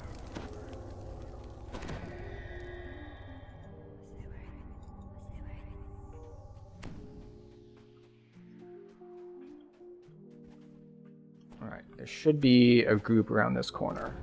Yep, there it is.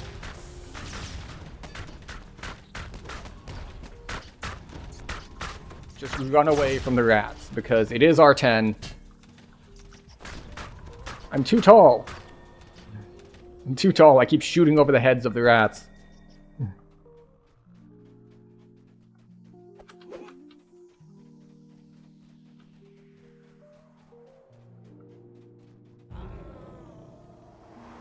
This chamber is uncomfortably warm. The air is rank with the smell of rotting garbage. No. We'll get him hit improved uncanny dodge. That is a Despair Reaper. That gets to get nuked.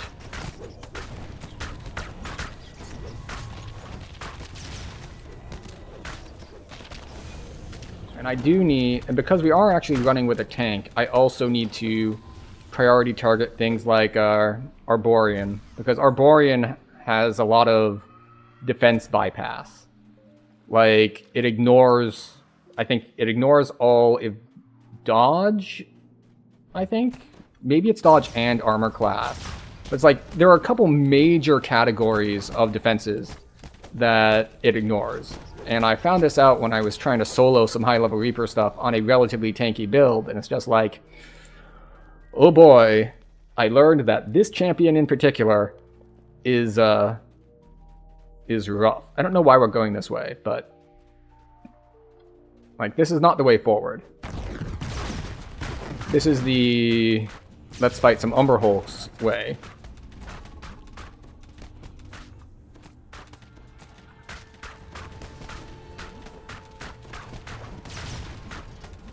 Which I don't have whatever I need to bypass their damage reduction, which is interesting.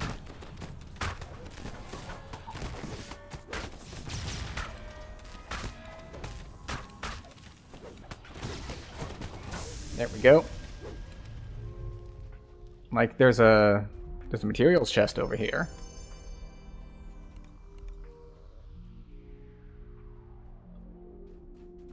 Hello, welcome. Oh, someone went the other way, which I believe spawns things? It does spawn things.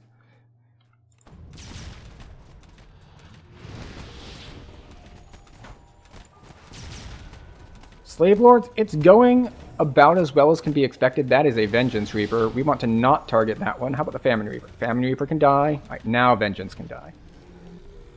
But yes, we hit cap, and we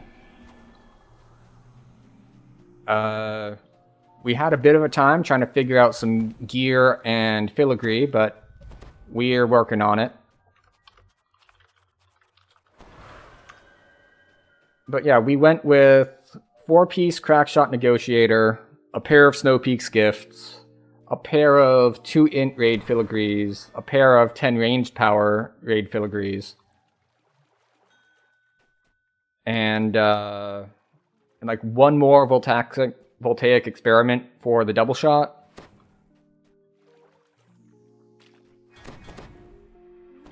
That. Oh, and I accidentally popped the Vengeance with the big AoEs. This is fine. This is fine. There were 2 Vengeances there. 3 Vengeance. My mistake. 3 Vengeance Reapers.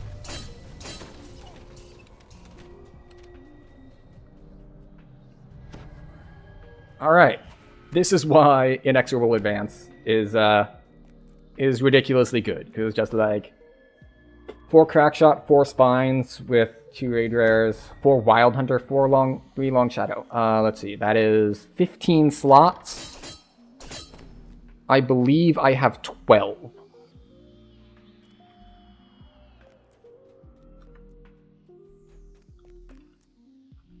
That is a Vengeance Reaper.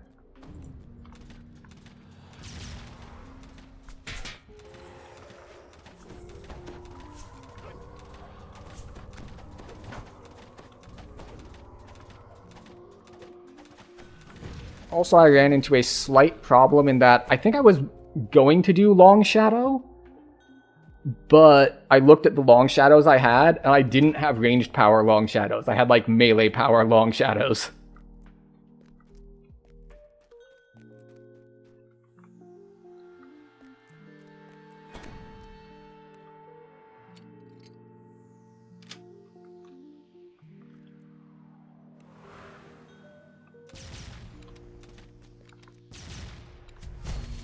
Oh, ow. I thought I just pulled the one set of guys, but I pulled the ranged ones too. And I have deflect arrows, but that is 3 archers. I don't have enough deflect arrows for 3 archers. Just gotta move back and forth and try not to fall in the water on this narrow walkway. Also, someone hit Radiant Force Field, so that's nice.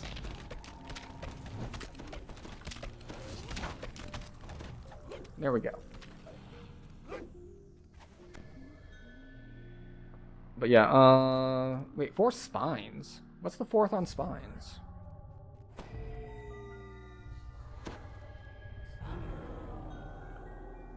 Let's see.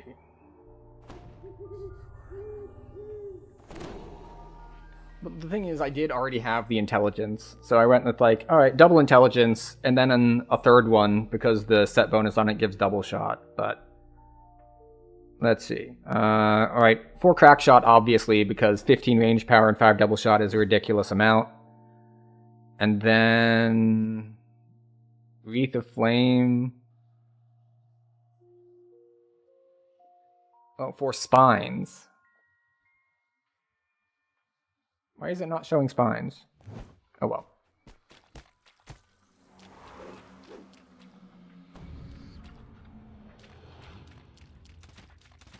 There should be slimes here.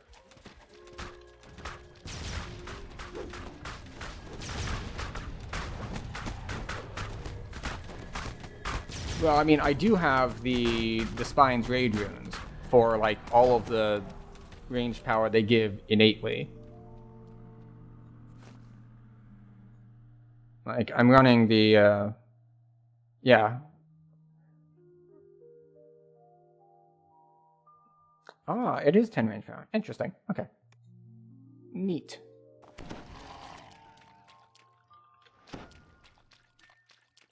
So 2 more spines could be worthwhile.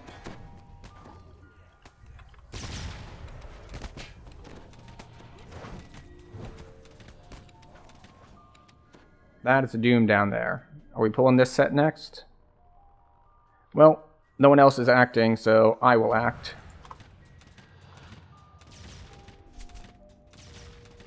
Alright, we will move back and forth a little bit so that we don't just get wrecked by projectiles.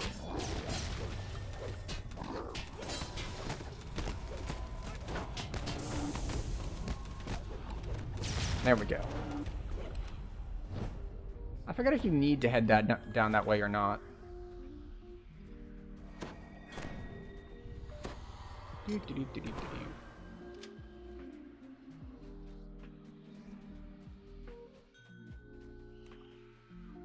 Oh, excellent. We're apparently going to try to bluff the big Reapers.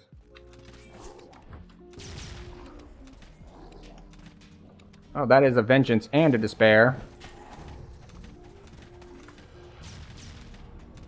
War Chanter down. Despair. Oh, that's a circle. As I say as I lean in my chair to dodge it. Now we kill the Vengeance.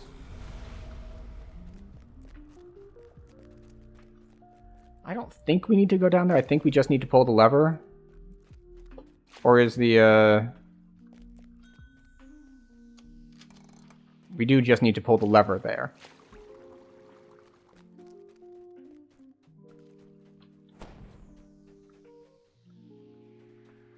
Okay. I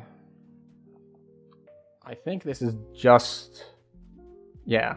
We just have to pull this and then not fuck up.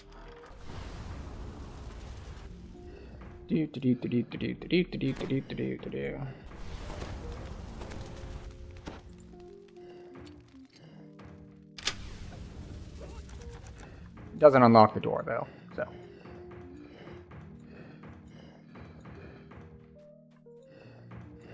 Solving from both ends.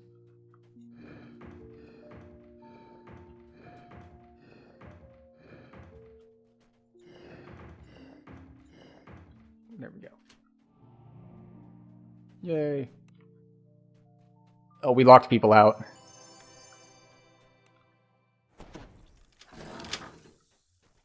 Hooray! Alright, this is a very... Don't you know learning is how you turn? This is Whisper. Uh-huh. I didn't know that leaning is how you turn. But no, I'm not... I know that I am by far not the only one to have developed that sort of habit. These traps are super annoying, because not only do they zap you, but they knock you down.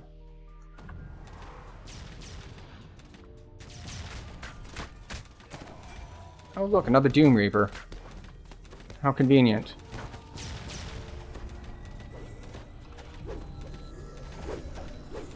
That's right, we have no holds barred. Well, sorry, Oh, that's a Despair Reaper. I said no holds barred, but I meant improved uncanny dodge. And also, we have a tank in group who taunted it off me. Or just got aggro off of me. We are sitting at like 100 and something threat reduction. Not that it helps a lot for a lot of the sources of our threat, but you know.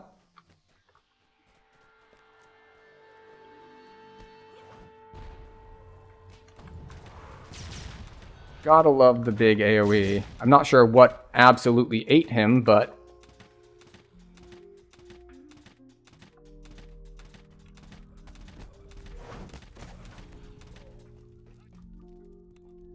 So... who is doing that, though, is the thing. Because it doesn't look like turning. It looks like weird, or I think also, from the cell below. What? Terror? Yeah, I thought it was Visage of Terror, but we don't have any barbarians in party. Oh, Dragon Lord. There it is. Ah, you're Dragon Lord. Excellent. I didn't realize that you were in stream and in the group. Welcome.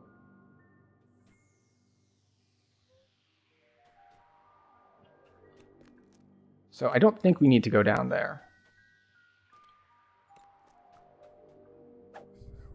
I've only played like one Dragon Lord, so it's like I knew that Visage of Terror was a barbarian thing. I forgot that Dragon Lord gets that barbarian tree.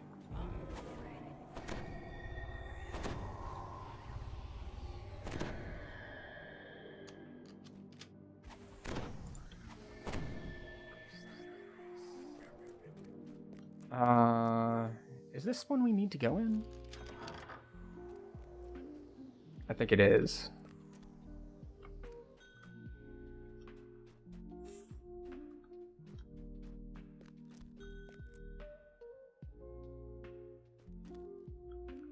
I think this has levers we need to pull to advance. I might be wrong, since someone else is coming down here. Alright, maybe I'll just die. Oh, it is? I thought you needed to pull these levers to unlock a door. I haven't done this in a little while. So I'm now slowing the party down.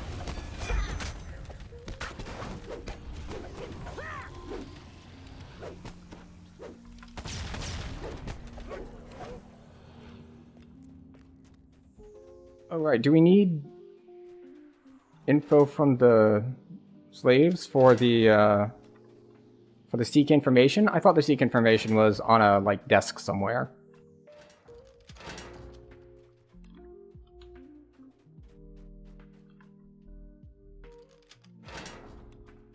Oh, wait. There's a shrine in here. I could use a shrine.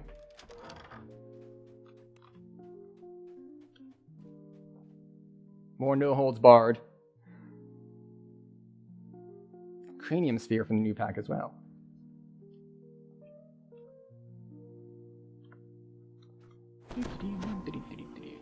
How are we on bolts? Plenty of bolts.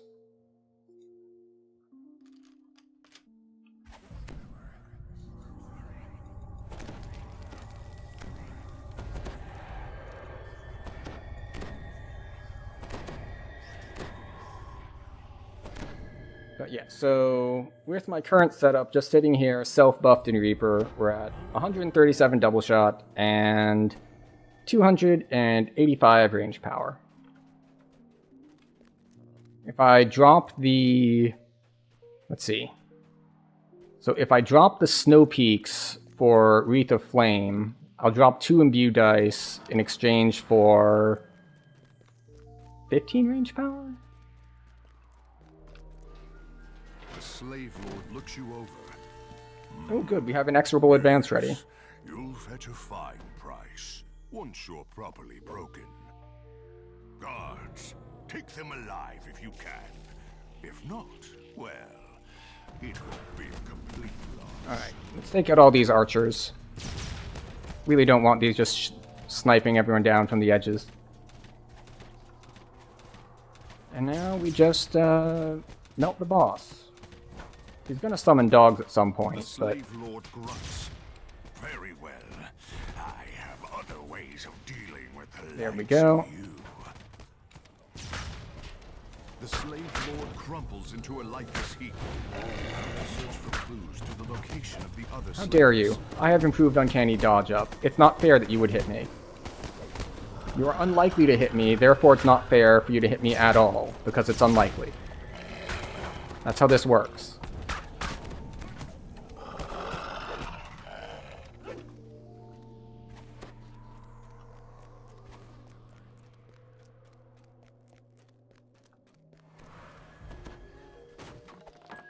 Oh. A remnant. Well, 17 remnants technically, but... Alright. The manifest describes a keep some distance from here. This fortress We seems have to an play a ad major starting, role in so I'm going to slave pick the trade. button real quick now, Clues about the so slave that, lords you know, you miss out devils more were on found there. buffing time than killing time.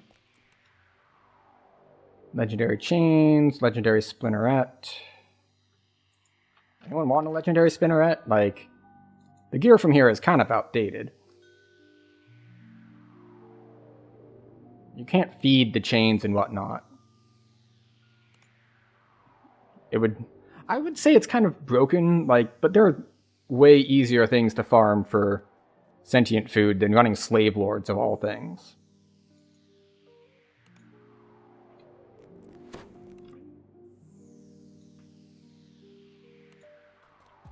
Alright, I'm gonna grab a quick refill of drink, be right back.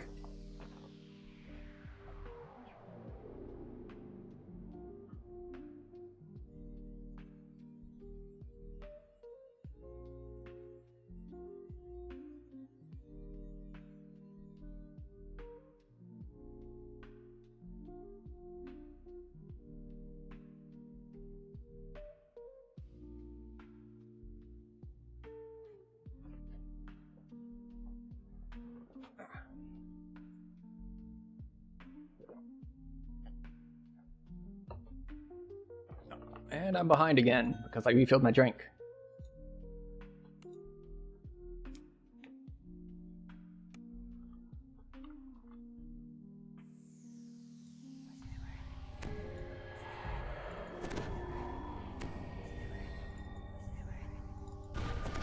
I don't remember traps being such a big deal in the second one as the first one, so we're going to switch off of our trapping stuff back to our damage side of things.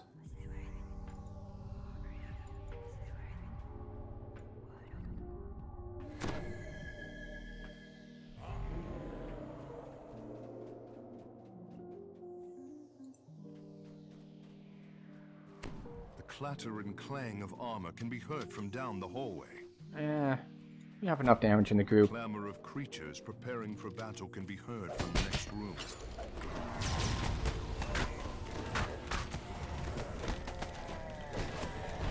Oh, that's a doom.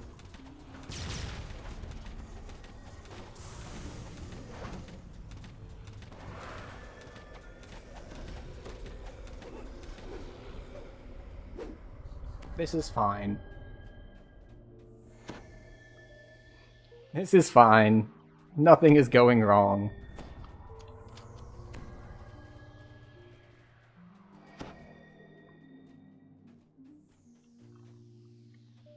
The The outer courtyard is used as a mustering point, where the slavers meet before going out on raids. So terror is based on intimidate, I believe. Not just like a stat, but a skill. So appears to have really high DCs. To take positions on the platforms above.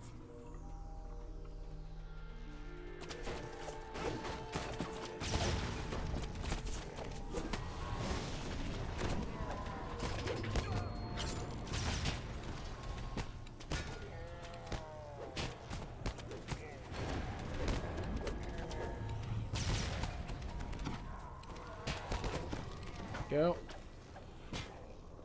So yeah, very nice, very nice.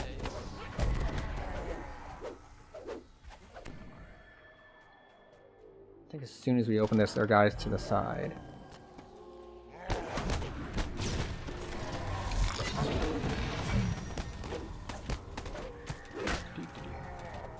I didn't realize Visage of Terror had such a short cooldown, though. I thought it was like a 40-second cooldown or something larger like that. At 122 DCs, that is quite good. Alright. I believe through that is optional? Yeah.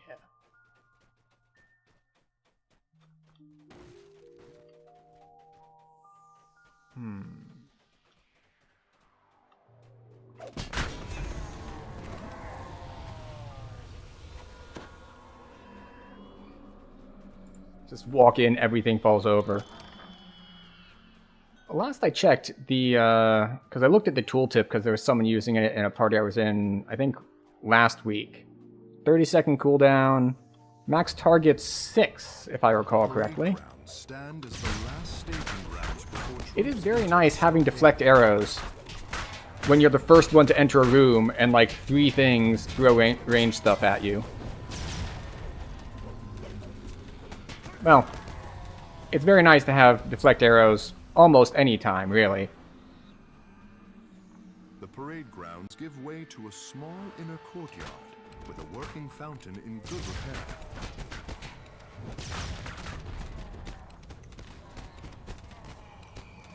Yeah, it's like, isn't there a name dude here? Yeah, there we go. Very handy.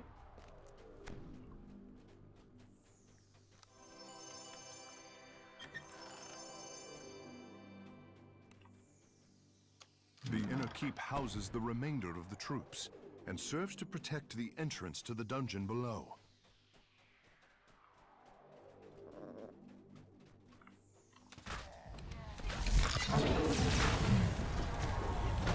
That's Plague Reaper.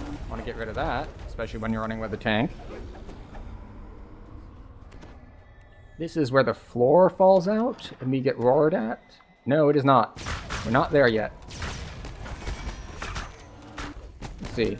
I forget, is the ward that makes everything have higher DCs, that goes away as soon as you basically touch them, right? Because I know they added something a long time ago to nerf DC casters, that when stuff is at like 100% health in epics, it has bonus DCs.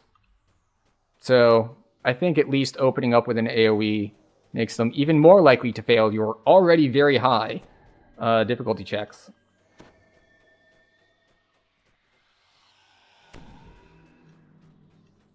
Let's see. Oh look, more traps. Oh right, this one. Here's our bear. Roar. Roar. This bear is stuffed and mounted on a track. You pull the lever. There's a soft pop, and an enchanted crystal lights up. Roar. Roar. Roar. Roar. There we go. The second lever is pulled. A rush of air can be felt as the doors And down up we the go. hallway open. I just love the sound effect. It's just some dude like, you just, every time I hear something like that, I think of like the process by which it was made, which is like there's a dude in a sound booth with a microphone to capture this, just being like, roar.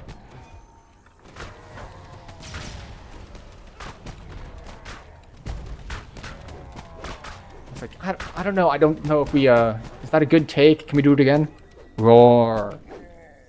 Roar. No, you seemed, you had a little bit too much energy there. Could you sound more checked out?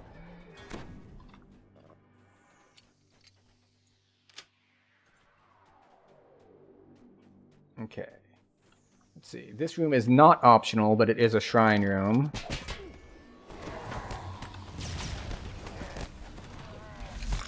It's super nice to have the terror just drop half of the group in quests like Slave Lords, where group sizes are so large.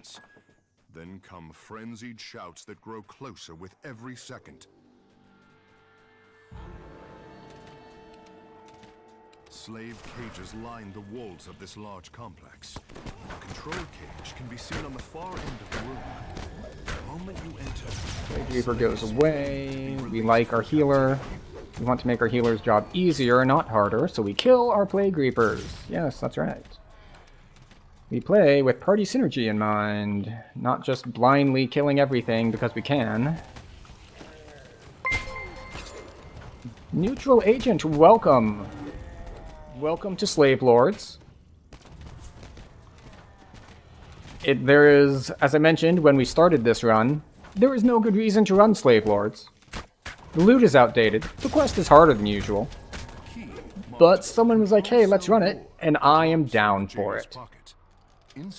Sometimes it's nice to just run things for the challenge just because. But welcome for the raid. What were you up to this evening? This lever. the third lever is pulled. And the door barring your exit swings open as the lever is pulled. But yes, not only are we in here, but we have at least one other person in chat who is also in party with us, which I did not know until they told me in chat here. So, it's a good thing that I don't randomly talk shit about people a bunch. Alright.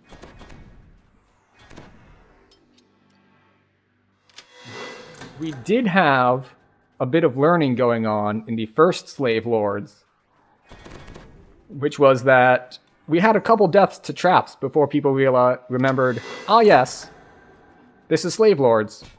They're really big on traps that hurt a lot.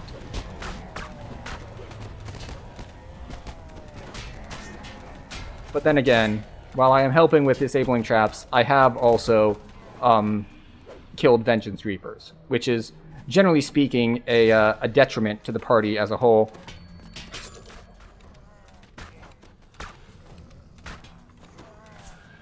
Okay, I've killed Vengeance Reapers before the rest of the mobs died. Obviously, killing them in general is advantageous, but you really want to save those for last. Mostly Reapers, Orion, then Argo.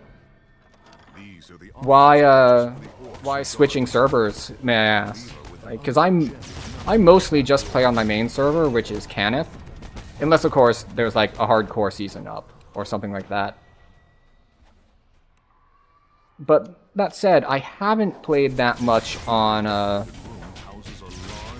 Cormier. If you can manage to kite them away, it's good. Yeah, we did manage to do that a little bit as well.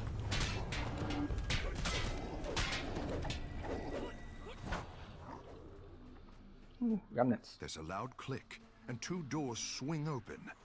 The sound of chatter can be heard from deeper within the fortress.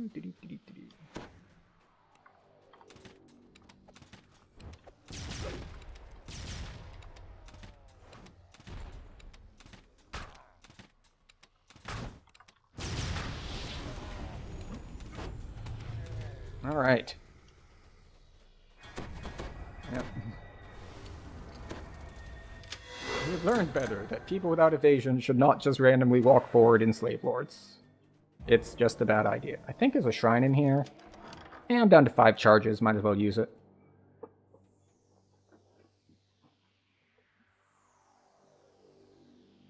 But yeah, I hope your things went well. Did you, were you doing like challenge solo Reaper runs or just, you know, just your general farming runs?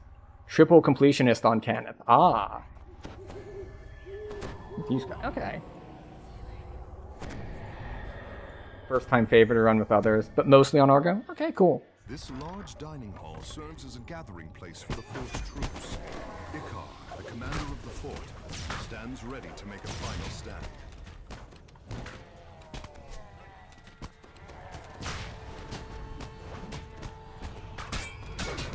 Well, the boss is on me.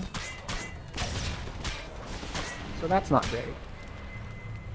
That's unfortunate. He hit me 3 out of 4 swings while I had no holds bar, while I had improved uncanny dodge up. You think you got 3 or 4 points to max? Oh, interesting. They were 84. Demi.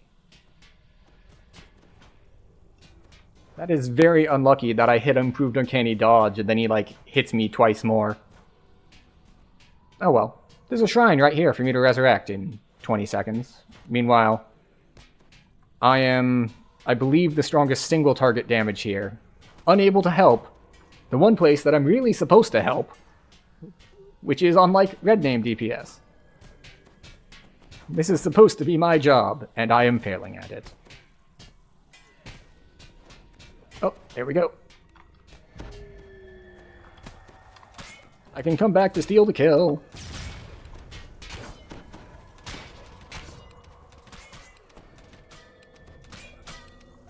As Ikar falls, the door opens to reveal a passageway leading deeper into the fortress.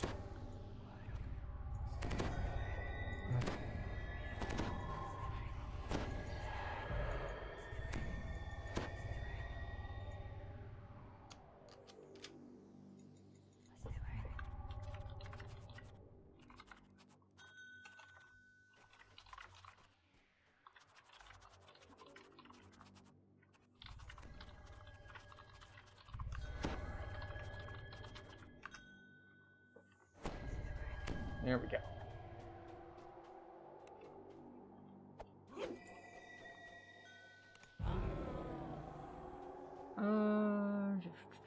No.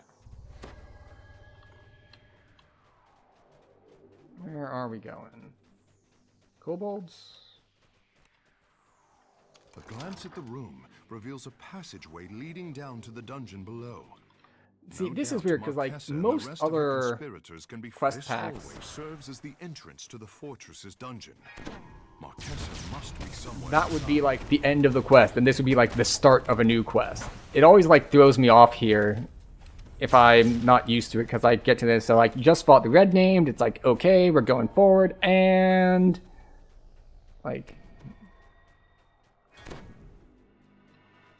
An invisible force pulls the metallic object. The force pulling you towards the ceiling suddenly stops.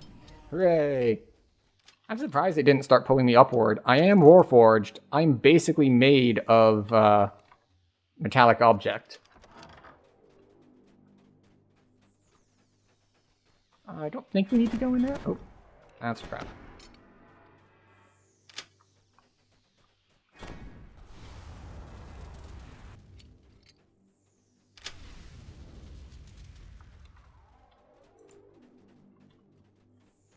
The room is filled with spider webs. That's a lot of spiders. The soft sound of creeping can be heard from nearby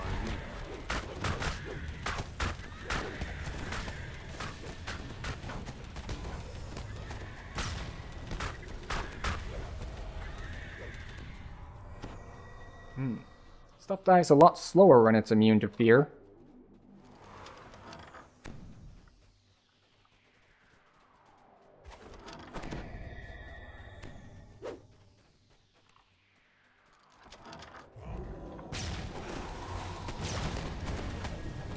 Borean gets to go down because that's a tank shredder.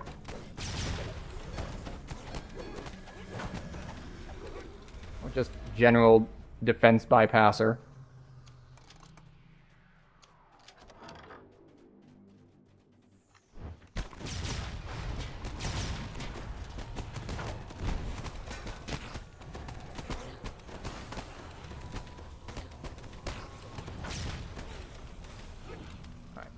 I think it's in this room. There's a lever we need to pull.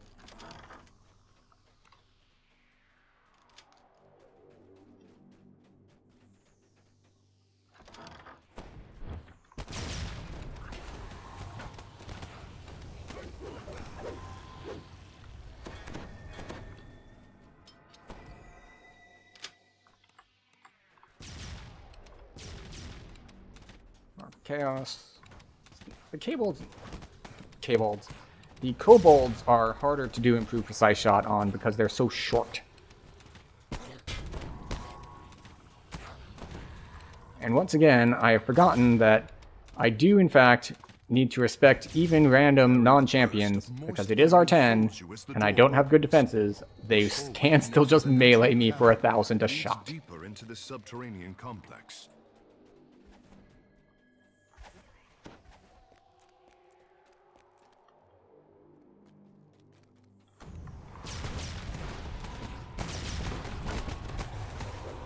At least the traps in this have like one box to disarm instead of just like, alright, now do all of these pressure plates.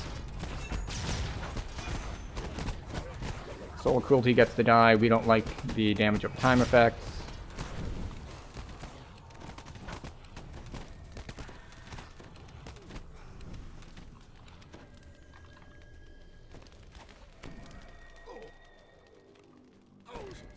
The door opens to reveal a large chasm.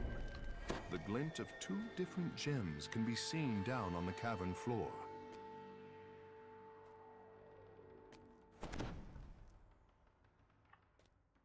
Where are the kobolds at the end? There we go.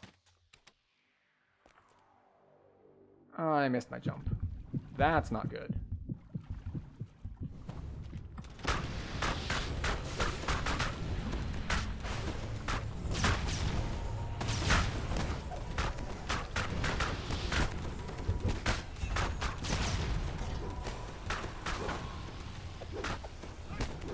Like, hit all of the buttons. How many buttons? All of them. All the buttons. Oh.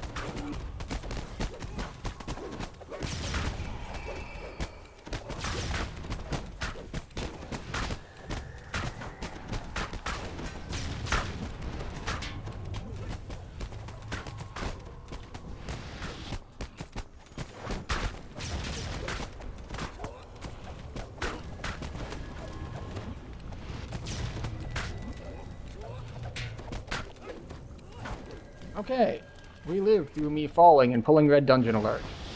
Good job, us. Also, there's a bunch of kobolds over there.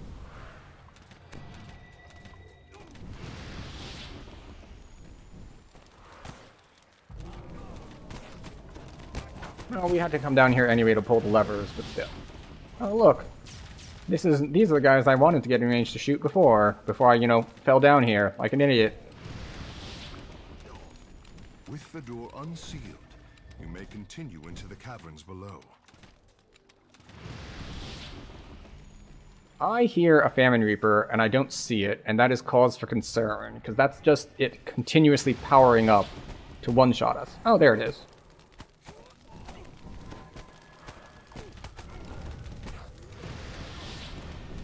Alright, so not only was there a famine, there's a fear over there.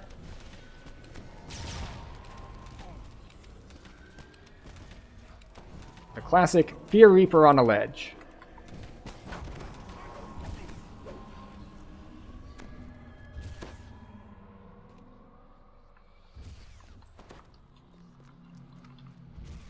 I just about, like, second-guessed myself into falling twice in quick succession. Oh, that's a doom. Oh, shit, that's the vengeance. Let's go for the doom, shall we?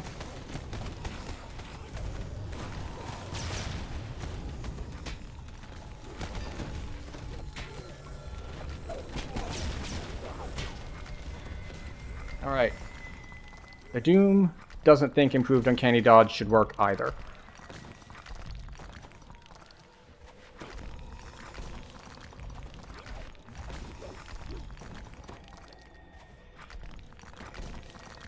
That's a circle.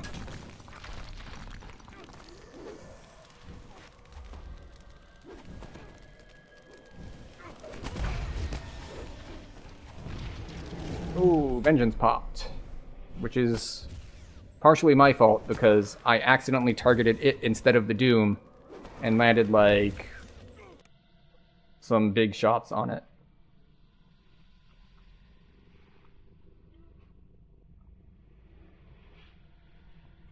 And then, as we saw when we were dead, it was, oh look, the Doom is here. Hello, Doom Reaper. How are you doing today? Are you feeling particularly vengeful for the next minute and 20 seconds?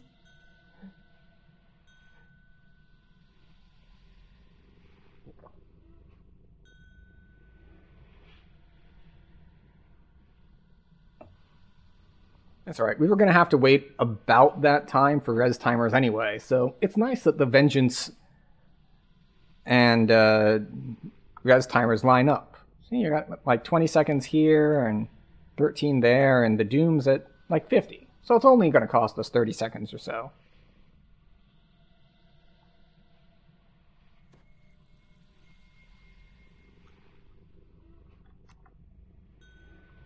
I'll be honest, if I gibbers though, I can gibber if I wait like, what is that, like 20 seconds or so for that to be off cooldown. I can gibbers and the Doom will explode. But I don't know what exactly our plan is. I know someone's going to gibbers, but we haven't arranged it yet, so I'm not going to use mine unless told.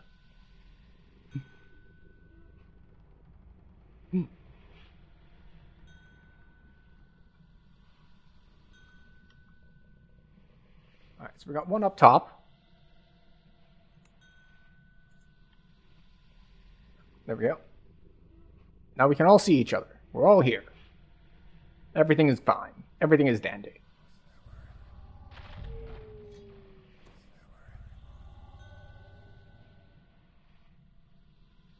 Oh, and the Doom didn't aggro.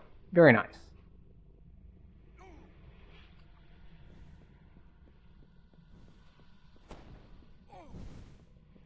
Am I still in range of my soul stone?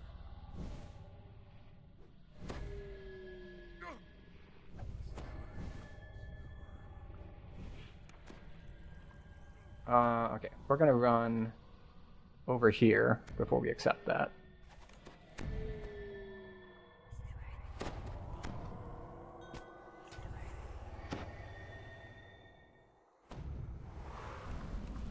Goodbye, Doom Reaper.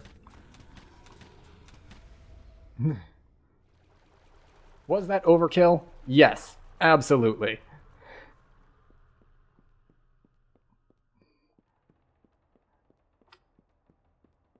I could probably just not done inexorable advance there.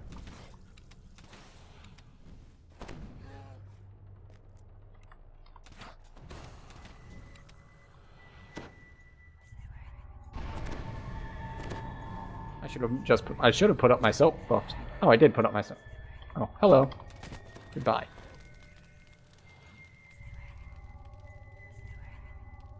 Wait.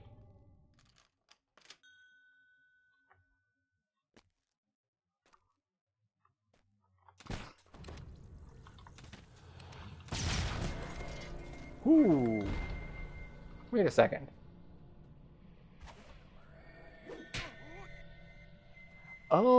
Oh, I see. I did not know that.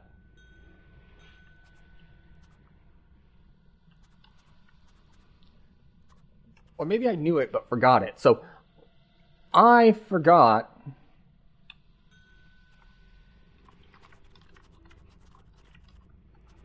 I forgot that it only expires...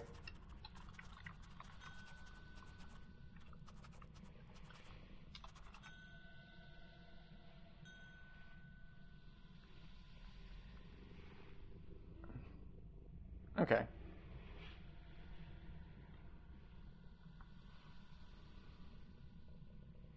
It's like, I think it shot me for, yeah, almost 4K. But 2 were blocked by adamantine damage reduction, so that's the important part.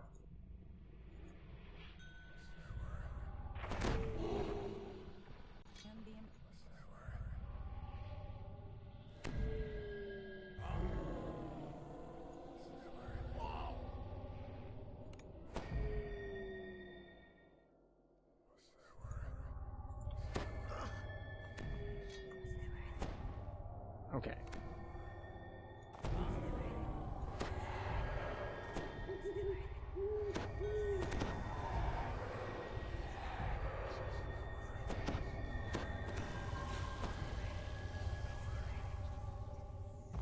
Okay, they're going and dying with their gibbers.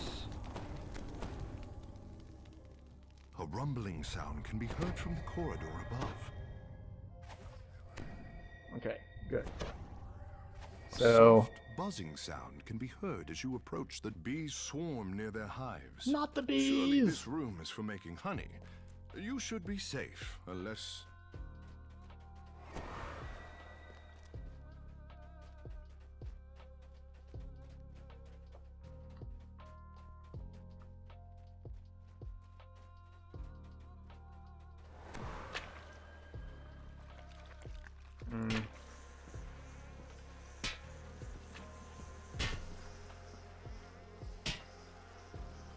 I don't really know what to do about this, besides have someone else aggro them.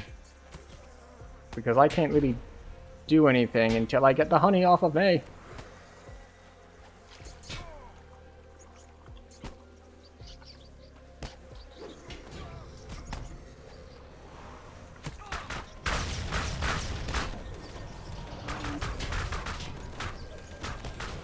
That's a Despair Reaper, that needs to die.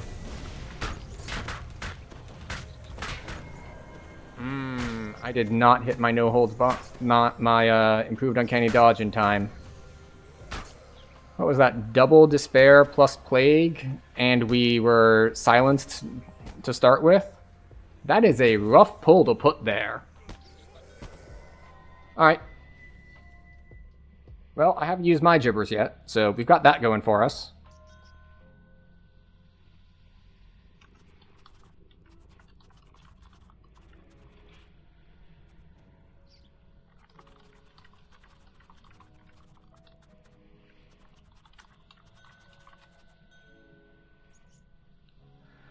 Alright, so I still have my gibbers. I don't know if it's my turn yet or not.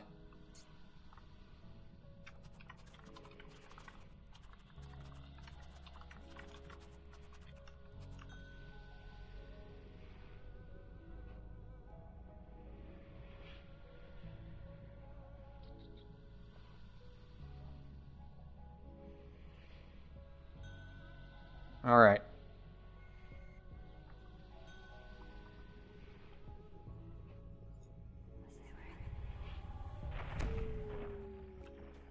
Okay.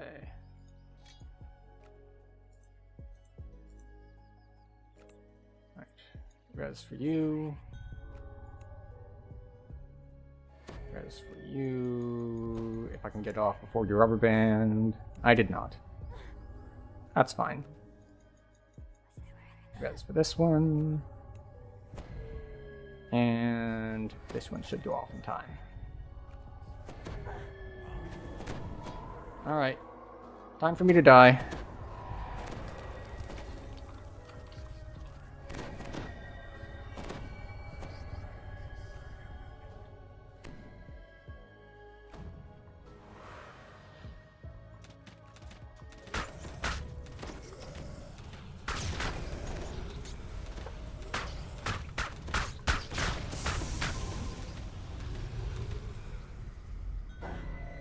Hooray!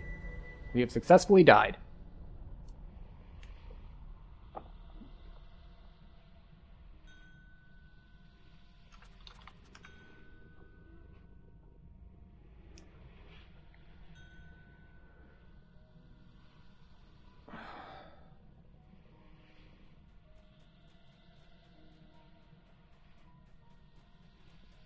All right. Well, We weren't coming into R10 slave lords because it was easy.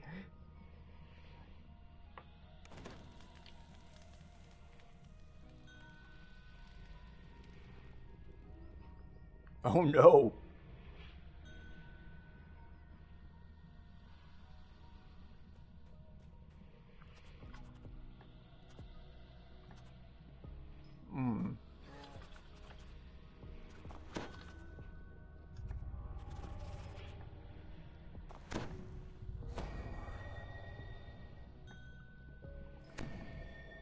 It's like, there is a shrine, but we also have... I would say it's just convenient that everyone has gibbers, but at a certain point, it's a...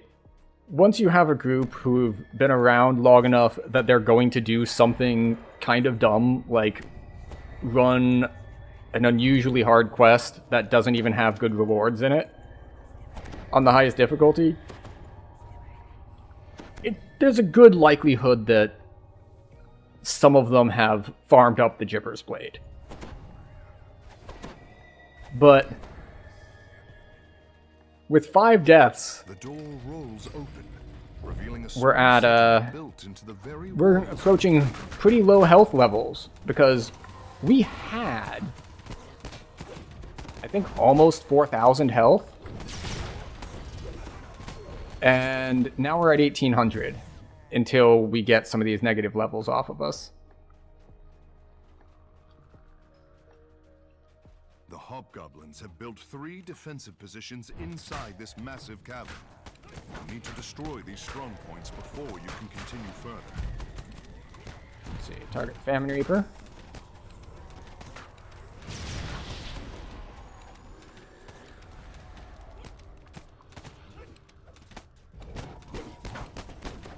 Go. The last of the outpost's defenders falls.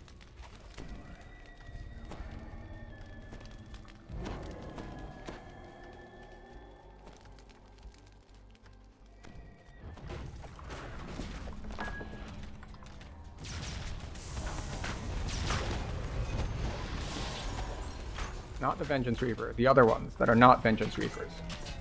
Oh, there was still one left. Outside the barracks have been defeated. Ah, I thought they were dead and got careless.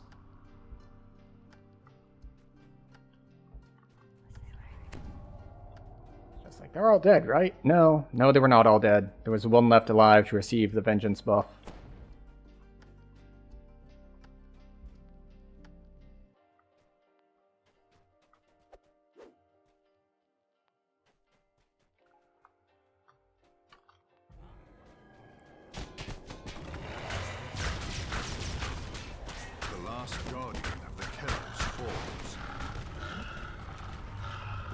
Cavern once again gives way to a masonry hallway. Okay. 8 seconds. And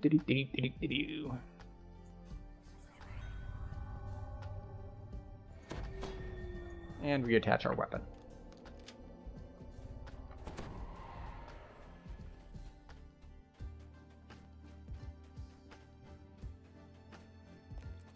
And just in time. We can remove these pesky negative levels, get our charges back, all that good stuff. Also, it's great detecting a trap while you're shrining. It's just like, oh, well then. Sorry, we were at 3,000, not 4,000.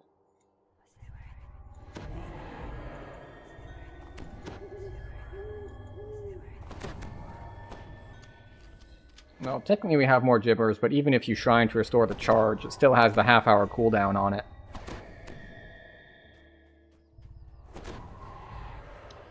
I swear I detected a trap.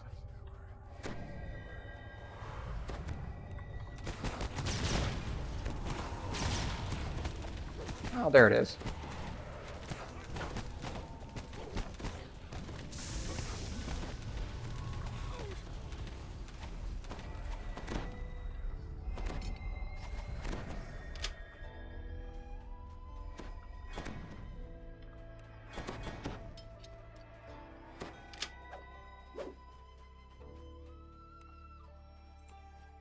Alright, and... You spot a female elf, matching Marques's description, leaving through a portal. Creatures spring forward to protect her escape.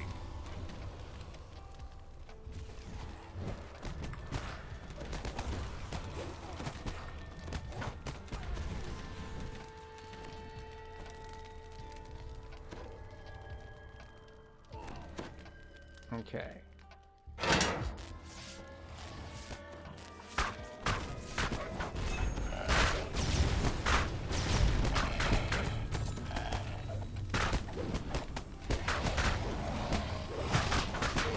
Excuse me, why did my AoE shot not go off?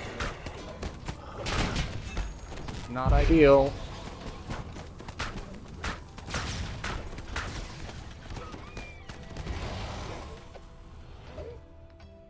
Okay.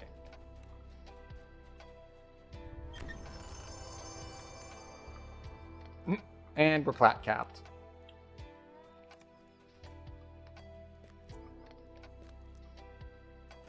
The portal barring your path fades when you pull this lever.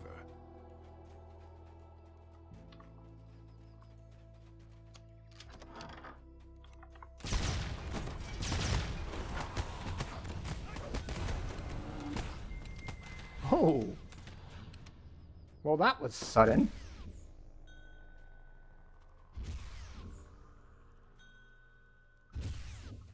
It's just like, hello, would you like to take... It appears to be 4,500 damage because they're at negative 900.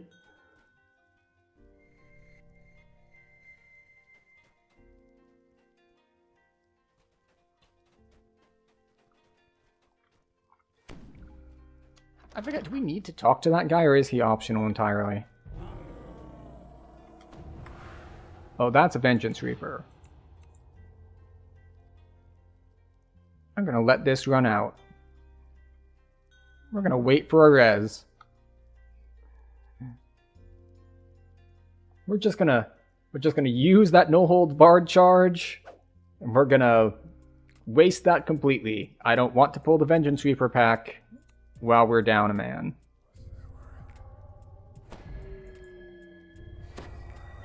Now, normally, I would play kind of fast and loose with stuff, but this quest has already shown us that it can and will kill us, so we have to respect it a little bit more than most others. Alright, we got people. The sound of scuffling guards and agitated prisoners comes from the room to your right. Oh, hello.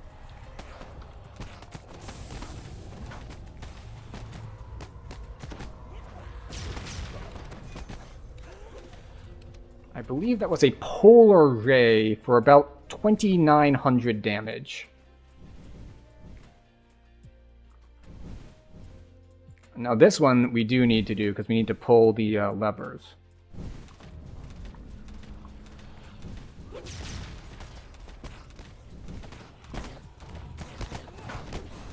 I do like that I have blunted arrows so I can actually kill the what? The stone ones. Let me get up there. There's a Fear Reaper that needs killing.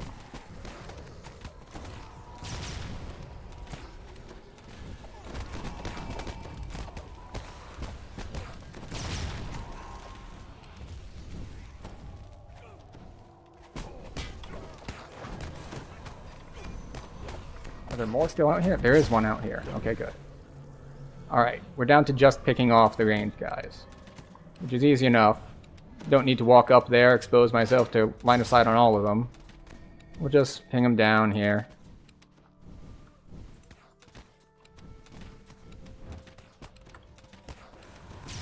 There we go. Now we just pull the levers.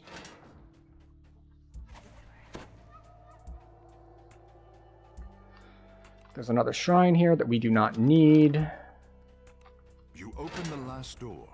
Slaves emerge from their cells and escape.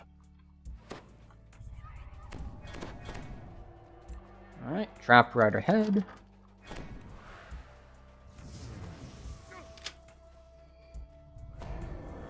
That is Double Despair and Doom. And I don't have an exorable advance. Well, that's unfortunate. Doom first.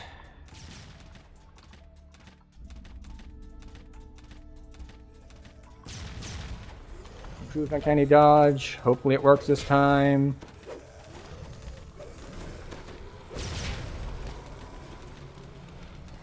Excellent. Oh, there's still more ahead.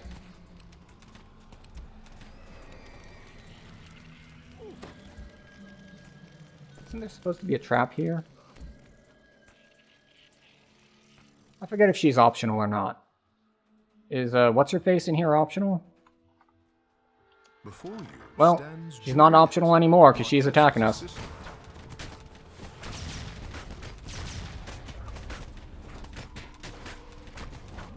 $250,000 health.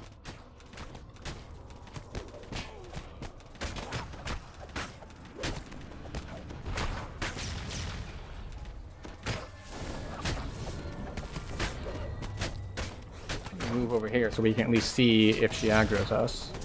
That's the downside of standing next to things. You don't really have time to react if they turn and say, fuck this guy in particular. Juliet curses you as she falls to the ground.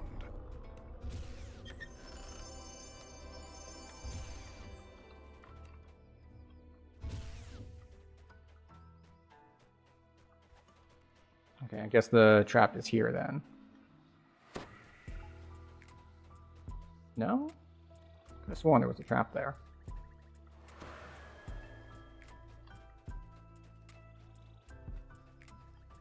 Marquesa awaits your arrival inside this well-appointed room.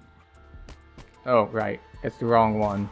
So she doesn't have enough Marquesa's health. double is dead, no longer enthralled to the mad woman who remade her in her own image. Now, to find the real Marquesa. Legendary 5 rings with nothing special on it. I forget what's behind here.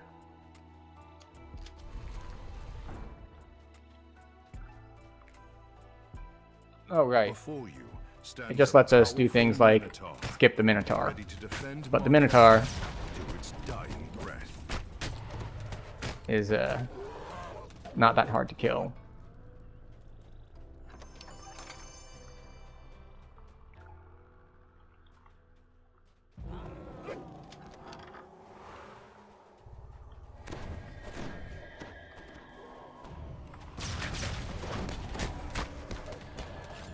Plague Reaper gets to die. Alright, let's see. What does Marquesa do? She does that, like, point-blank big force damage thing. I know that much.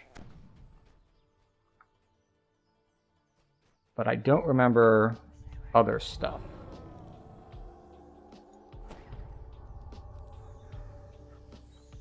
Marquesa, the Slave Lord, stands before you. Some kind of object is encased in a magical field behind Actually, you know, we'll kill the Fury Reaper first, yeah. That's a good plan. At least we have an exorable advance up for her. Oh hey, I wonder if that was the point-blank force shot that I mentioned. Because it hits like an absolute truck. Marquesa is dead, and her followers routed. Now to search for clues that might lead to the Slave Lord's primary stronghold. Yeah, it's 8,500. Yeah. Yeah, that's a lot of force damage. Well, what's the other guy that does the big force damage thing? It's the boss in Tavern Brawl. I think he has the same ability that's just like this point-blank big force thing. Yeah, it's probably too small to see on those people's screens, but the health of our party members here is at negative 5,500 and negative 4,200. So it's a lot of damage.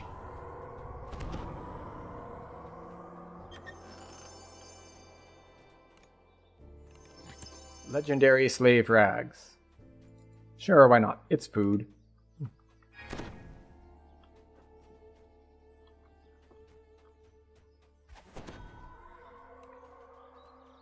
Marked on the map is a cave that leads to the Slave Yeah, so City. 11,000 Surely Reaper this must be the XP. Slave Lord's main base.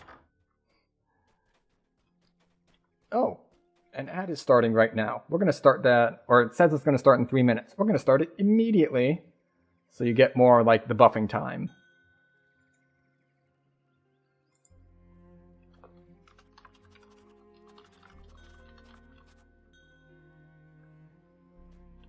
Alright, but I will finish out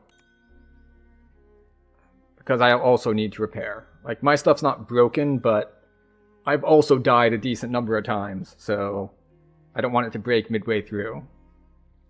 Because I actually do have a backup weapon on me, but my epic leveling weapon is just not quite at the same level as my endgame weapon. As well, no one would really expect it to be, because why would it be? But at least we can drop to R8. That's one possibility, since we are going with 3.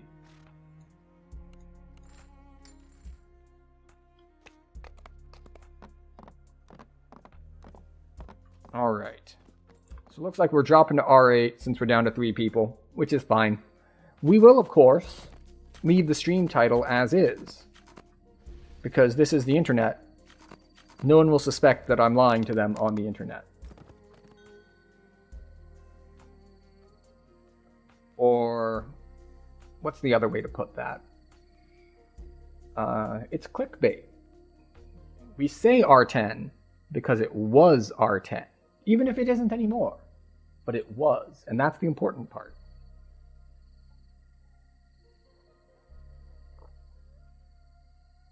Oh, speaking of which, how are we doing on bolts? Got a decent amount.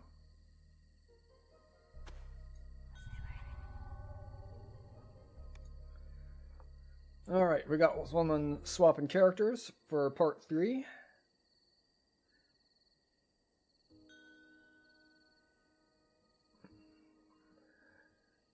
And we'll see how that goes. Let's just double check some things. Ah, yes.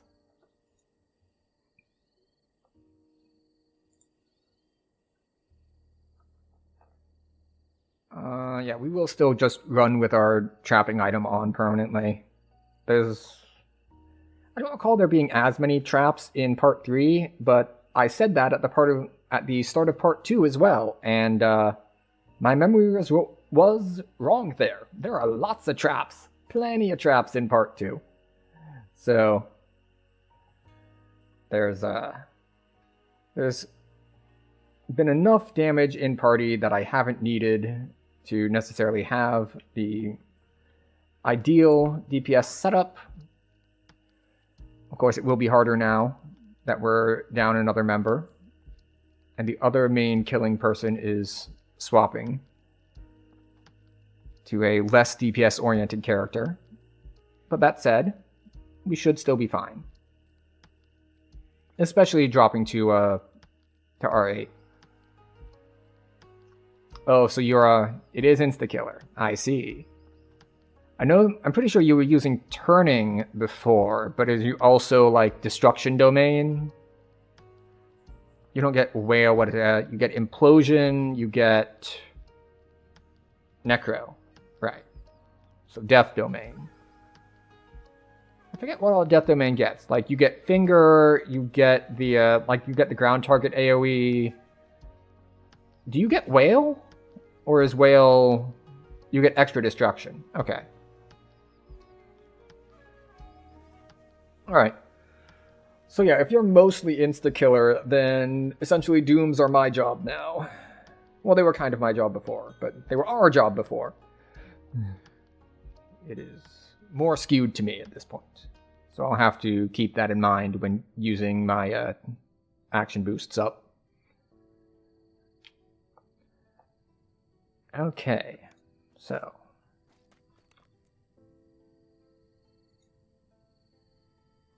we're dropping to R8. All repaired and ready to go. Self buffs.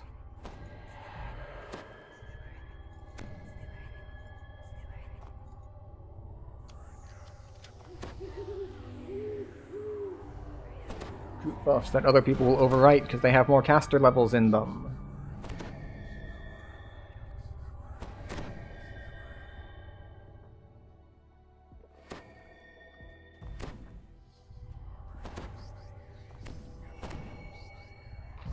How do I have less health?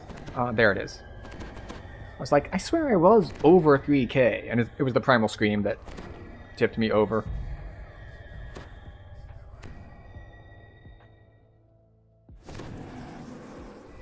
You enter the cave said to lead to the slave lords. Near the entrance, you find a wounded halfling standing over the body of a dead slaver.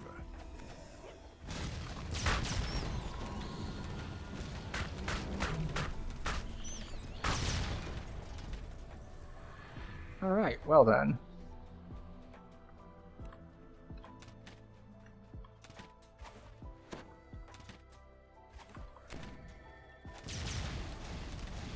Sponsors.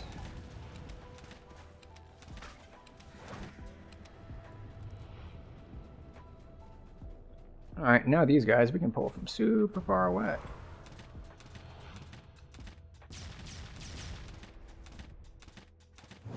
And we're on single target DPS.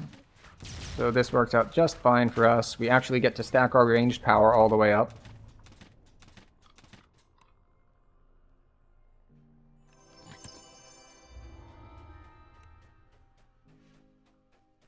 Alright. And back to AoE stance. Pretty sure there's another vermin pack before the end. Maybe not, though. Oh, there it is.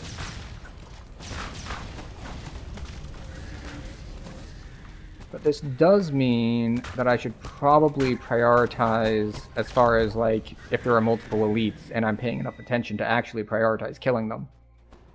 Like the Shadow Marked and whatnot that have death block.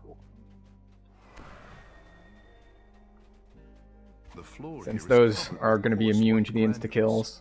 Naturally occurring salt crystals from the cave walls. You stumble and slide down the sloping corridor. Although perhaps I won't need to make that decision at all because all the other ones will simply already be dead, and that's just going to be all that's left for me to kill.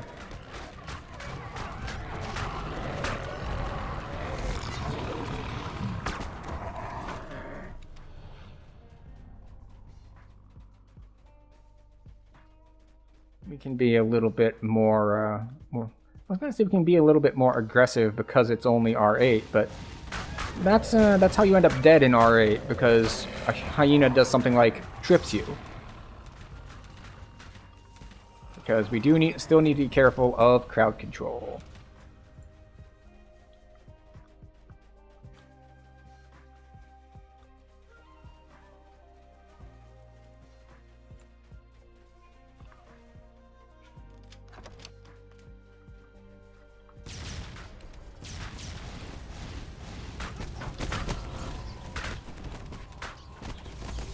Burst of Glacial Wrath. I love Burst of Glacial Wrath. It works on so many things that are immune to, like, so much stuff. It's just like, I even take it on, like, I've taken it on Fire Sork. Just because, like, yeah, no, I know it gets fewer caster levels. I don't care. I want the crowd control on things like Iron Golems and others and Undead and other stuff that's immune.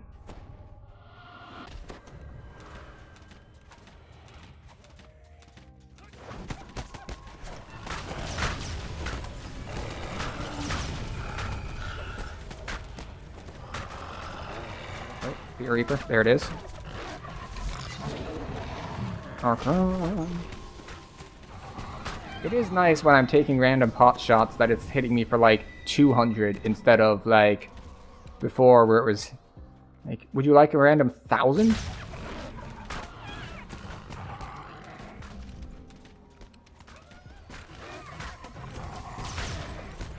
Okay.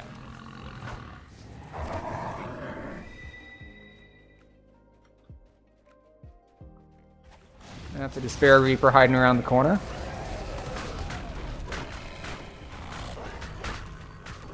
Fortunately. we do not have any problems taking care of them.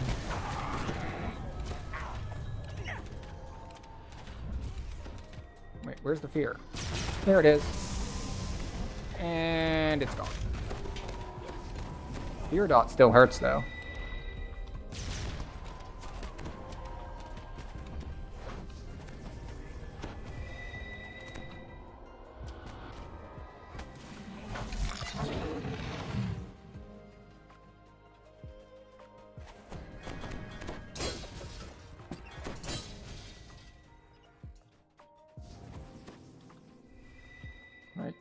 Have I done my job enough by locating the traps, or do I really need to disarm them? It's like, well, we can jump. Everyone can jump over these traps. It'll be fine.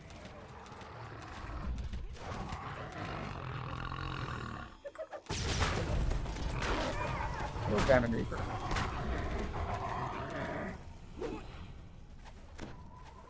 A bridge leads over a pool of strange glowing liquid. The smell of ozone hangs heavy in the air. And well, with wings, that's easy to dodge. It's a little bit of annoying parkour off of the pillars on the side if you don't have wings in order to dodge that trap. If you can't disarm it, at least. Oh, wait. Had a lag spike.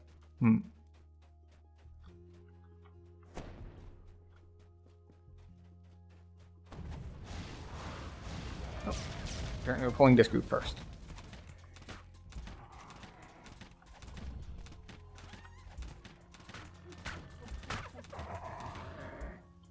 And I guess we'll do this group next. Elemental Fury has Death Block. No big deal, though. Please stand up. Please stand up. Please stand up.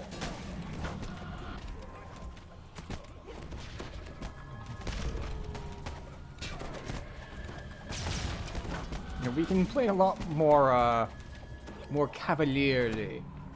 We do not need to take things quite so seriously. There is a vengeance here, so there is a big opportunity for us to screw ourselves over.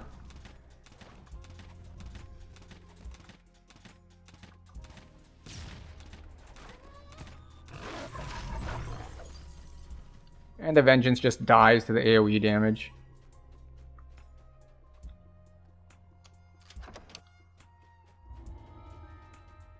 Oh look, that's not suspicious at all. A rope dangles from the ceiling at the end of the corridor.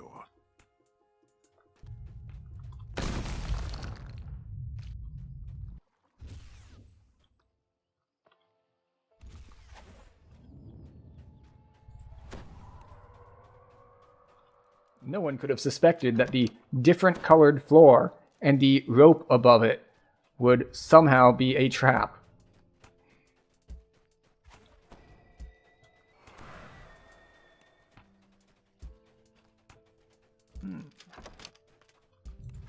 Hello, Carnage Reaper. Goodbye, Carnage Reaper.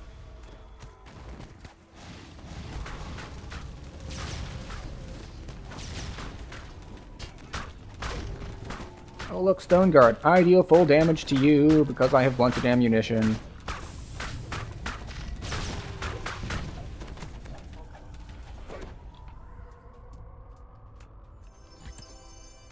It's proper vengeance for them being a giant pain during the entire leveling process.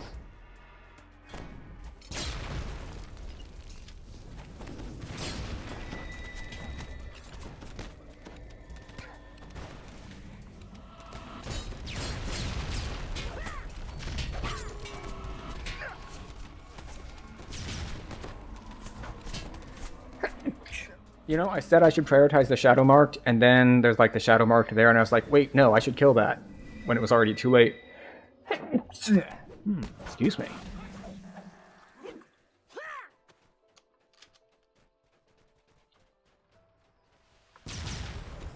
That's a Famine Reaper. It's a dead Famine Reaper, but it was a Famine Reaper, and that's the important thing.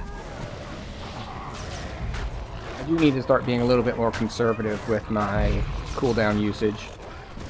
Just in case we get, like, a Doom or something, I want to have at least 1 or 2 charges ready.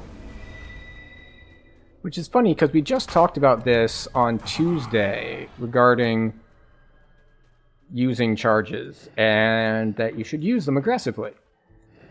Because why not? They're there to be used.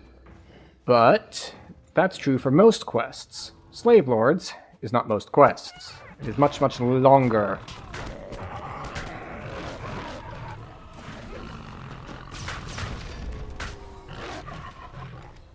So you actually do have to be a little bit more careful with your resource management.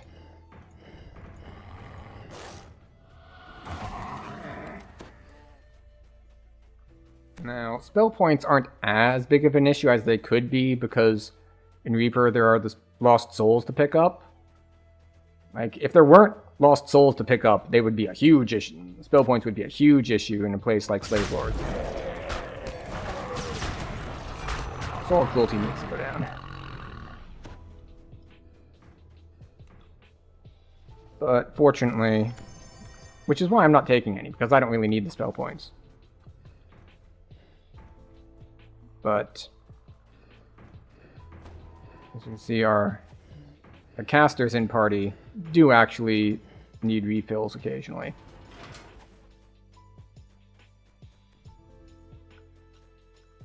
Oh look, how convenient.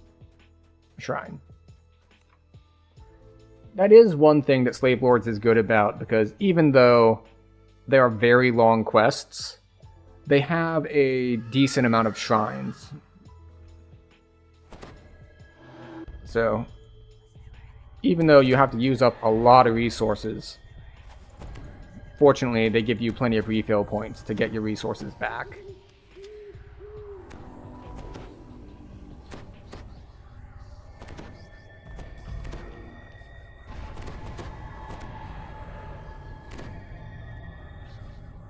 I wonder if Holy Aura is still blocked by friendly spell resistance. Because I remember on Cleric Lives that when I was casting spell resistance, I would need to cast spell resistance second, because if you cast spell resistance first, the Holy Aura might not land. The giant figures flicker and vanish, leaving behind a very ordinary looking wizard.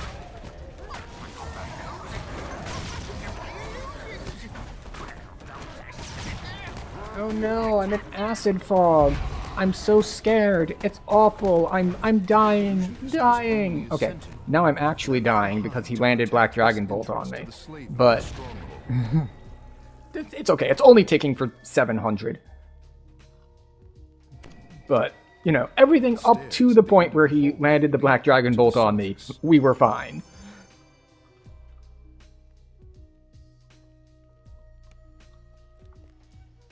The Slave Lords use Suderham as their base and marketplace. An uneasy quiet hangs over the slaving city, and the streets are strangely empty.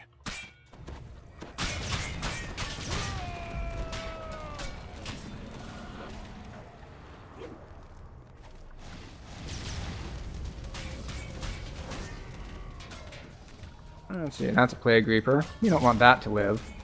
Unfortunately, our stuff's on cooldown.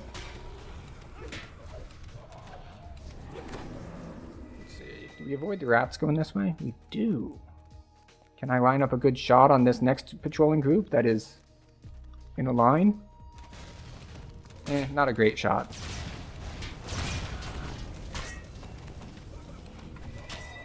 I saw you try to insta-kill that shadow-marked one. I saw it. I saw the mark over his head show up.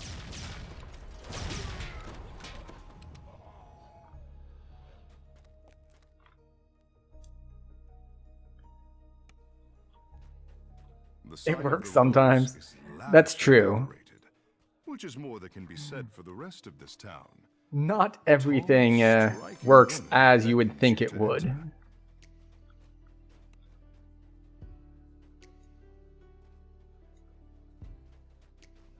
I said the wrong thing.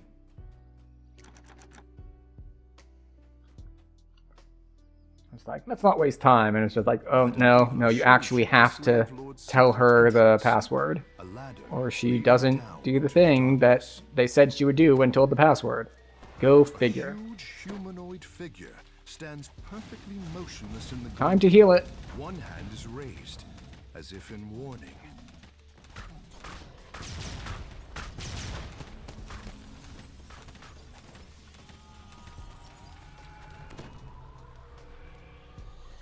Fortunately, it's not like we're using an acid imbue. Our acid damage is not big enough to outdo the rest of the damage.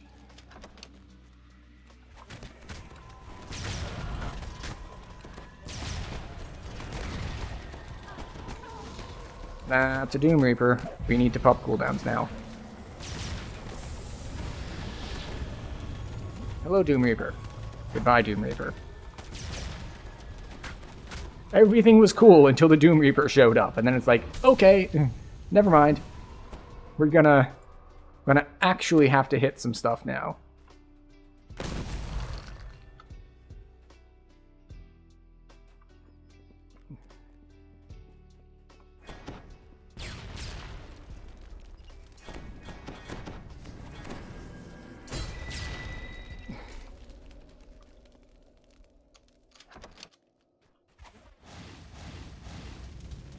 Come on over here, Vengeance Reaper.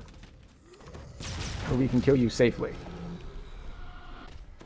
Wait, was the Vengeance spawned just for the definitely not a mimic chest? Oh, we're fighting the definitely not a mimic chest. Okay.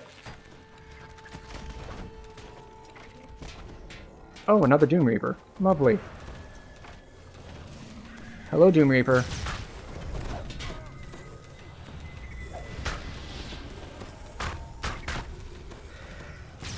Famine goes down.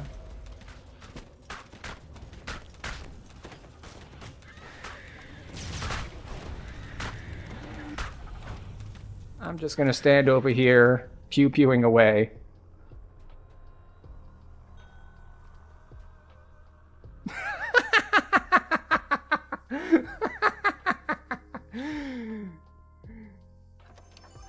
The take says, I didn't know. I'm sitting here on stream saying, the definitely not a mimic chest. And he just walks straight up to the, it's like, this isn't suspicious. D&D players never change. Must loot! No think, just loot. That being said, I'm pretty sure I might have looted that chest first time in here.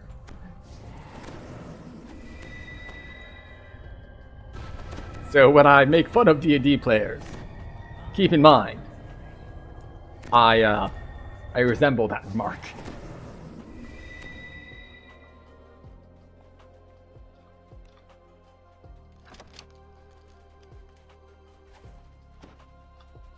Despair Reaper along with the Firehounds.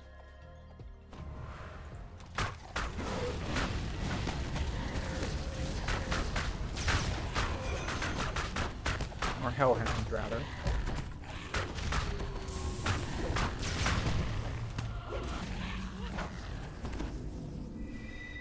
It's kind of funny how once you're used to it, you can just identify them. It's like, I see you there. Your aura is giving you away.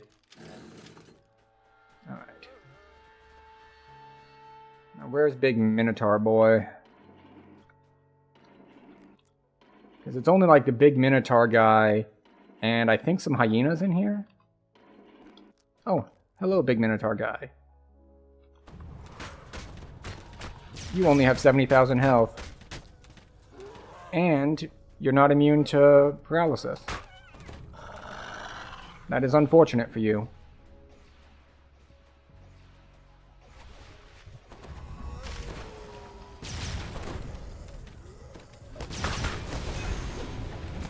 Oh look, hyenas.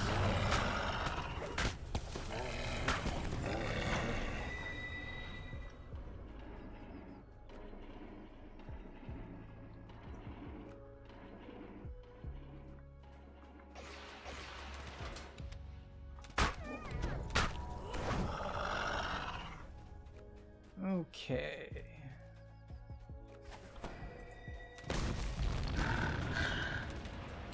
Now, if you don't have the damage for it, you can just kite this thing and it'll fall in the hole.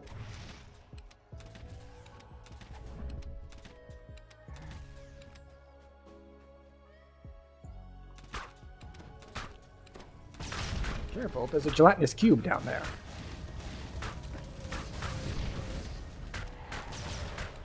Now these things are nasty pieces of work. Slave Lords as a whole is just from another era when they were more willing to just kind of be mean with things. It's like, haha, you die.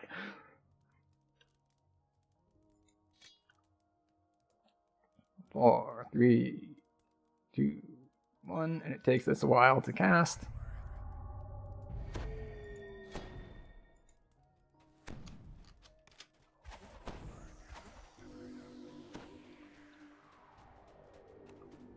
I think that's the last, just like, congratulations, you die now thing in here.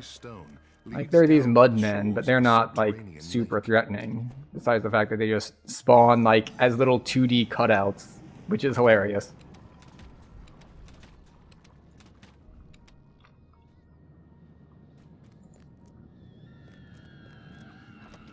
Oh, remnant.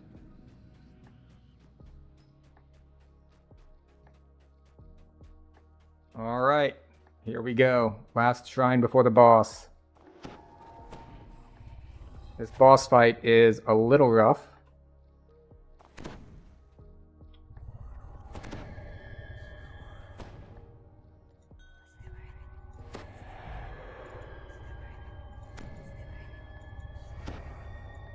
Yeah. Okay, so for anyone who's not used to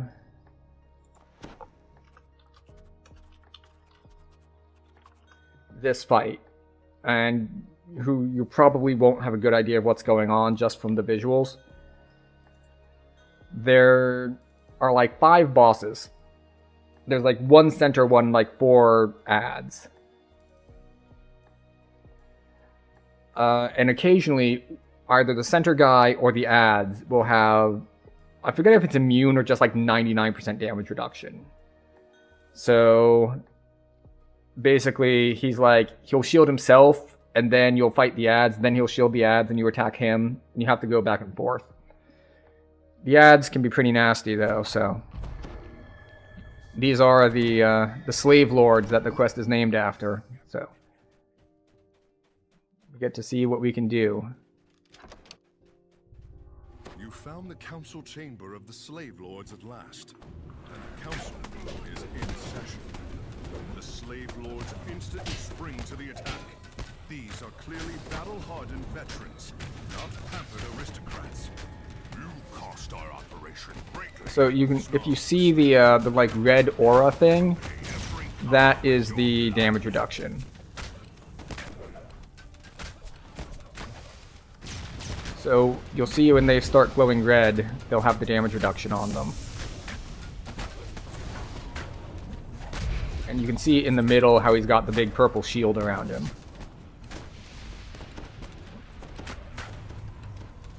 Oh. I have another cooldown to hit. I see how they're red now? Now we have to switch to the guy in the middle. But we still have to be kiting around these melee guys, or they will absolutely destroy us. As was probably evidenced by, you noticed when we walked into the room, I dropped to about 70 health.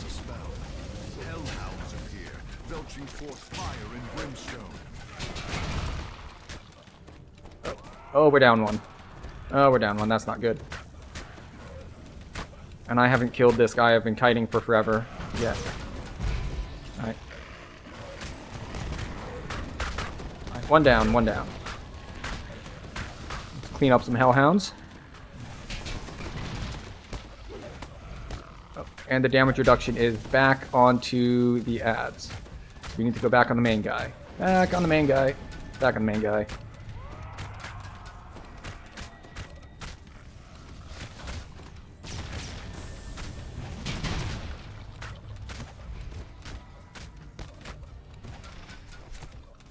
Alright, he put up his shield again. Back to the ads.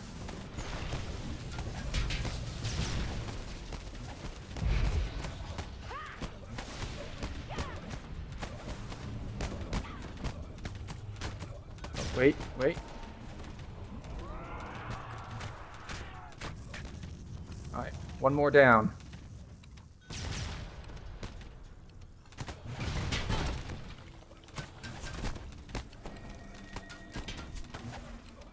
Ow. We'll hit this. I don't know if it'll help or not. Because a lot of what's coming in is spells. Now that I have the caster on me. Yay! We've received healing. We've also received the archer on us.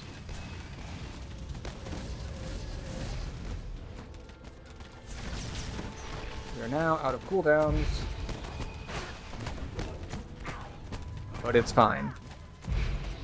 We have let the fight go long enough that even the person who died earlier is back alive. And the rest of us managed to not die. So yeah. You've destroyed the slave that is the last fight in Slave Lords. If you're on any significant difficulty, running around in circles is generally how it goes. Because they hurt a lot, and they're all red names, so they can't be crowd controlled.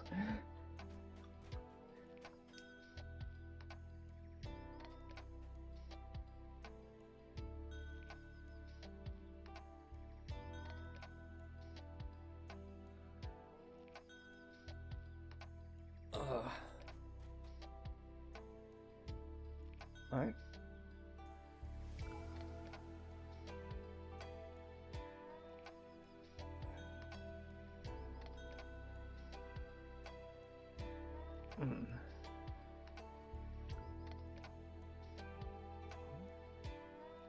Okay.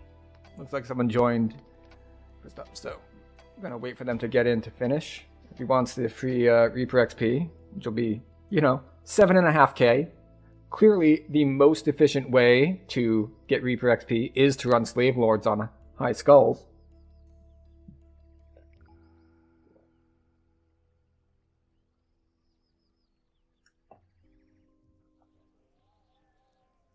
But yeah, that's a lot of killing.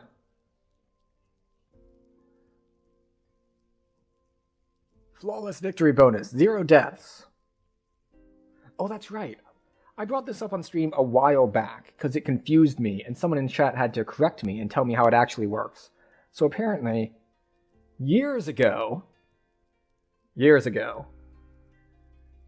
this was a group-wide thing for, you had to get through with no one in party dying. But now it's individual. It's whether or not you personally died. Now that she's finally convinced of your good intentions. Yeah, not bad for a cleric.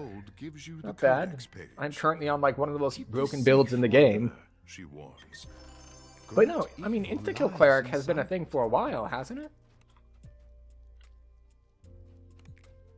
I've not run one personally, but I'm pretty sure it's an established archetype.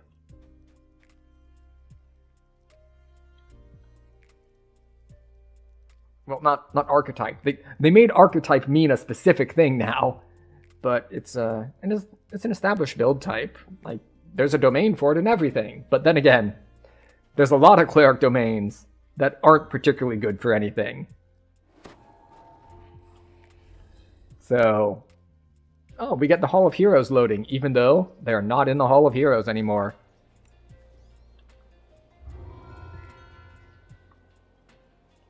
We'll get staff splinters, I guess.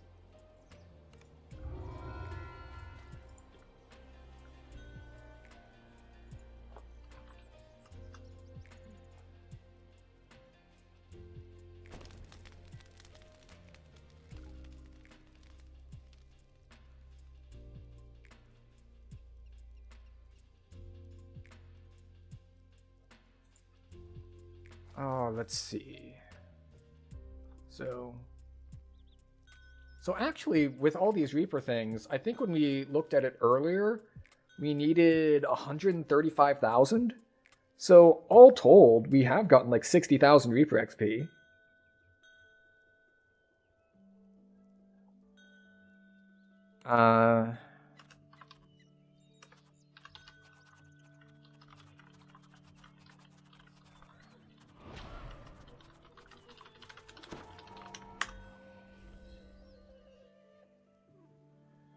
Alright, so that's going to be all for me.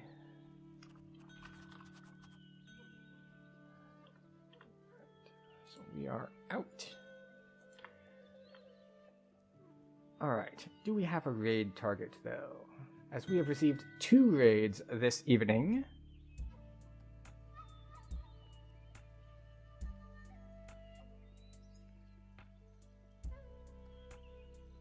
Actually,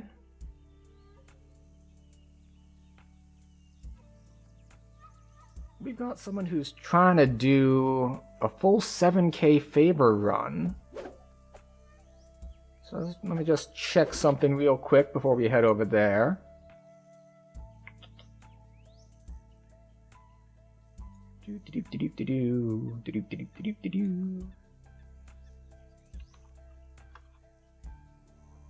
Yeah, we'll head over there. So, thanks everyone for stopping by, for hanging out, for chatting, for running with me in some cases, for lurking. Thanks, of course, to both Axel and Neutral Agent, even though Axel has probably gone to bed long ago as he finished his stream. So, to anyone who came in with the raids, to anyone who came in separate from the raids, chatted, or did anything else, this is where we do the awkward content creator thing, where I, say like, comment, subscribe, etc., etc., etc., etc. If you've enjoyed it and want to see more. If you haven't enjoyed it, this is the internet. You have a world of other options to go to. Or if you've enjoyed it a little bit but had a problem, I'd love to hear about it. I can't guarantee that I will change the thing you don't like, but I can guarantee that I will listen to you and then decide whether or not to do it. That said, we are going to be raiding Valtharian Irish Outlaw, because I just looked at who's on DDO, and if I find the favor run interesting. As a couple lives back, we did a run where we basically didn't hit any of the common leveling things. We didn't hit any expansion packs, we didn't hit 3-Barrel Cove, we did none of it, and we did a bunch of the obscure quests, and I'm sure that he will end up doing that as well for his 7k favor. So once again, thank you all for being here, for raiding, for hanging out, for spending your time with me, because, as I mentioned earlier, somewhat, snidely about, well, go somewhere else if you don't like it, I understand that you have a world of other options, and you have chosen to spend your time with me, and I thank you for that. So, with that said, we're going to get this raid going, and after that, in about 10 seconds, we'll toss you over to Valtharian. And once again, thank you, and good night.